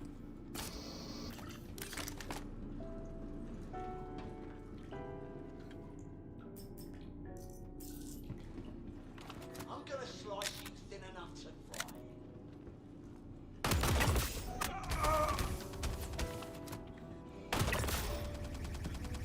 I don't know if I'm just used to them now or if their aim has gotten worse and they made that adjustment, but the enemies do not feel as cracked as they used to be. Whoop. I mean, case in point, that would have been so much damage. It's a career.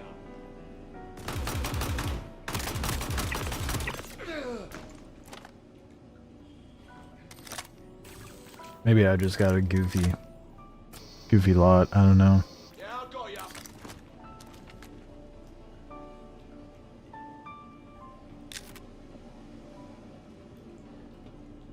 Got me, but are you gonna peek? You won't. I know he's there. Oh, after I killed.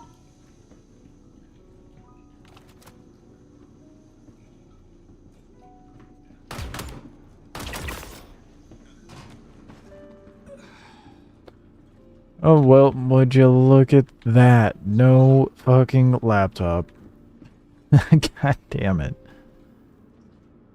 20% wildly low. I mean, Oh damn, this poor bastard's dead. yeah, I think 20% is wildly low. I joined this guy on global on his Perseus. Literally thought you could ram somebody to kill them. The video. Oh my god. Come on now.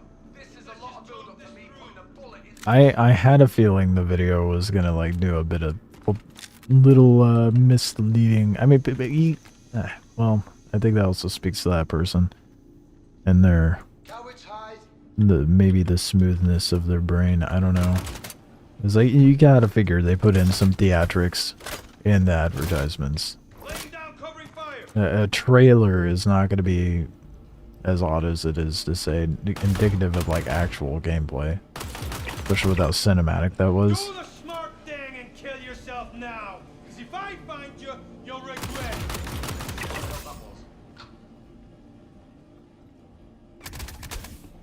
Ooh.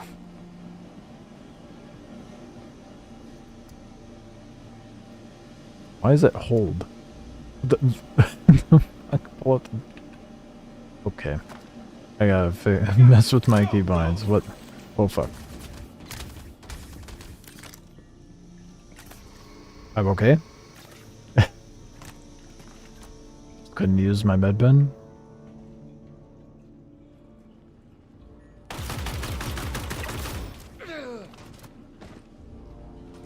I'll bet you. You died? No. what are they trying to ram?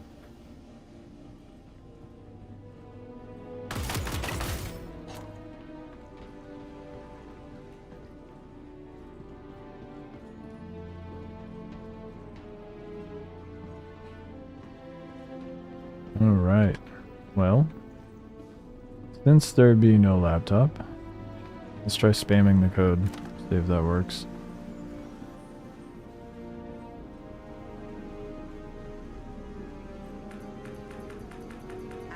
Damn it.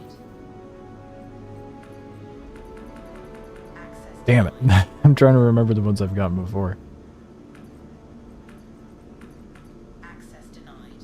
Well, we're not finishing the mission because the laptop's not spawning. That's lovely. I guess it's back to Ace Pilots after this. That's a shame.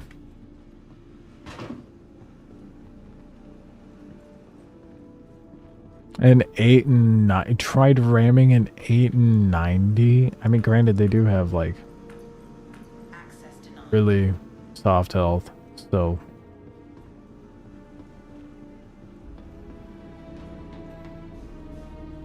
Not soft enough though. Well, we may not have gotten the ability to finish the mission, but I did gain friends to put into my Polaris. I can't believe you can pick up their bodies. I don't know. I gotta figure a way to lay them out. I can't believe this is a thing.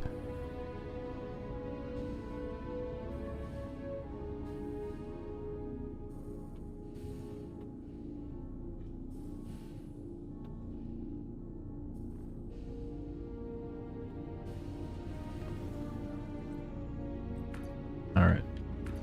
Just get some decor on, I guess.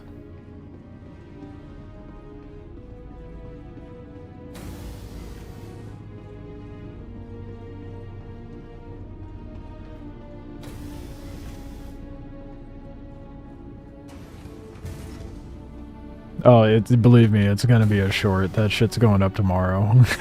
For sure.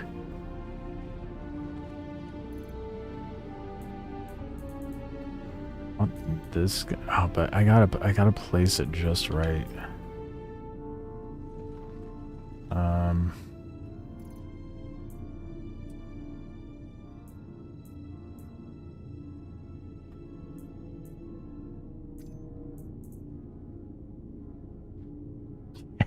It's so perfect, dude. It went into the yes.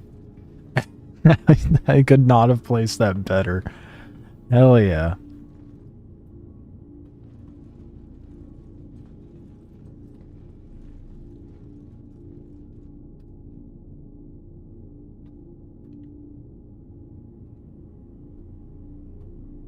Hell yeah.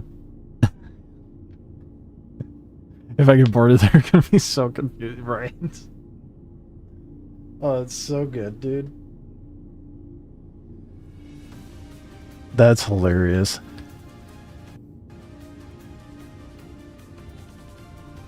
I should put it at the doorways. I should just put corpses at the doorways.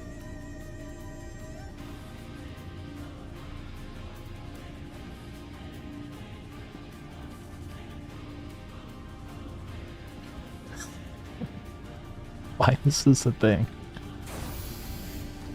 How did someone figure that out too? Like how Bakes? What you said you figured that out this morning, or you found that out? Like, did you see it somewhere, or did you discover that yourself?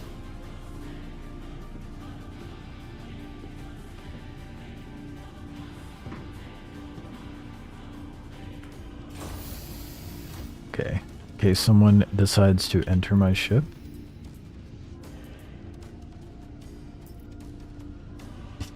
It's so good. It's sold by an org. An org member, okay. Dude, the things people find out. I would have never thought to click and drag the body to my inventory. Like, who's gonna be like, oh yeah, you know, I wonder if I could take this corpse with me.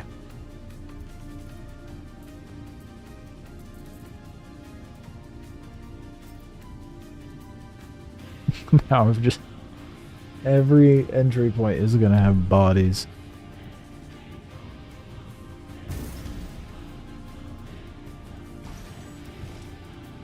I wish. It's not gonna work. Well, it might. Hold on.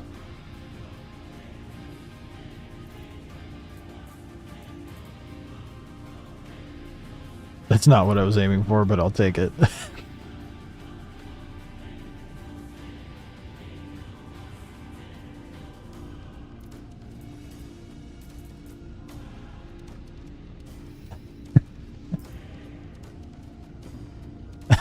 Why is this? Oh, dude, yes, medical. I can't believe I didn't think of that. I don't like how he's laying down anyhow.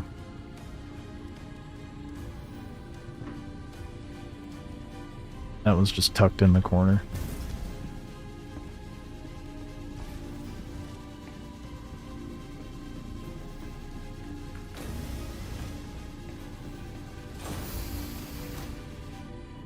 And I get them in the bed.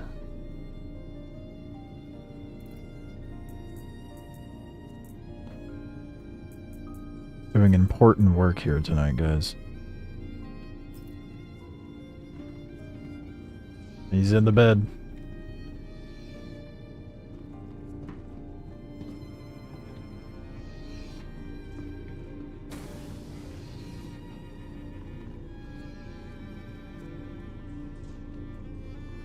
Uh-oh. I'm stuck floating. Let's not get myself stuck here, just trying to place corpses.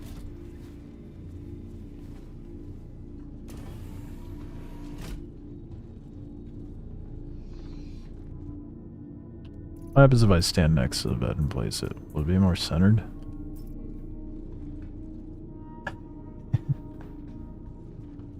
Oh, that one's not facing the right way though, dude.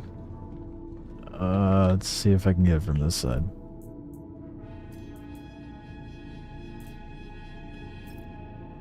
Damn it. I'm an idiot.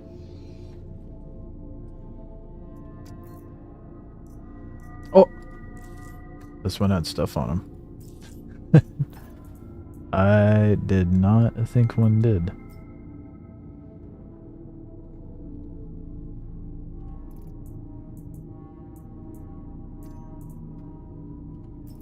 There we go. Let's fix this one. No, not the... I don't want to share a bed with a vandal. He's got his drippers all up in my face. Oh, get me up. No. What?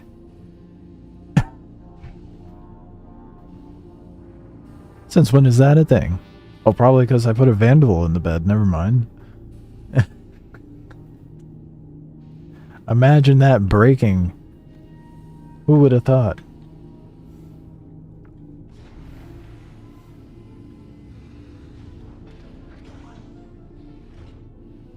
I love that I just have I just have vandal corpses at the airlock entrances now.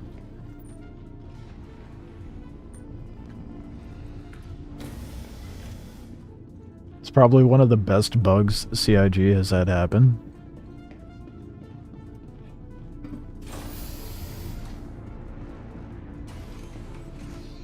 I'm gonna fix this guy. My priorities are exactly where they're supposed to be.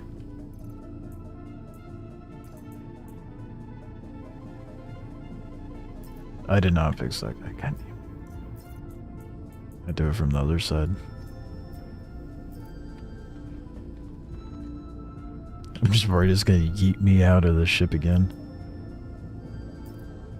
Yeah. My buddy's here. I have one more body. Where to captain's quarters?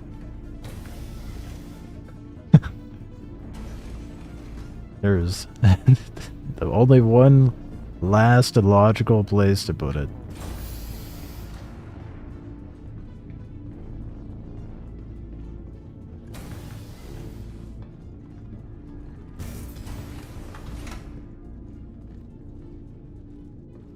If I can get him if I can get him in the chair, that would be great. I'll try the bench. I don't know if it's one laying down or not, though. I think it's a laying down one. I'm stuck.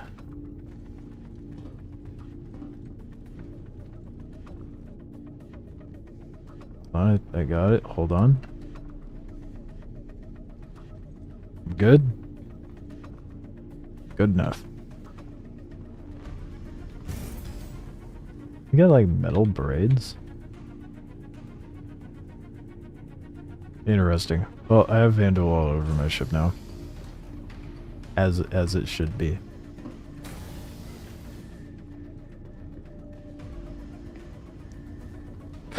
I'm quite pleased with myself. On that note, the mission's broken, so I may as well just leave with my Vandal and be on my way. I feel like if I can turn that into Wikelo, he should just give me an MX by default. You know, I went above and beyond. I didn't just bring you Vandal plating and metal, I brought you a whole ass alien.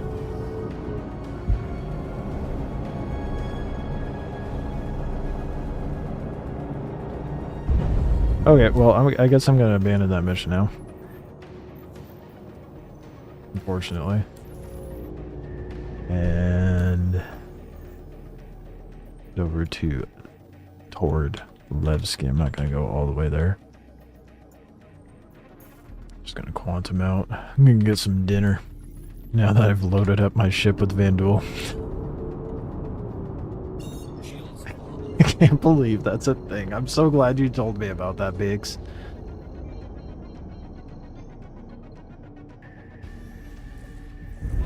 You guys know the MPUV tractor variant is just a flying Atlas?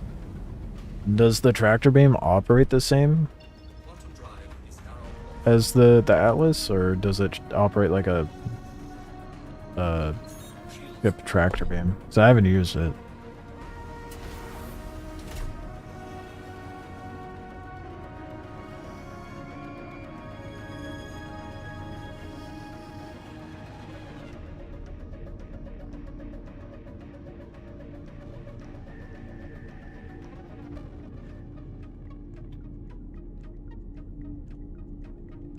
Important work here. Gotta get the right BRB backsplash up while I go get my food.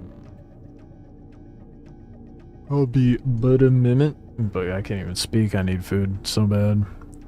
It has two tractor beams, one in the front, one in the back. It's like a normal ship. So much easier to move around in. Yeah, that makes sense. Yeah. I mean, That's its whole purpose. So I would hope it would work well with it.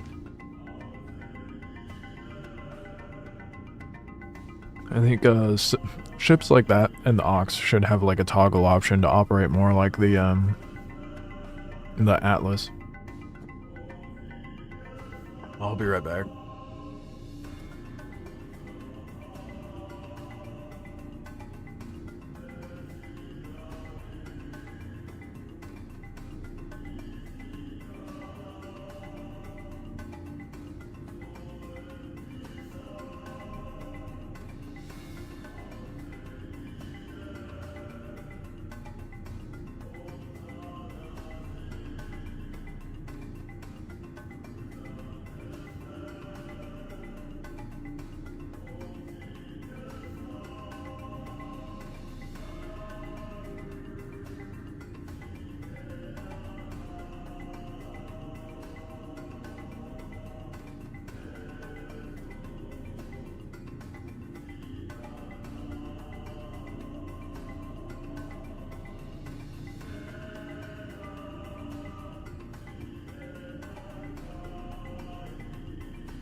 food.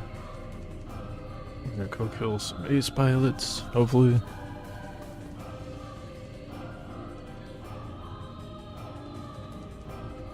Use the back beam, be careful.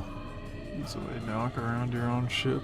Just trying to load it. I've done that with the Ox.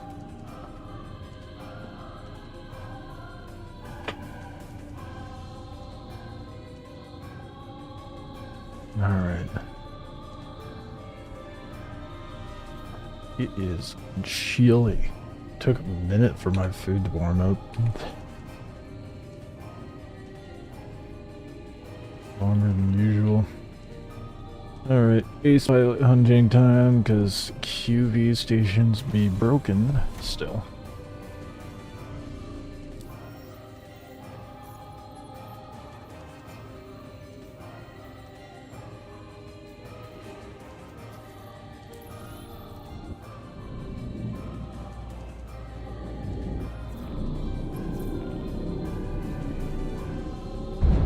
Shields are off.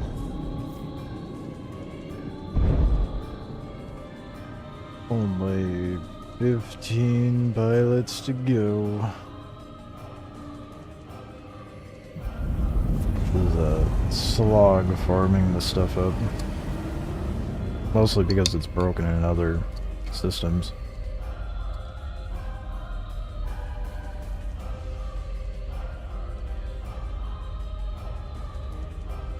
My food's really hot. Shit. The worst. Just wanted to eat your food and you're gonna burn your mouth in the process.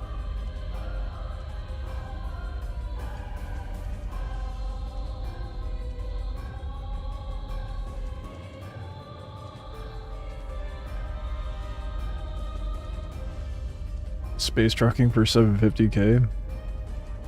Are you doing commodities?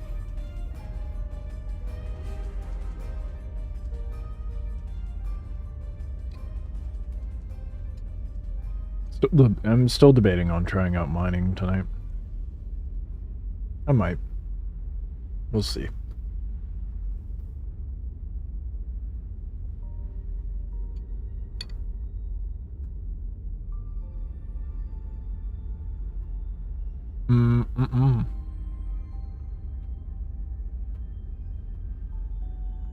Are you doing multiple contracts?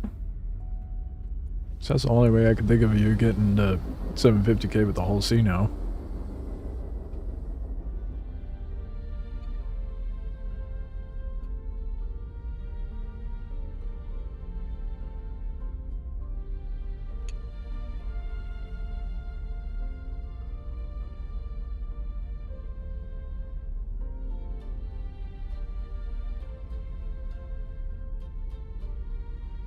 Three of them? Okay. Makes sense. Alright. It's like, is there something I'm missing? So they nerfed the shit out of hauling contracts.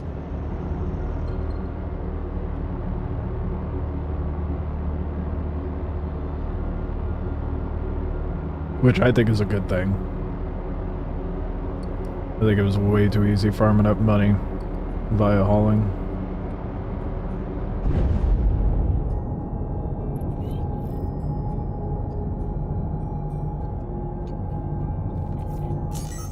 Let's go, ace pilot. Shields are on. Right out the gate.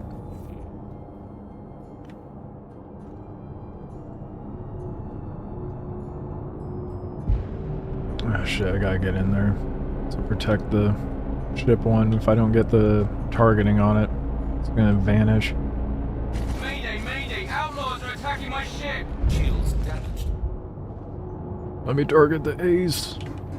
No, the ace! The ace! Oh my god.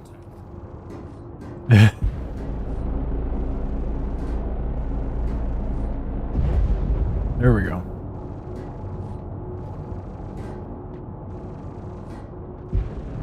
That's all that matters.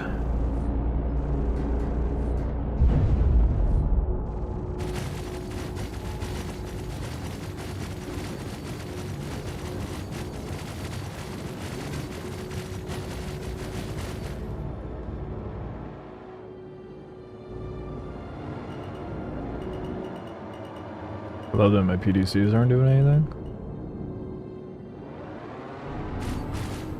There we go.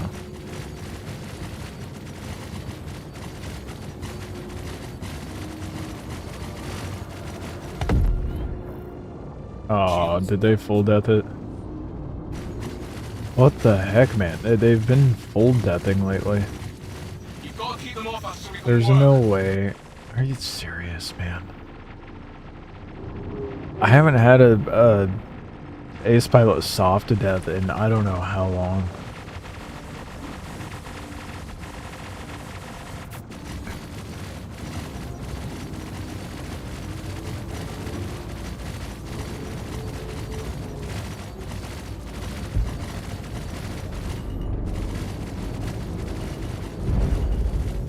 We're taking too much damage. We can't work like this. Oh, you're dead, bud. There's I got, get out!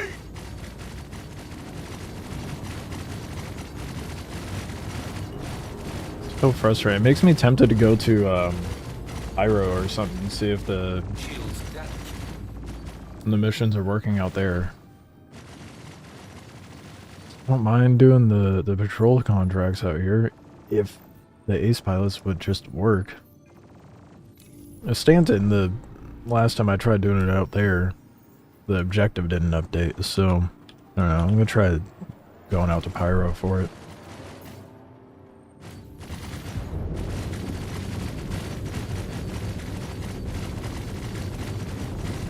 Shields are off.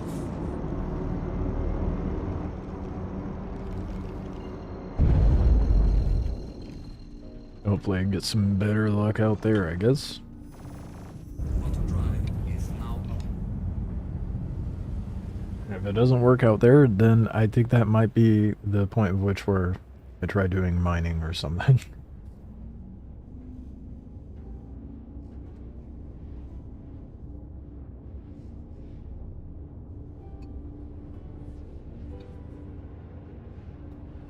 So it feels like everything else is broken.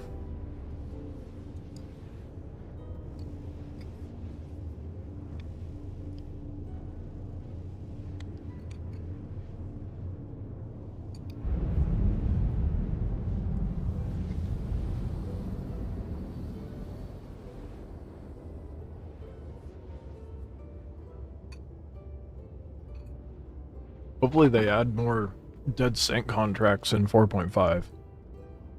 Because only having rookie missions to do right now kind of sucks.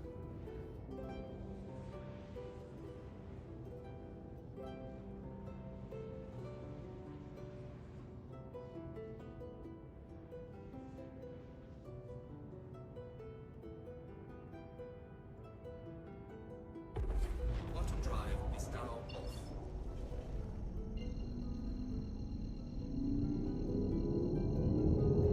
Off to Pyro.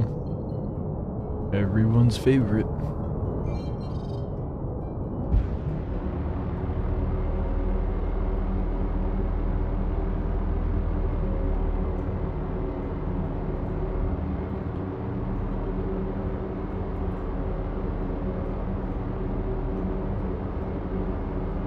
It's gonna kind of, it's gonna suck if I die. If the Polaris gets killed, because then I'm spawning back at Area 18.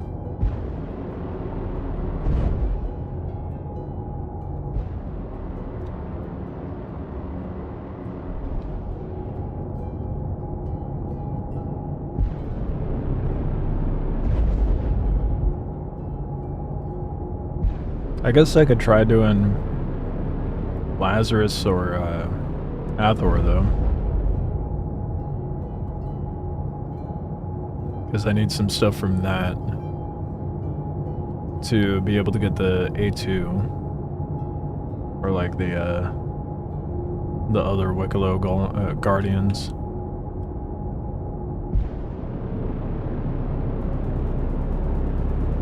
That's like the main thing I want to work towards is the Wikelo ships.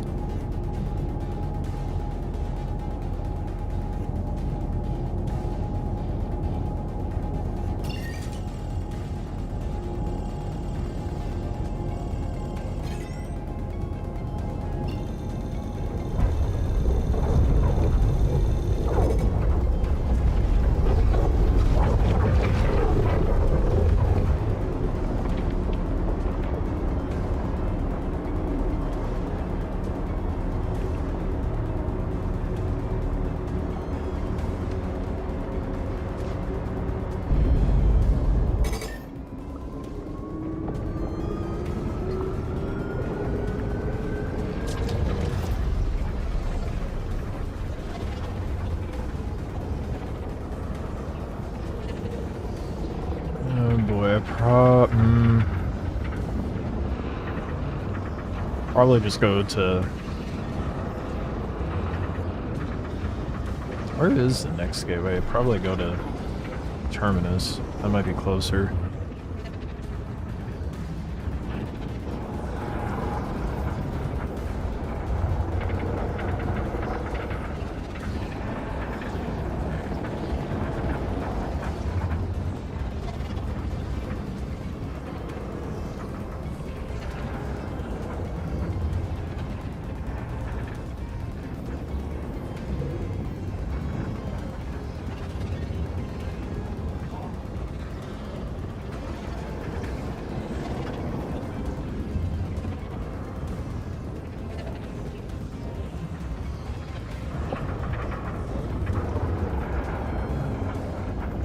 It's kind of a bummer. Like, all the things I need to farm for Wikelo, like the easy stuff, just is not working.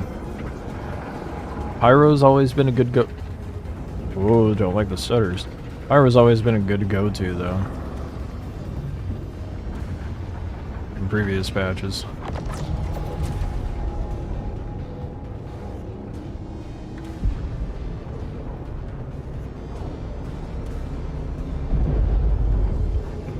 Okay. I don't think Terminus is the close one. Smoke Bloom. Oh, the next gateway is not at all where I thought it was. It was very close to Bloom.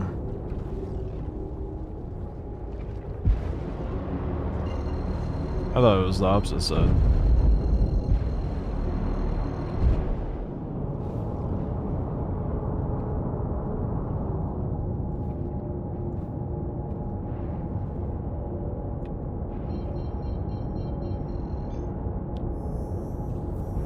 Down to help with which thing specifically, Bakes, because I mentioned I was rambling quite a bit through that jump.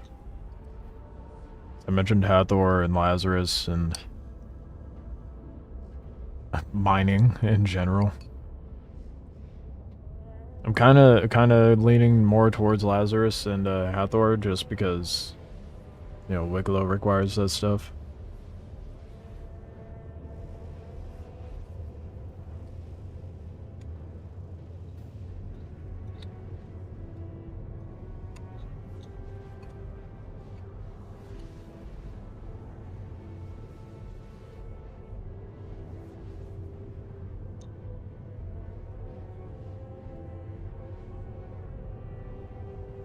What?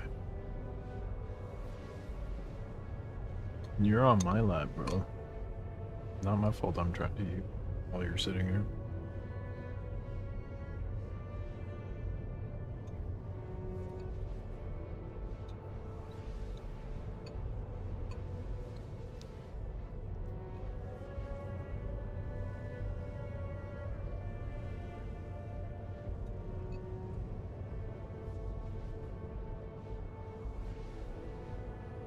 Oh my goodness. If you insist.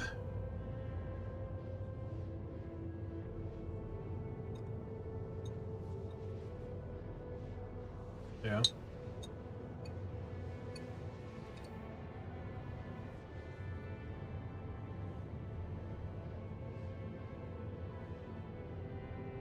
You make it so difficult to eat. You know that? Mm-hmm.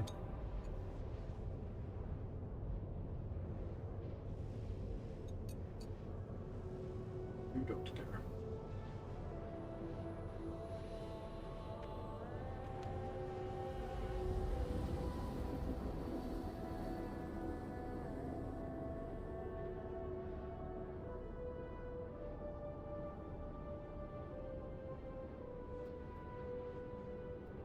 Quantum's almost done, sis.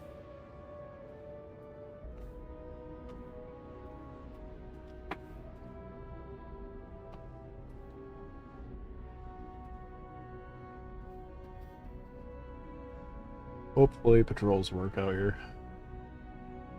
I know I have more options for patrols, so as long as they actually progress on like instant and we're good.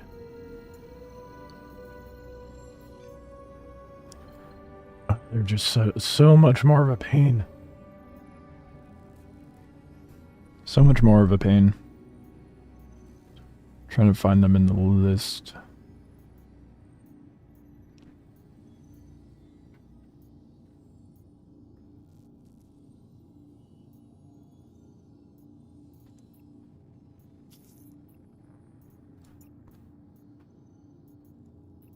There's like 3 or 4 that I can grab.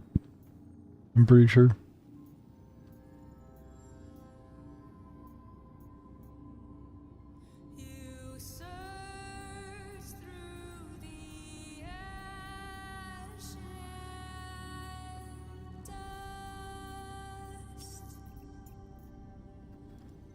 It's 2 of them. Where's the 120, 130 something K1? There it is. Then there's a, I think there's a 350K patrol, isn't there?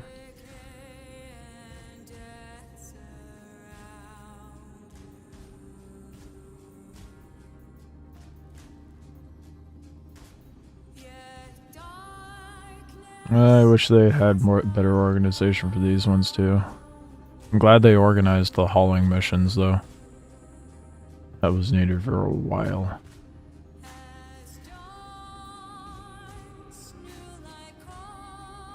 Okay, maybe I'm tripping. I don't see it. That's fine. The 200K one first. See if they even work. Thanks for picking up this patrol. I know it's full of shit. I have understand how that is no turn. Never know. Maybe things will still, I'll be pushing you along this week. Just putting together the route. We'll probably be pretty quiet. Stock up. Why does it do this?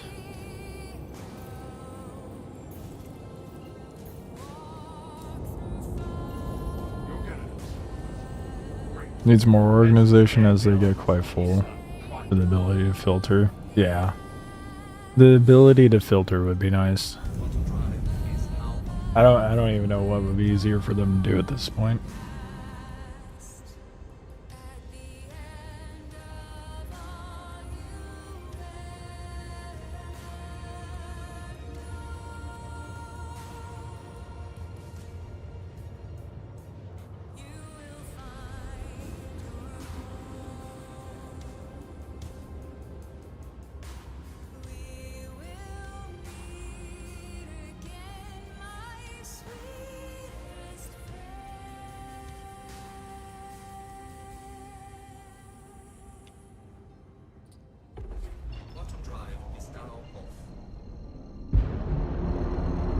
Alright, let's see if it updates when I get to the coordinates, because that was the issue in Stanton.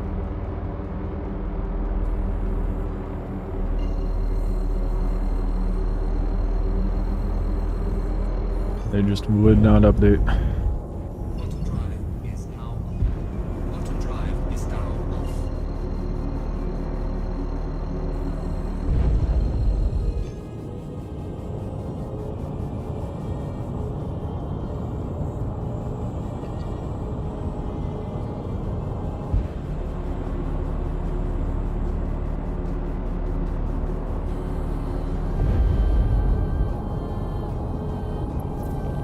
Hey, it updated. Sick. Kinda makes me wonder if Stanton's working.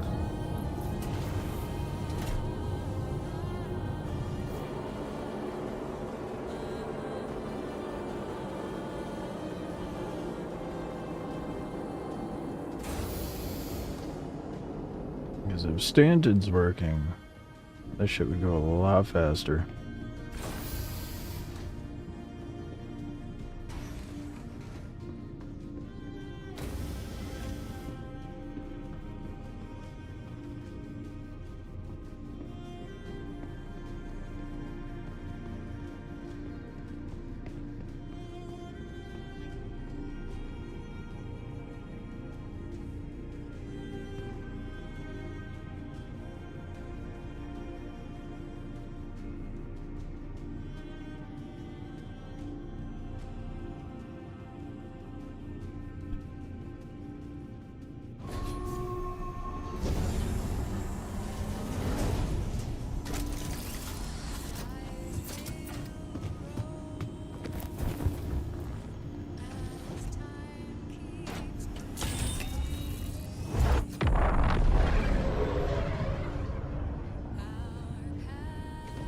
Honestly, I should park that thing in sideways. It fits really well that way.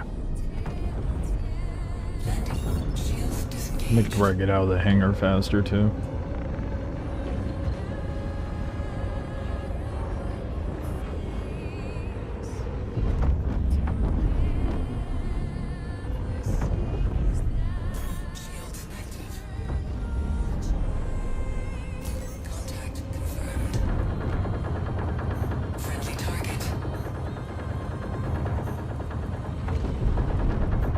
Push on, okay?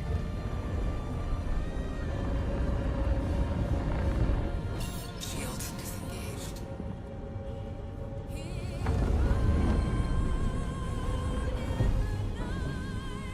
Oh, why does Wikelo require so many Ace helmets, bro? Ace helmets for everything.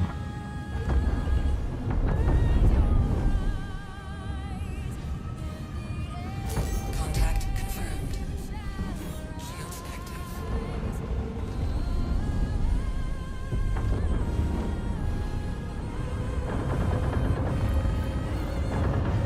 Friendly target. Let's keep it rolling.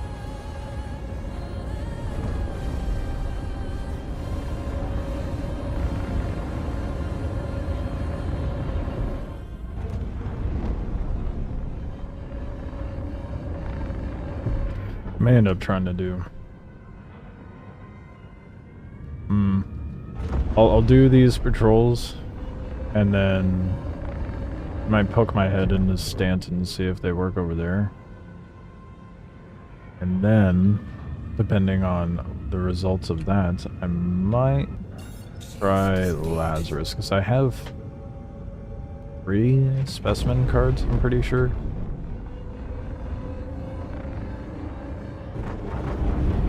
Shields active. Assuming Lazarus is working.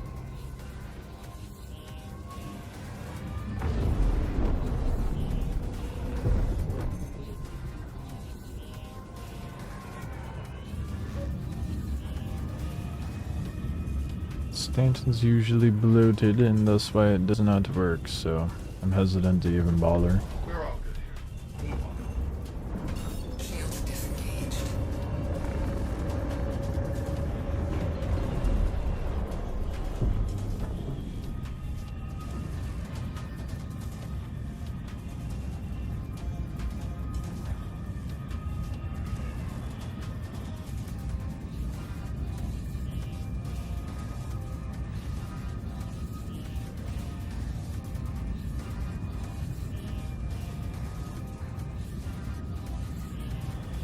Contact confirmed. Shields active. Friendly target. We're all good here. Let's see if anyone in Global knows. Save me the trip to get all the way there.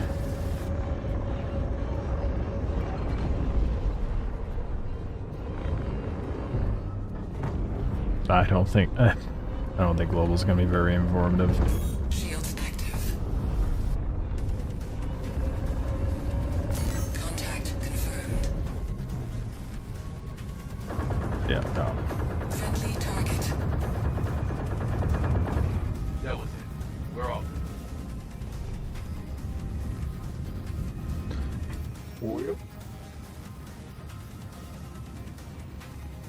Time to go back to my ship, wherever that is. Hold up, what happened to my Polaris? Oh, it's here. It's it's here. Where is my Polaris?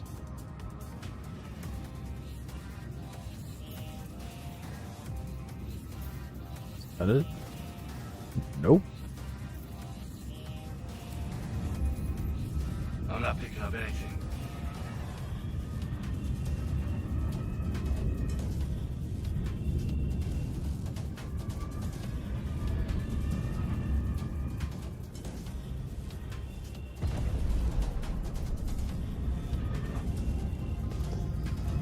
Shit.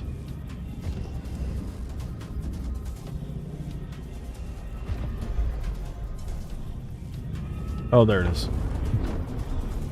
Yeah, I saw there was a disconnection with the chat thing. I don't know what happened there. Your station's got better lighting so you can see the structure itself. Yeah, 'cause a lot of time you just see a silhouette, huh?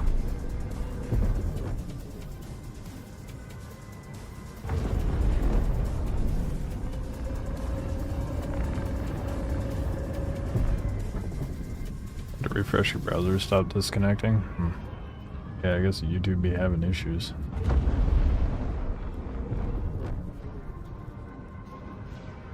That's a little weird.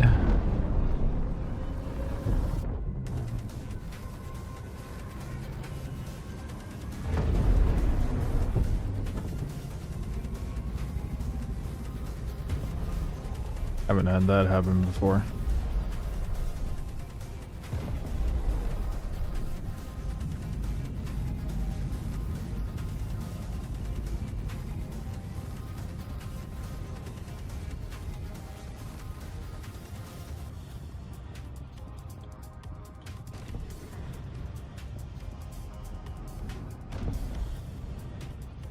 It was a very graceful landing. Thrashing myself around. Safe arrival achieved.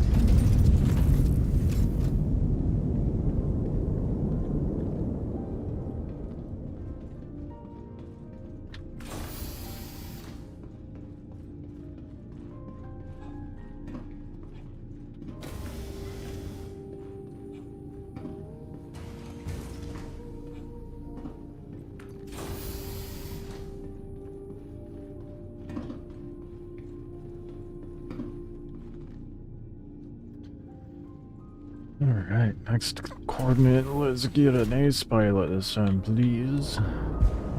Welcome to Roman Space Industries. Enjoy the run. Farming 15 of these is gonna suck.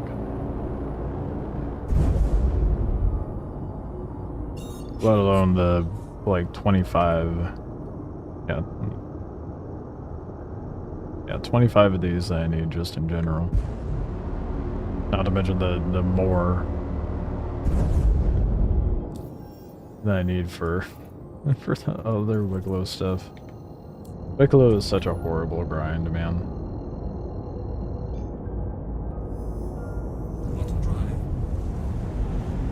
Just because there's so much involved.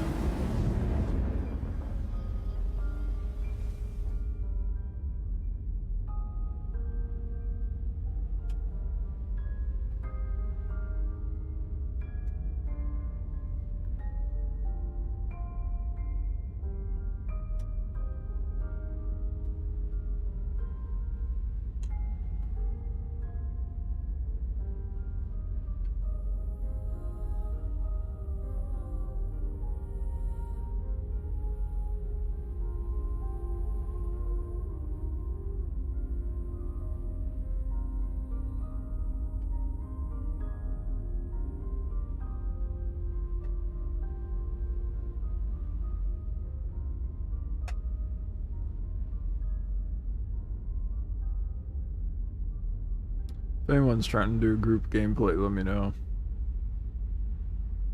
I don't have to just sit here and farm ace pilots. Plenty other I can do. I have a whole ass Polaris and it's just me, myself, and I in here. Well, add that in my Vandula buddies. Can't believe we could do that.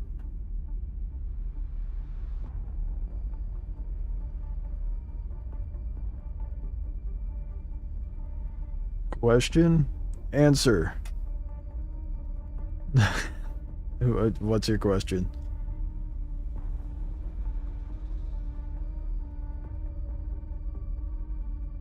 How often can you exchange what you buy at the pledge store?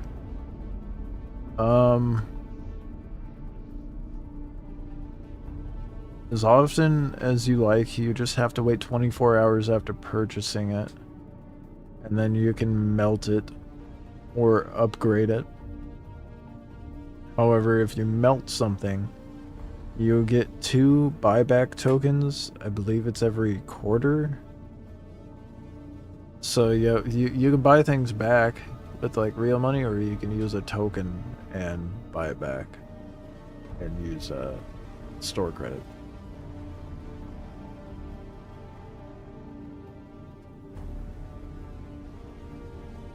Or do I need to farm? Ace pilots. If I want to get the MX and the Meteor. If I want to get the A2, what do I need for the A2? A2, I have to farm Valakar and Hathor. Well, actually, that's the case for a lot of them. I'm pretty sure all of them require ace helmets, so.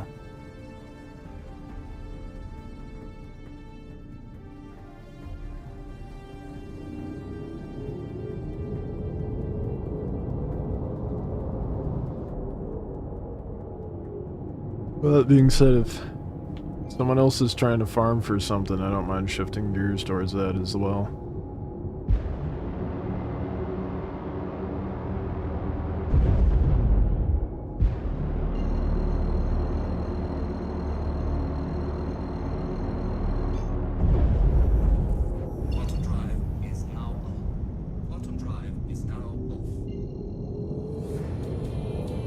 No, you can't get ship upgrades back, that's right, yeah.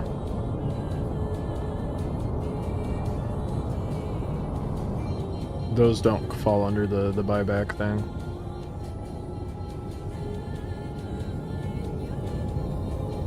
Which you can kind of use to your advantage. Let's say you upgrade your starter pack to something. You could melt your starter pack and then buy it back without the upgrade. Of course, there's no ace.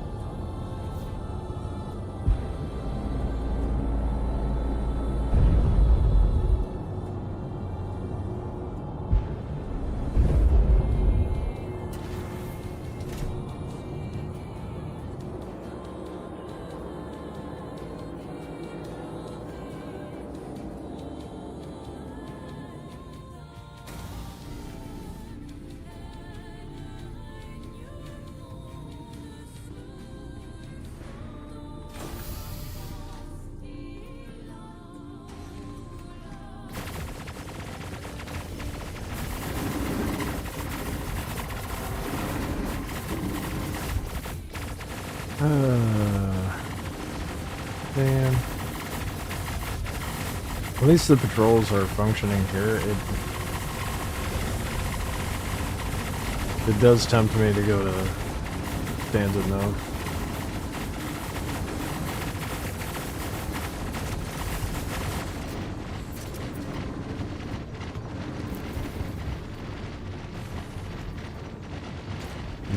Noisy boys over here.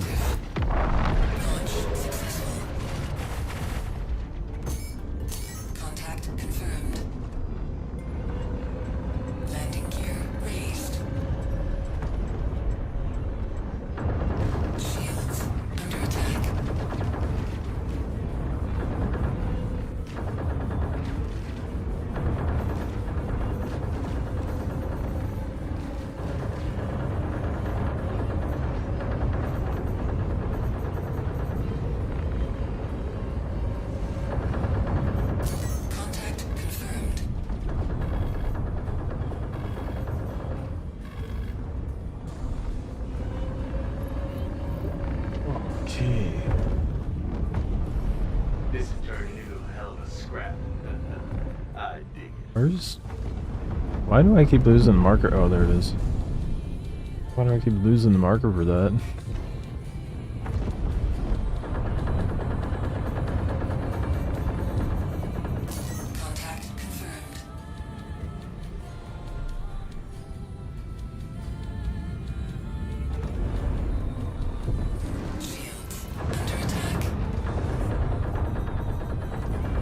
God damn, the L-22 is so good, man.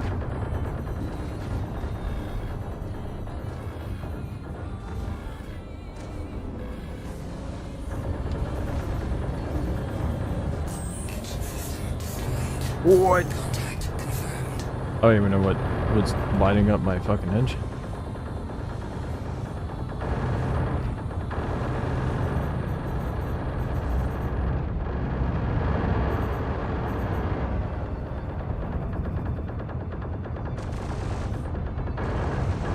Probably that guy. Oh, I cannot wait for the refuel, rearm, and repair.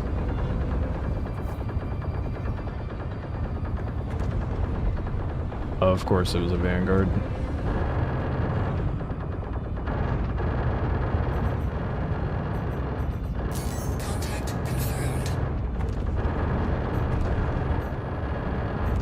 Just obliterated my engine immediately with those ballistics.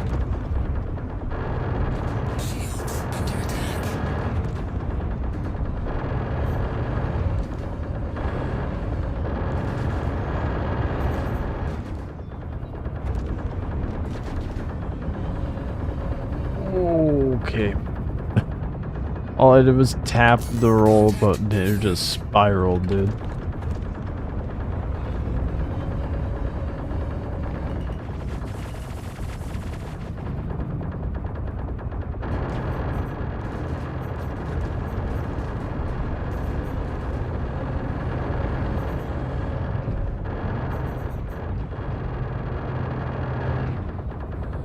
I don't think the guns are supposed to be sounding like that.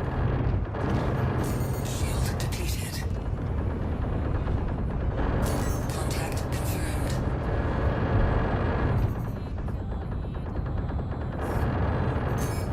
Damn, you're kicking a lot of ass. Yeah, if that Vanguard didn't ruin the whole run. Oh yeah, the something sound-wise is definitely a little buggy right now.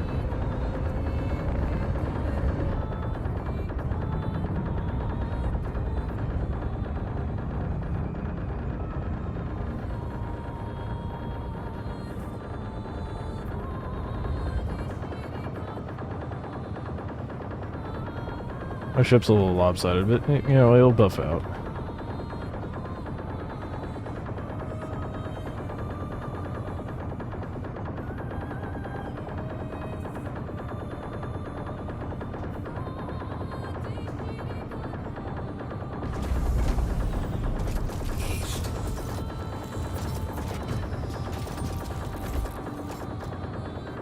Was that sound bug just in my head? Is that? Oh, I don't want that. Oh.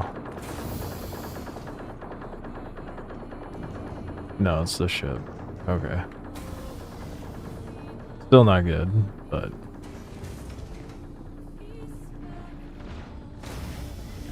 Damn, you're kicking a lot of ass.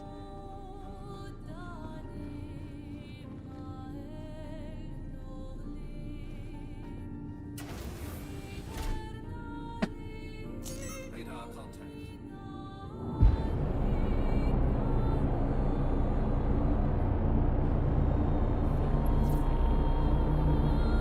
Well, I guess I should still finish. Ooh, that's not happening. That's a herc.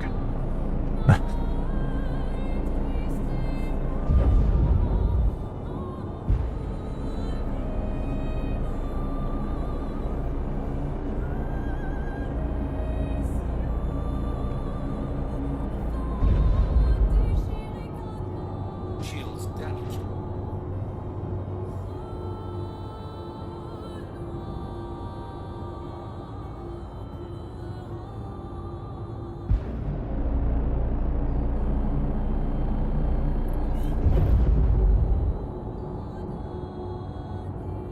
Is that just a dead ship? I have no means of telling because the targeting thing's not working.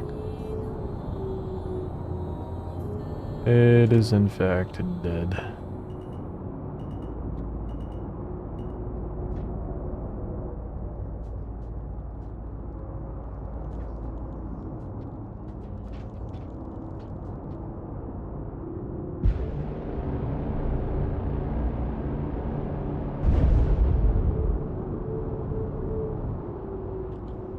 PDCs aren't doing anything, so that's not good.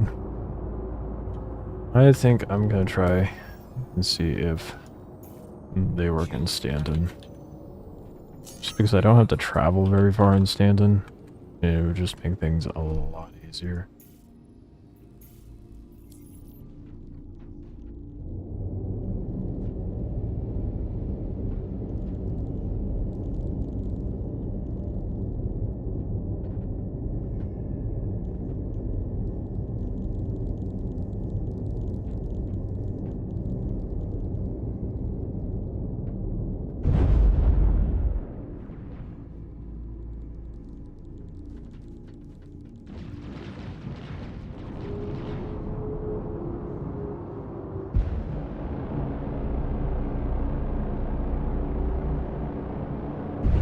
Shields are off. Alright. It'd be nice to be able to rapid fire trolls instead of, you know, jump 20, 30 Gs every time I needed to. Whether that be a pyro or dicks.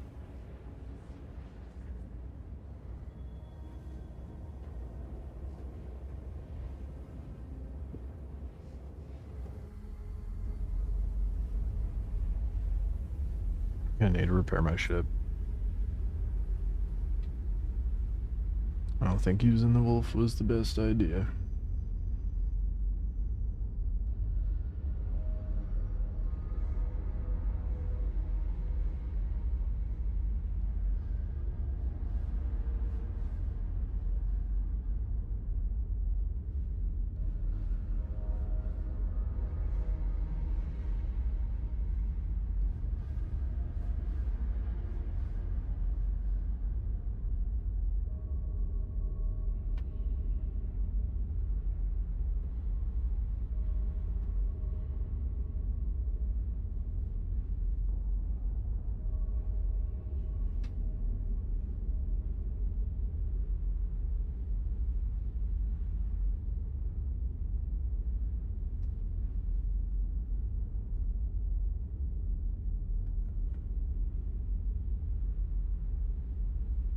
Not getting a whole hell of a lot done tonight, am I?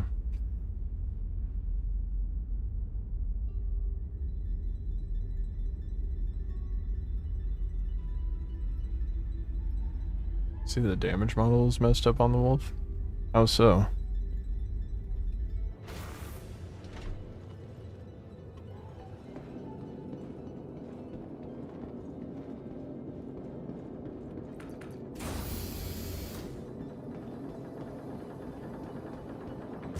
Well, other than this sound bug.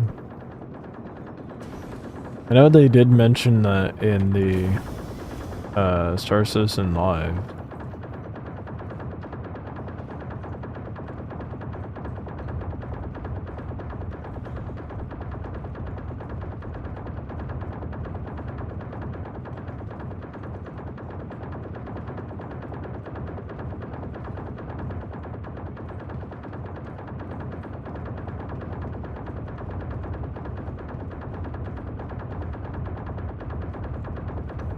Body doesn't take damage. Only sometimes only engines and rear nose.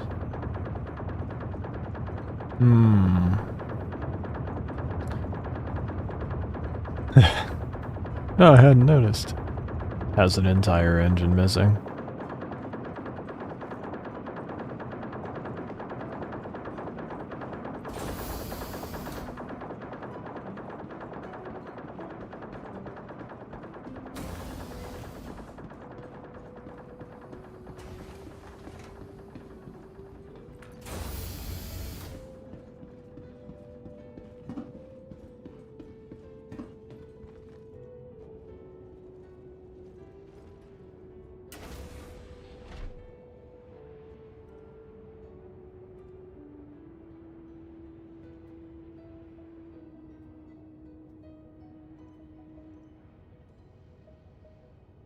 Hopefully that sound fixes itself when I go to repair it, otherwise I'm gonna have to claim it.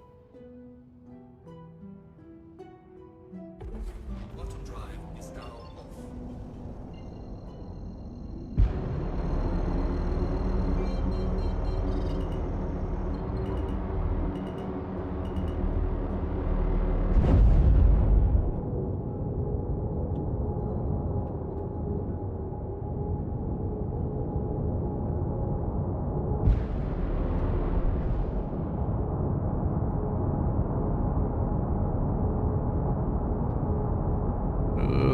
request for efficient ace pilot farming.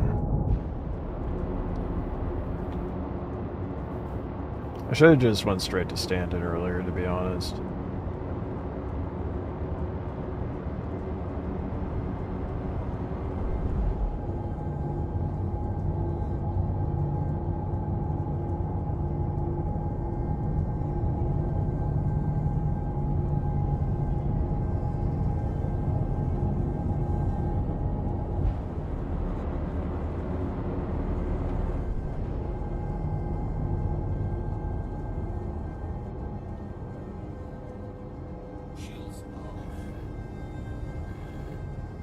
I am not lined up at all.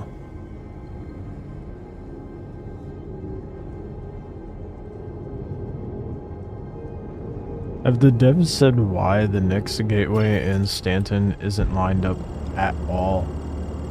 The actual lane doesn't seem to be lined up.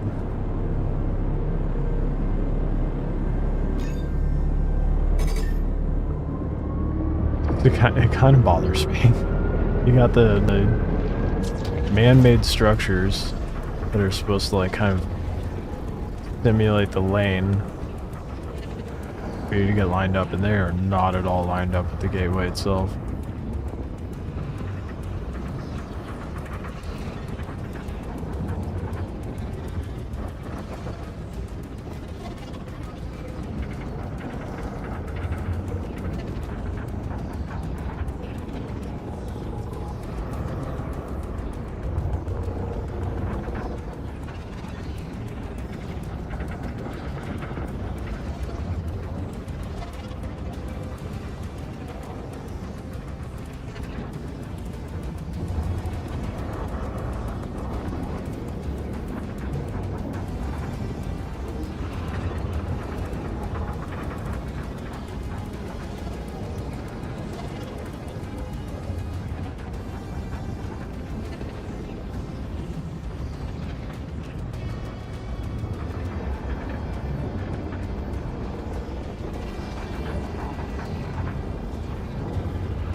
Is my Vandal still here? I didn't even think about that. I don't know if they actually stay through wormholes.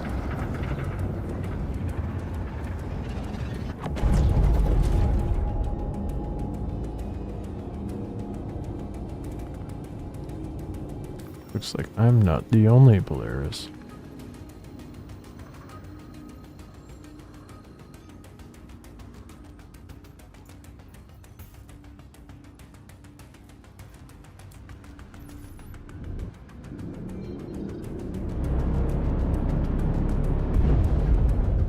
Alright, let's try to get this farming done over in Arcorp.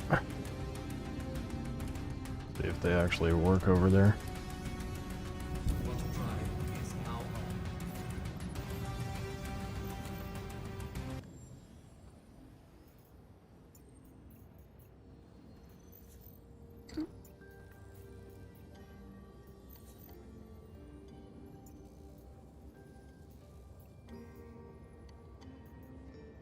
Alright, it's unverified. Silly me. I'll wait till I get there. Don't ever walk away from the job you said you were gonna do. Hell, I learned that from day one.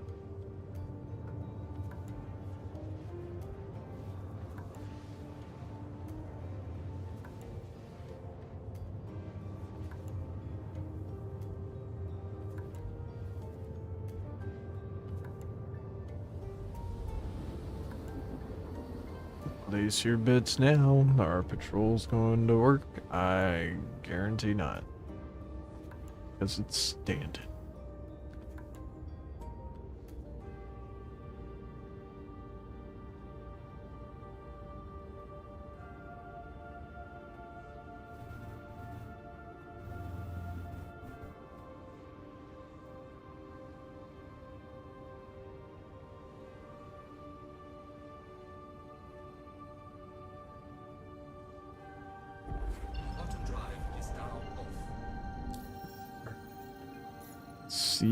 Let's see.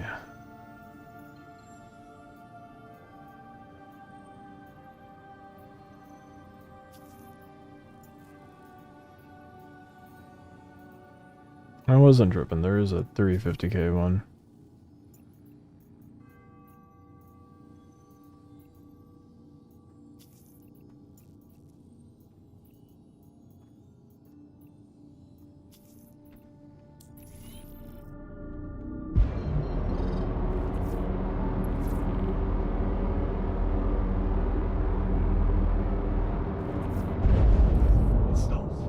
Oh my god, these distances are so much more tolerable. Putting together the route. We'll probably be pretty quiet, but stock up for anything. Quantum Drive is now on. Stowe's here. Quantum Drive is now Thanks for picking up this patrol. I know it's Stowe's shit, but headhunters gotta have eyes on our turf. You never know. Maybe things will pop off.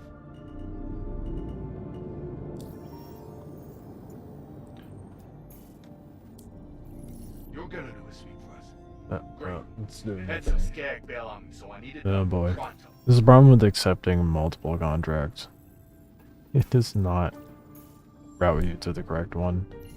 It's Stowe's. I'll be pushing you along this week. Just putting together the route. We'll probably be pretty quiet, but stock up for anything. is now on.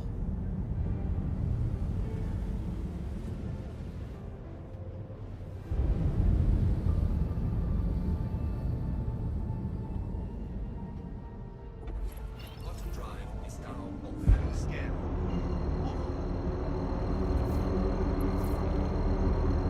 Oh, hey, they are progressing in... Dude, let's go. They actually are progressing in Stanton. Yes.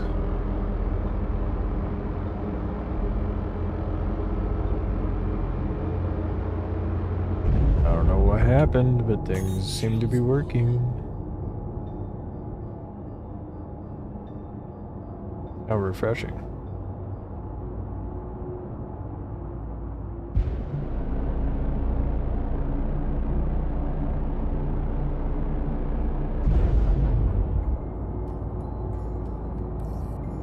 Scan looks clear, so I think And an ace pilot on the first one, dude. Hell yeah. Let's see if... Oh, that's a looks big like we're ship. about to make some new friends.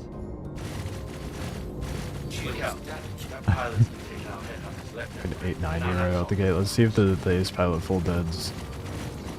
If that happens, God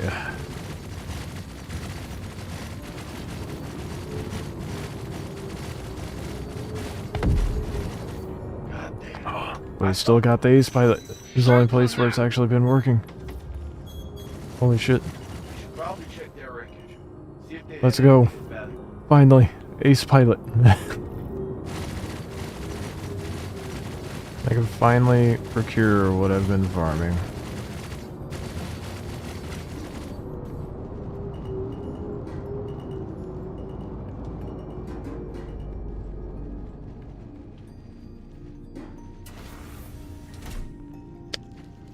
I just remembered though, I did not heal my wolf. I might need to just grab that ace pilot and come back.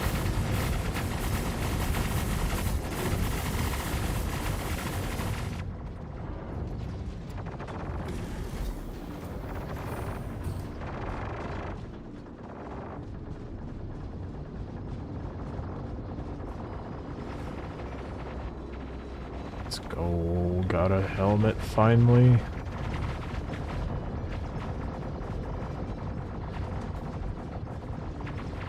Who'd have thought it'd actually work in Stanton?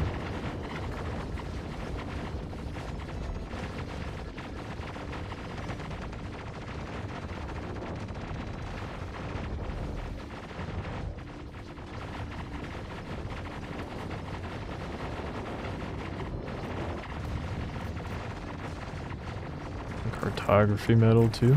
Nice. This is turning into a hell of a scrap. I dig it. Oh yeah. 14 more to go. I should have been recording this fight. Oh my goodness. I did not realize all the fucking ships it spawns for this mission. This is far worse than I thought.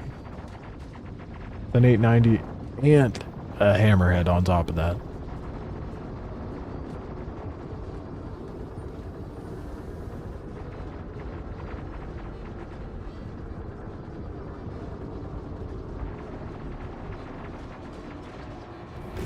Yeah, that's a bit much. That's a wee bit much for just my wolf to go take one. So I'm definitely gonna... Oh, we just gotta finish this out with using the Damn, you're kicking a lot of ass. Polaris.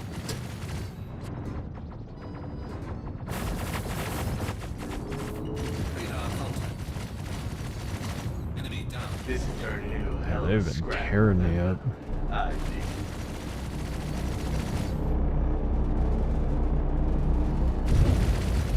Shields are off. Oh, just give me a random thing to quantum to. I'm just gonna come back and torp him. Oh. Self-status just bugged. Love that. Oh, it's back.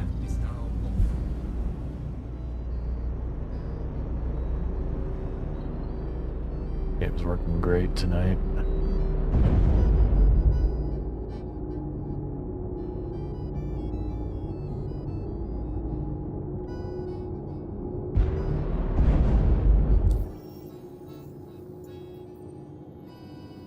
Why are you telling me invalid target? There we go. Let's see if I can get some torps off on him. I don't know why. I completely spaced. I did not think about the fact they'd be spawning big ass ships like that. Radar contact. Shields are on.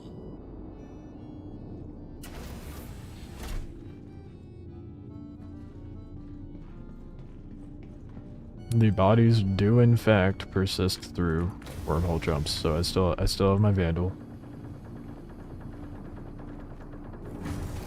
My wolf is still broken in the back.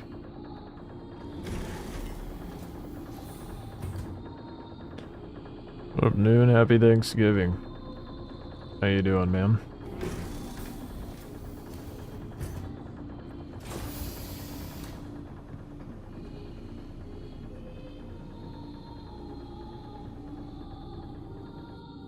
Oh shit, I didn't turn it on. That might help.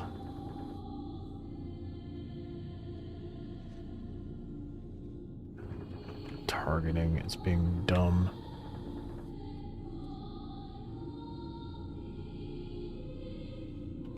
I know for sure that's an 890.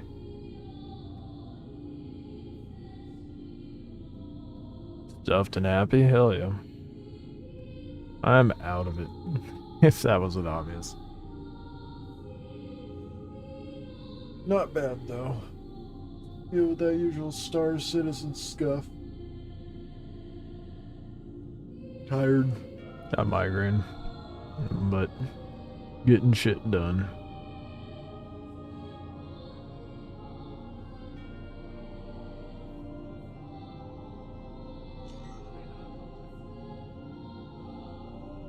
Where's the hammerhead? That's the bigger concern. You love Scuff Citizen? Yeah, it hasn't been too bad tonight. I mean, like, the new stuff isn't working, but there's no surprise. I should have been recording this fight. Did it try to say...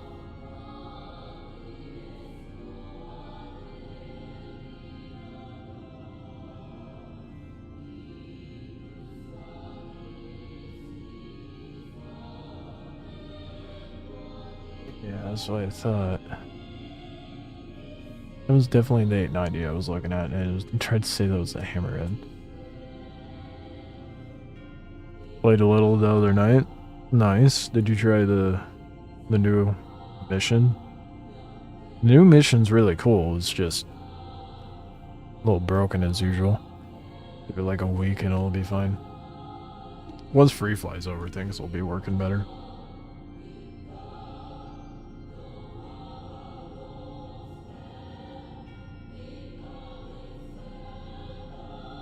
Is it gonna land?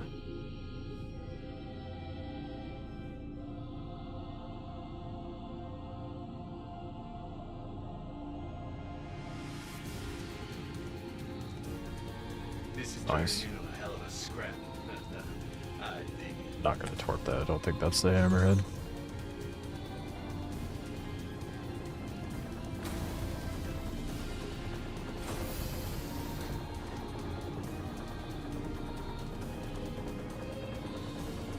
Let me up.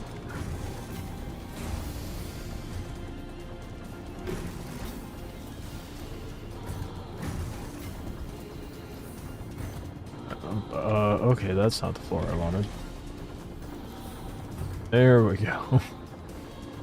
I'm just happy I finally got the ace helmet I was wanting.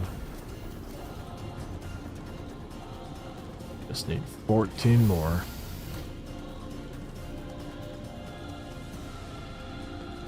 Greedy, greedy Wikelo boy needing his bits.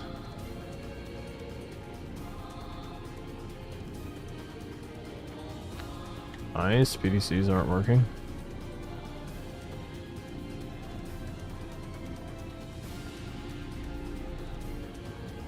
No, not feeling it. Okay. Oh, the ship is so scuffed.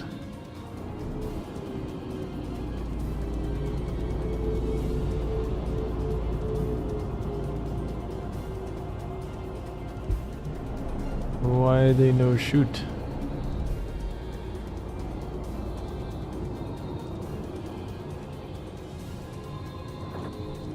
Okay, I guess I'll hop into it. I really need to go repair my wolf.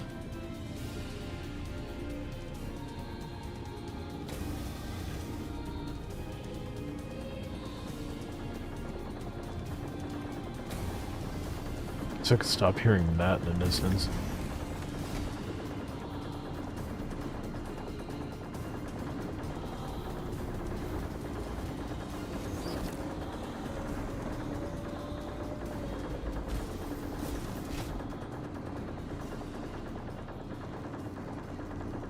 Welcome to Roberts Space Industries.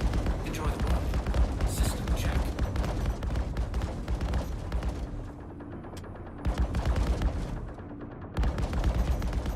Shields damaged. Well.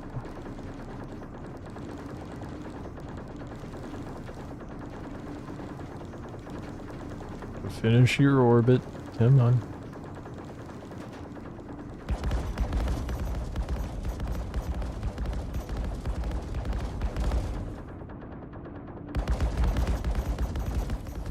I'll be damned. You got him all. Nice.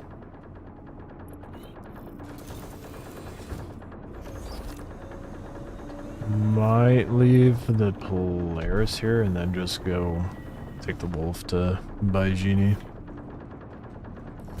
I don't see a damn thing.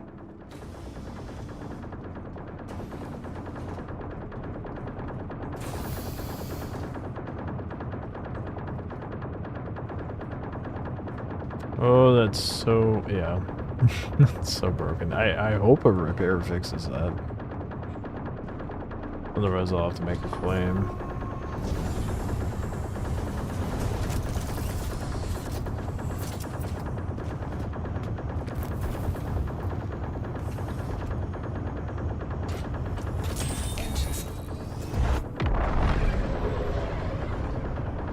Some good sounds going on here.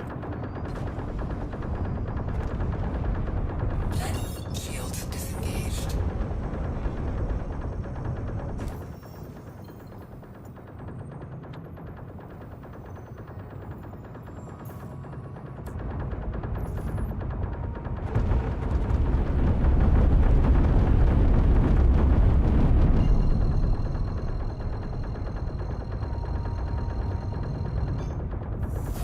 Gotta love audiobooks, man.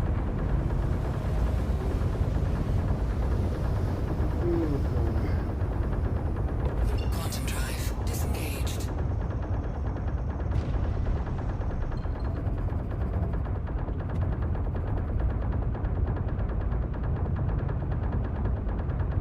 Is it still? No, it's not.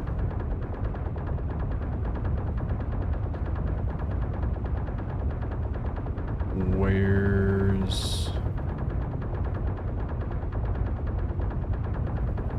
Oh. Okay, I guess it's still set up on route? Odd.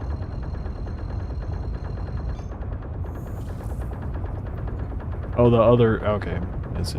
The, Quantum drive engaged. Quantum drive. yeah, it's not having issues at all. The other markers are for the contract, I think. For the several contracts I got. Quantum drive engaged. Quantum drive disengaged.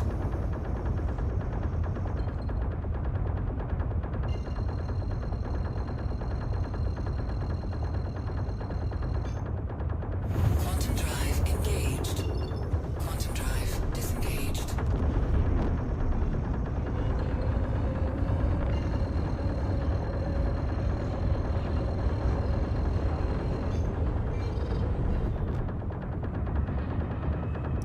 I'm just gonna hit a pad. And hopefully it lets me do the repairs. Oh my god. Handling this with one engine is rough, dude.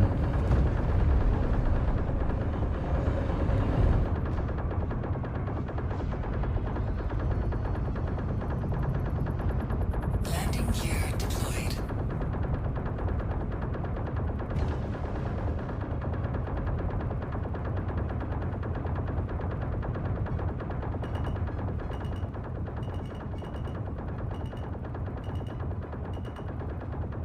Safe arrival achieved. Fix.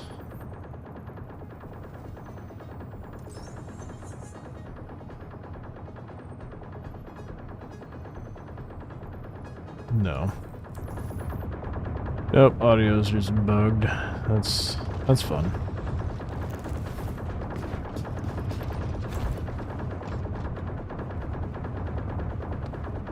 Well, now I'm going to plague this station with the audio bug. Everybody else can listen to it.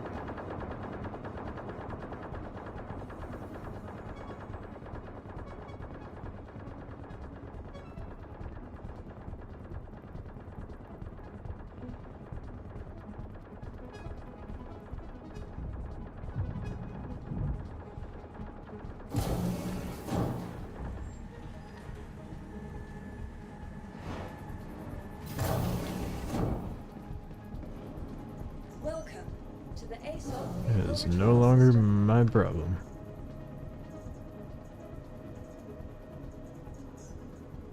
Your insurance card. Please visit us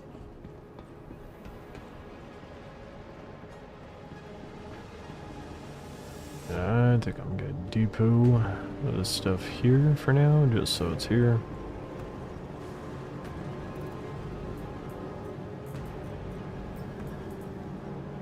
Don't do something stupid and have to worry about it.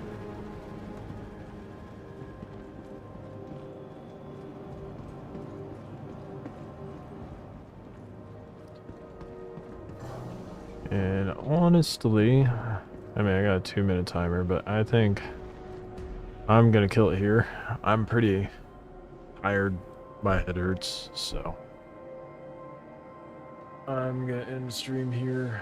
I will be back live tomorrow afternoon, evening-ish. So I appreciate you all hanging out, watching, and all that jazz.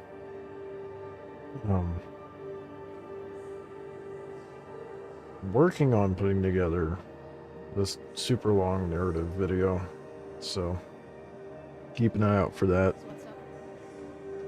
Otherwise, I will see you guys tomorrow on stream when I'm not super out of it and hopefully not plagued by a migraine. Appreciate you. Enjoy the rest of your day, evening, morning, whatever it may be for you. We'll see you next time.